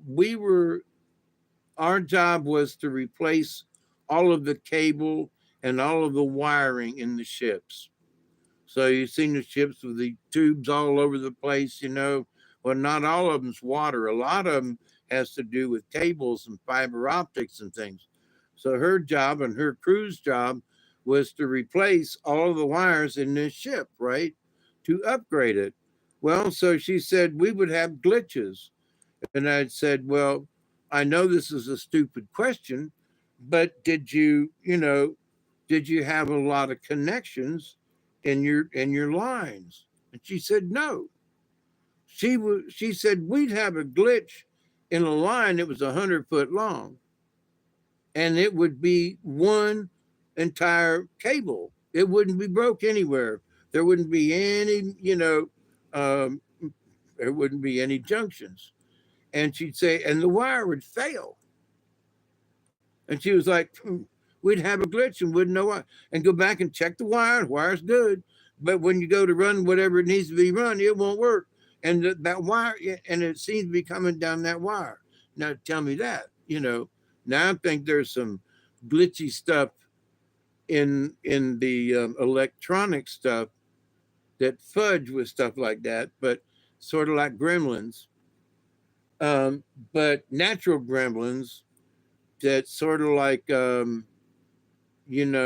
X-File Tesla kind of stuff, uh, having to do with grounding to the bulkhead and stuff, that things would just get woo-woo and not work, for example, at all, no signal. But it's 100 foot, it's a straight piece of cable.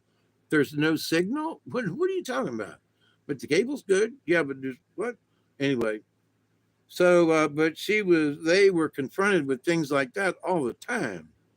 So she said our ship that was going through the straits over there in Hormuz or something like that, she said we couldn't steer the ship. And I went, what?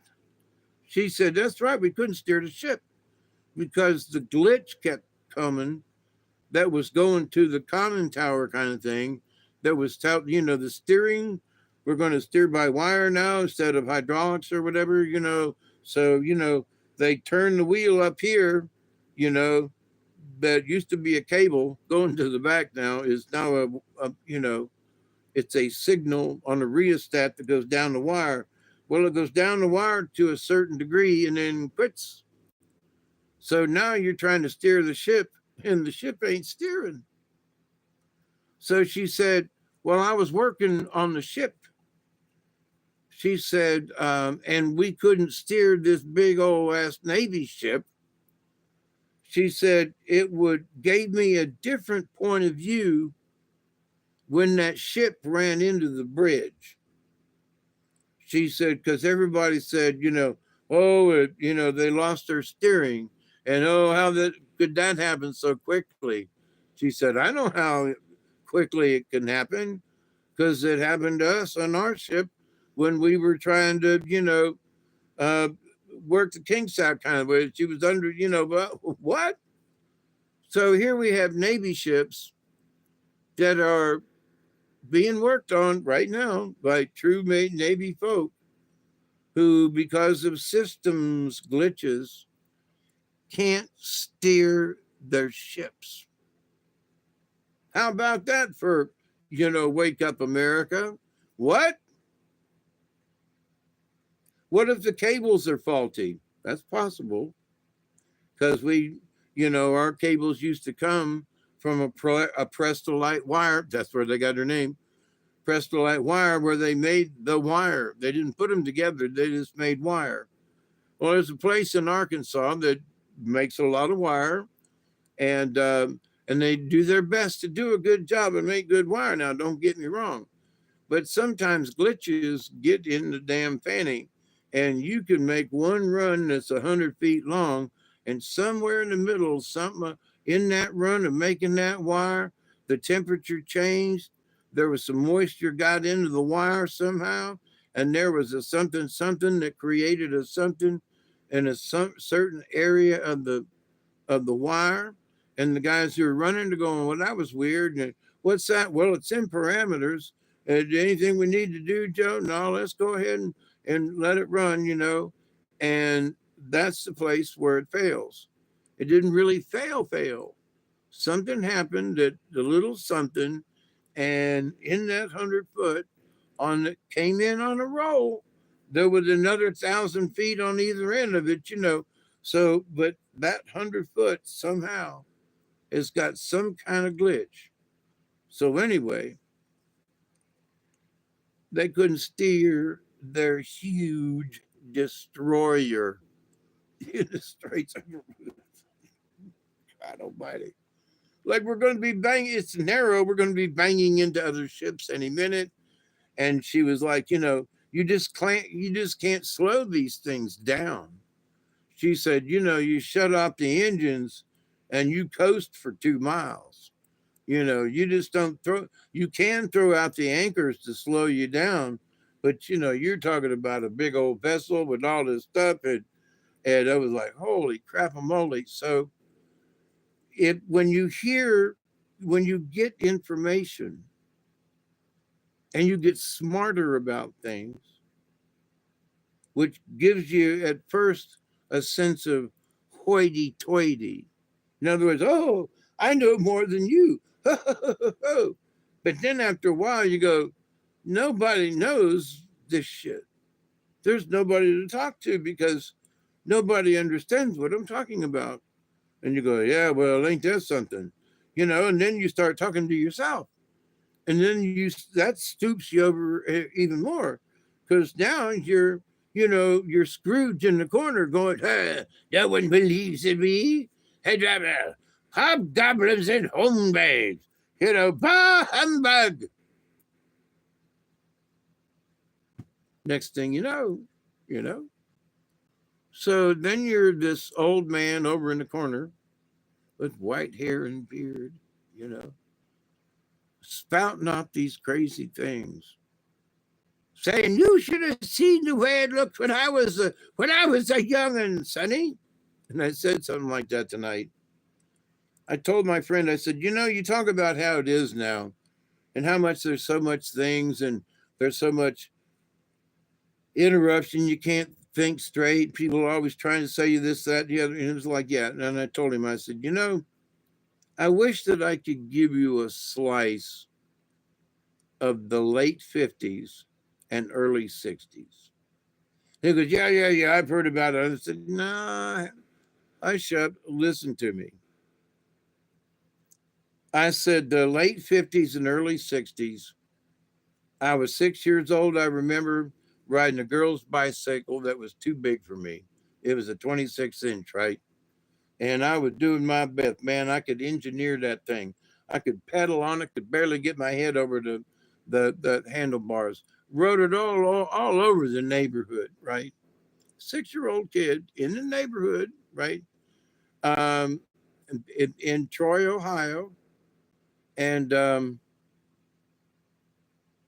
everybody in the neighborhood knew everybody else. We were Catholic over here, and these folks were Methodist, and folks around the corner were, some of them were Catholic, and two doors down they were Episcopalian, and these guys worked with this company, and that one worked but they all worked, but it was as a community. Now I don't know if some of these neighborhoods have this now or not, but back then the neighborhood was a family, you know. Come on over, we're having a cookout. Okay, And back in the late 50s and early 60s, there was a different air about things. There wasn't all the confusion, and there was just barely talking about Sputnik going overhead, which I remember going outside and they were talking about, oh, there's Sputnik, Um, but now we've got space travel. We've got meteors and stuff coming in. We're going to get wiped out any day now by, a sunburst. There's all this stuff we didn't know about back then. And because we didn't know about it, we could see things clear. Wasn't that we were stupid. It was that we didn't have that knowledge to bend us over. Oh, but that knowledge, don't you think you're better off knowing all this stuff? I don't know. I don't know. If I could go back, if everything is like it was then, every one of us would be stupid. In that we would not have that knowledge. Well, all we knew is they'd fly over and say, there's a hurricane brewing in the Gulf. And if they wanted to know about it, they had to fly a plane through it. Now we look at Doppler radar. Now we can see it from the satellite. We didn't have that kind of shit. We imagined what it looked like. They sent us pictures from the airplane that the hurricane track. that flew through the hurricane and then gave us the information. No, they still do it, but back then it was like, you know, they were flying in you know, prop planes and stuff, and you know, life and death situations. And now we look at the Doppler, which is cool, but it ain't the same. We lived it. Either we knew it or it wasn't there, you know. And it was something like, if you can't feel it or hang on to it, it ain't real. Now there are a lot of stuff you can't hold on to that are real, you know, like the quantum field, you know, and certain things about that. I was listening to a couple of physicists talking the other day. Said, you know, we couldn't run the experiment. We had to set the experiment. We had to tell the AI to make up a time when it would start the experiment, because the experiment was so sensitive that they'd already plotted that the observer effect had had messed up the readings on this thing. So they had a computer. The only thing they knew was to get out of the building by 5 o'clock and not come back until Tuesday. You know, that's how much time the computer needed to run this thing, the experiment. But that was the only parameters. So from Friday to Tuesday. So anytime during that time, the computer could turn on the experiment. But that nobody, no lab technicians or none of them, could know when the time of the experiment would start. So as part of the experiment, they all left on Friday, said, how you know, anybody got an idea? So some of them were taking side bets, right? As you might often do. Taking side bets at what time they thought the machine was going to come on. Well, because the computer was going to do the dealing, somehow AI heard them talking about it in the quantum field. And that, you know, 2 or 3 of them had picked, oh, I bet you it starts within the next 20 minutes. Well, I bet you it won't start till, you know, such and such. And so the technicians were coming up. And so apparently AI heard them and started the program when like 4 of them had decided on the same time. So it's like, well, now ain't that some dookie? Ain't that some stuff? So wait a minute, you mean they were taking bets out in the parking lot, and the computer, who was supposed to choose the time and did, chose the time that 4 of them agreed on in the parking lot. So they won the bet. So now, did they have an effect on the experiment? Well, the observer effect had an effect on the time that it was started. So now tell me about this. We don't have an effect on things, right? And my phone just said power saver's on because I'm running out of battery, which is good because it's 4.5 hours. But I love you all. Thank you for letting me yak on about this stuff. But like you could stop me. Well, I'm kidding. No, but you could forcibly evade me.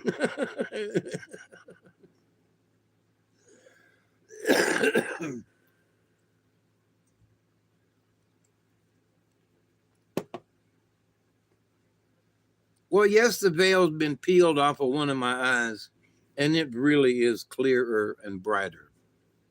That is an absolute fact. And to anyone else who has cataracts, it will affect you differently. But as far as your ability to see, oh, it will be much clearer. Do not deny yourself being able to see clear. Get your cataracts out. Don't screw around. Go ahead and get her done. because it'll last a while. You'll be able to see, the right things for a while. But so anyway, and the eye test is cheap. And in some ways paid for by your insurance.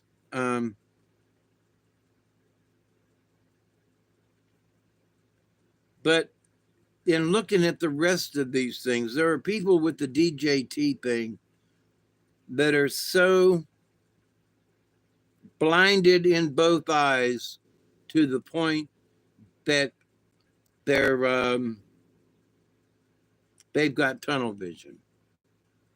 And people say, well, that's just because you like Donald Trump and you think everything he does is right and you hang on, back that truck up.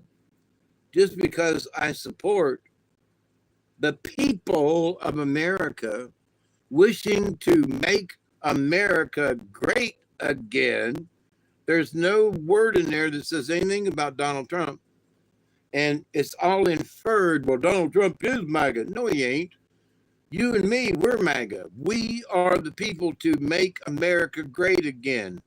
He's just the driver of the bus at the moment. That's all.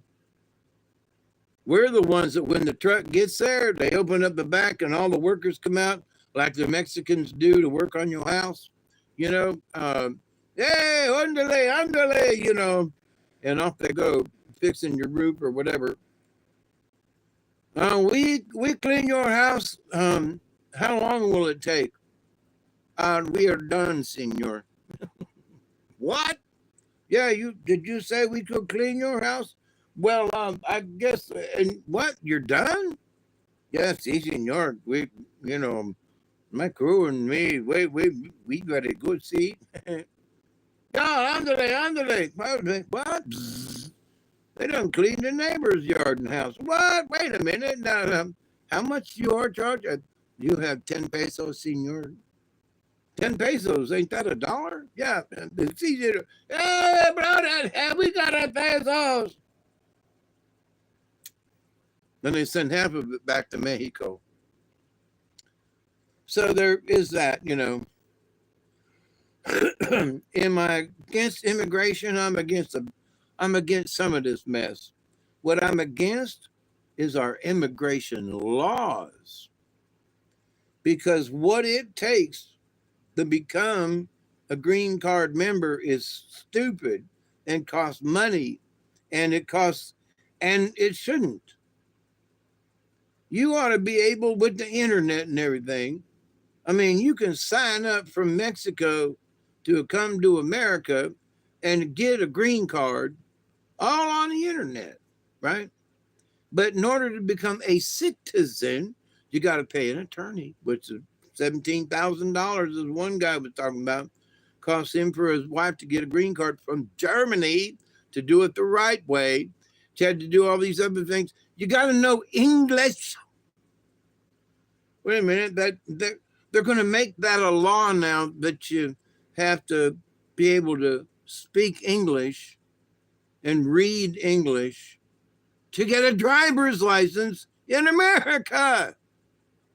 So the reason there are some of these people in some of these states, they were given driver's license without the ability to read English. So they can't read signs. So up in the Northwest, where there's a lot of, up in the North, but Northwest, where there's a lot of snow, they can't read the signs that tell them to get off the road when there's a dangerous storm. So what do these crazy Mexicans do? They drive into the storms and get stuck because they can't read the signs. So here we are trying to be good Americans, give people a job, give people the ability. But then there are people who are driving a truck that have not even taken the opportunity to at least read road signs, to be able to read enough. Now, I know that there are white people who are illiterate, okay? But they've learned signs, they've learned signage, they have learned words that they can piece together. And this one gentleman went to his grave illiterate. He could only read a few words and barely sign his name. That's a shame, but he's gone now, and but he went his whole life and couldn't read much at all, and which kept his load off of him because there was a lot he did not understand. So, from my point of view, being able to read like a monkey, very astutely, and you know, I do not have a prehensile tail. But the knowledge of things will weight you down. The more you understand yourself and you look around, but they don't know. So you're like the 88th monkey that I've talked about. So you know that washing your food or doing whatever this thing is, and you go, I wonder who taught us how to do this. I wonder who taught us how to do. I wonder if it makes a difference. So you the 88th monkey, and you try it both ways, right? And you go, wow, washing off this fruit really does taste different. So from now on, since I'm the 88th monkey, I'm going to keep washing this off and tell the next monkey to wash his off. He's number 89. So after 89, man, everybody's washing their fruits now. And now it has become a thing, the 100th monkey syndrome. So, but somewhere around the 80th monkey, there was somebody thinking about this going. But after that, they went on and kept on doing it, right? So in this, we are watching the other monkeys, the other people in our stupidity science place in the society we live in. And they're all kind of feeling their way around, and they're all kind of washing their fruit off or not, you know. And there are people that are going, wait, this is stupid. We ain't got to wash this fruit off. But then there are sometimes when they spray pesticides on your fruit, you got to wash it off for it to taste good. So then you follow that 88th monkey and go, wow, this orange really does taste different when you wipe the pesticide off. Wow, that's pretty good. And it's healthier too. So, but society, that brings us over. Oh, we have been told, we have been lent to believe. Yes, ma'am. God is on us, and God will bow your head more, pushing down to the floor. And what is some of them religions got to get on their hands and knees and pray on the floor? They got to get so down low to pray to God. When God's up here, the creator's all around us. But they got to get so far down on the ground they cannot look up to God when God's all around them going, this is stupid. I'm sorry, but that's stupid. It's nice of y'all to get down there on the carpet, but that's so stupid. You ain't got to do that to talk to me. I am the Great Spirit, but I'm all around, but you are as I am, and I am as you are. Angel said that in the back of the Bible. You are as I am, and I am as you are. Holy moly there, Andy. That's the angel of God. You are as I am, and I am as you are. Meaning we're the same, brother and sister. Holy crap. I'm like an angel? Yep. Kind of sort of built like it? Yep. And we all been like it? Yep. Holy crap. Yep, holy is it. So, remember that, kids, ladies and gentlemen. They pull the weeds up. We sometimes pull the wool over our own eyes because we look at something all the time and we say, that there is white. No, it ain't. That's white. No, it ain't. That's white. No, brother Dave. Now on, that's white. You're right. Left eye, tan. Right eye, bright. Left eye, tan. Right eye, bright. Guess what? You win. There was a covering over my eyes. There's been a covering over the stupidity. It's the realization that, as the shaman, you're journeying down and you're trying to learn and you're doing this thing and it's all for good. Then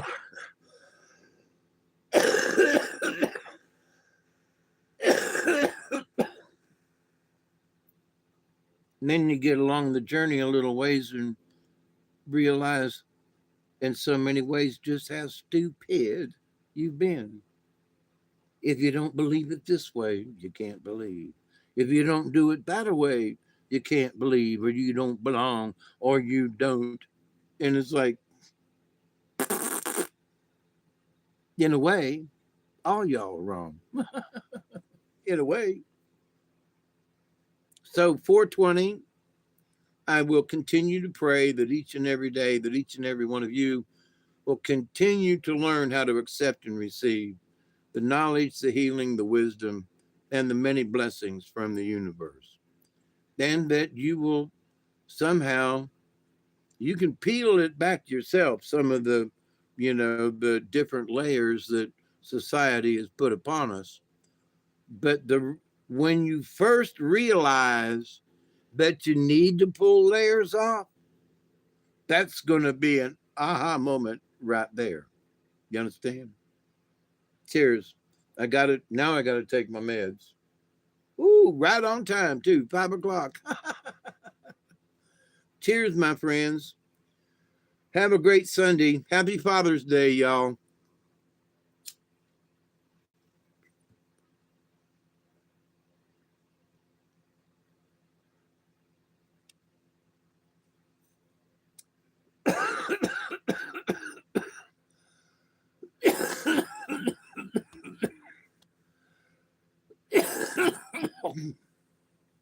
there goes my there goes my heart attack. So, but stay healthy, and wealth won't mean anything. If you can stay healthy, it'll come to you. Um, but my advice for future things is, before you say that is white, make sure. Because something, unbeknownst to you, from way out of nowhere, could be affecting your vision. And you will be convinced that that right there, left eye, is white, when only the right eye is right. For real. Is seeing is believing, man. I keep, the more stoned I get, I keep flipping between my eyes. I'm going to make myself, sick from the dizzy. But from the shaman's journey, in the journey, there's the awakeness of the journey in itself, just walking down it and choosing this. I want to learn about this stuff, to the fact that when you learn it and you see the inner workings of things and you absorb some of the stuff that the creator wants you to absorb and to understand, you realize how colossal it is and how big it is and how eternal it is. And at the same time that we're tiny little, pea pods in the universe to it, that we do belong in it. And it does matter, but that there are those people who don't want us to see it. You can't, don't look over there. No. But wait. My cataract's gone. That's white. No, that's white over there. No, that's cream. But that's really white. It has been the whole time. So things are pulled across your vision without your knowledge. Don't be so stupid and belong with stupidity, your brother-in-law over there, in not checking first to make sure that maybe the white you've been shown ain't the right white. No, wait, that's really white right there. It really is. holy crap. Oh man, how long have I been wrong?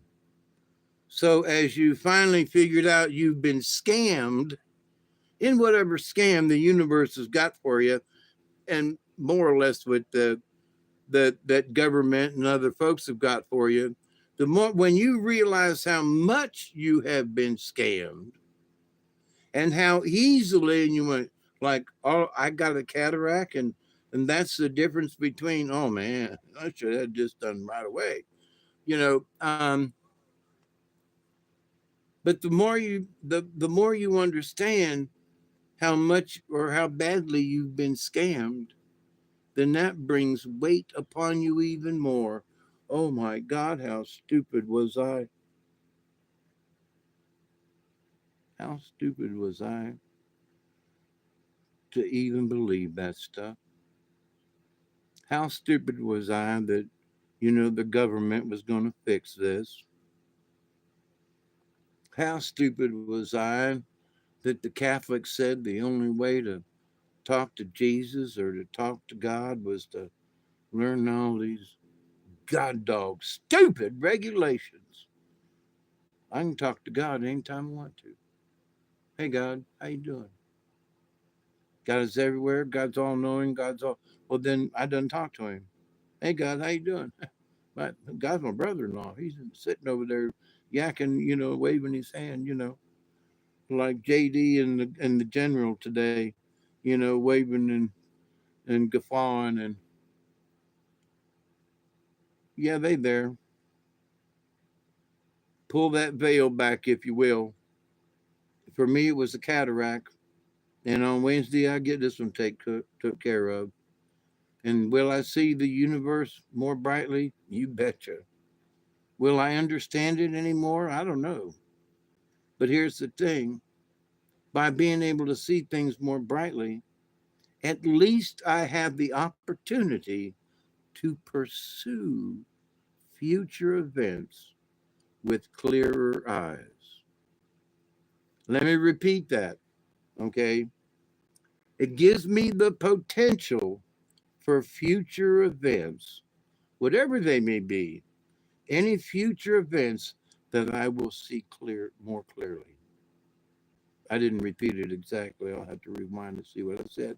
But to that, but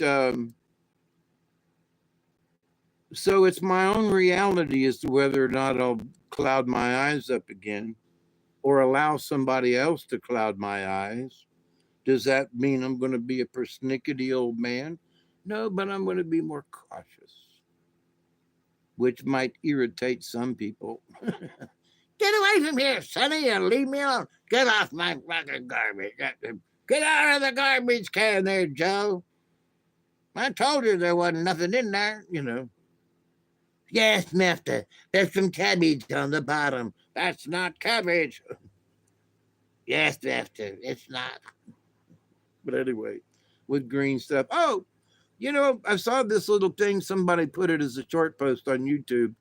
And I'll close with this, because I will continue to pray that each and every day, that each and every one of you will continue to learn how to accept and receive the knowledge, the healing, the wisdom, and the many blessings from the universe. My battery's going to run out. But in Japan, if there are a bunch of protesters that won't go away, do you know what they do? They spray them with blue dye. Big hoses, water hose from the fire department. They spray them with blue dye. You know why? So they can arrest them later. They can identify them later. So, they were shooting some of these people with rubber balls, during the riot thing. What if they shot them with paintball guns, and so that they could, guess what? Identify them later. I think the Japanese have a really cool idea. Water and dye, it come off, hey, there goes, a blue man, arrest that son bitch. He was right up front. He was, get that Kiwong guy right there. He was in the front of that right there. So, I think the Americans are being stupid about some of this, and that we're being led down this stupidity lane, um, because the cataracts are being removed off of the collective's eyes.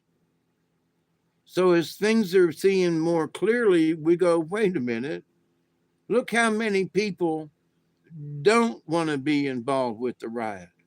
Look how many people went home. And look how many people were left behind who were dumbasses. And if they got clubbed, they deserve it.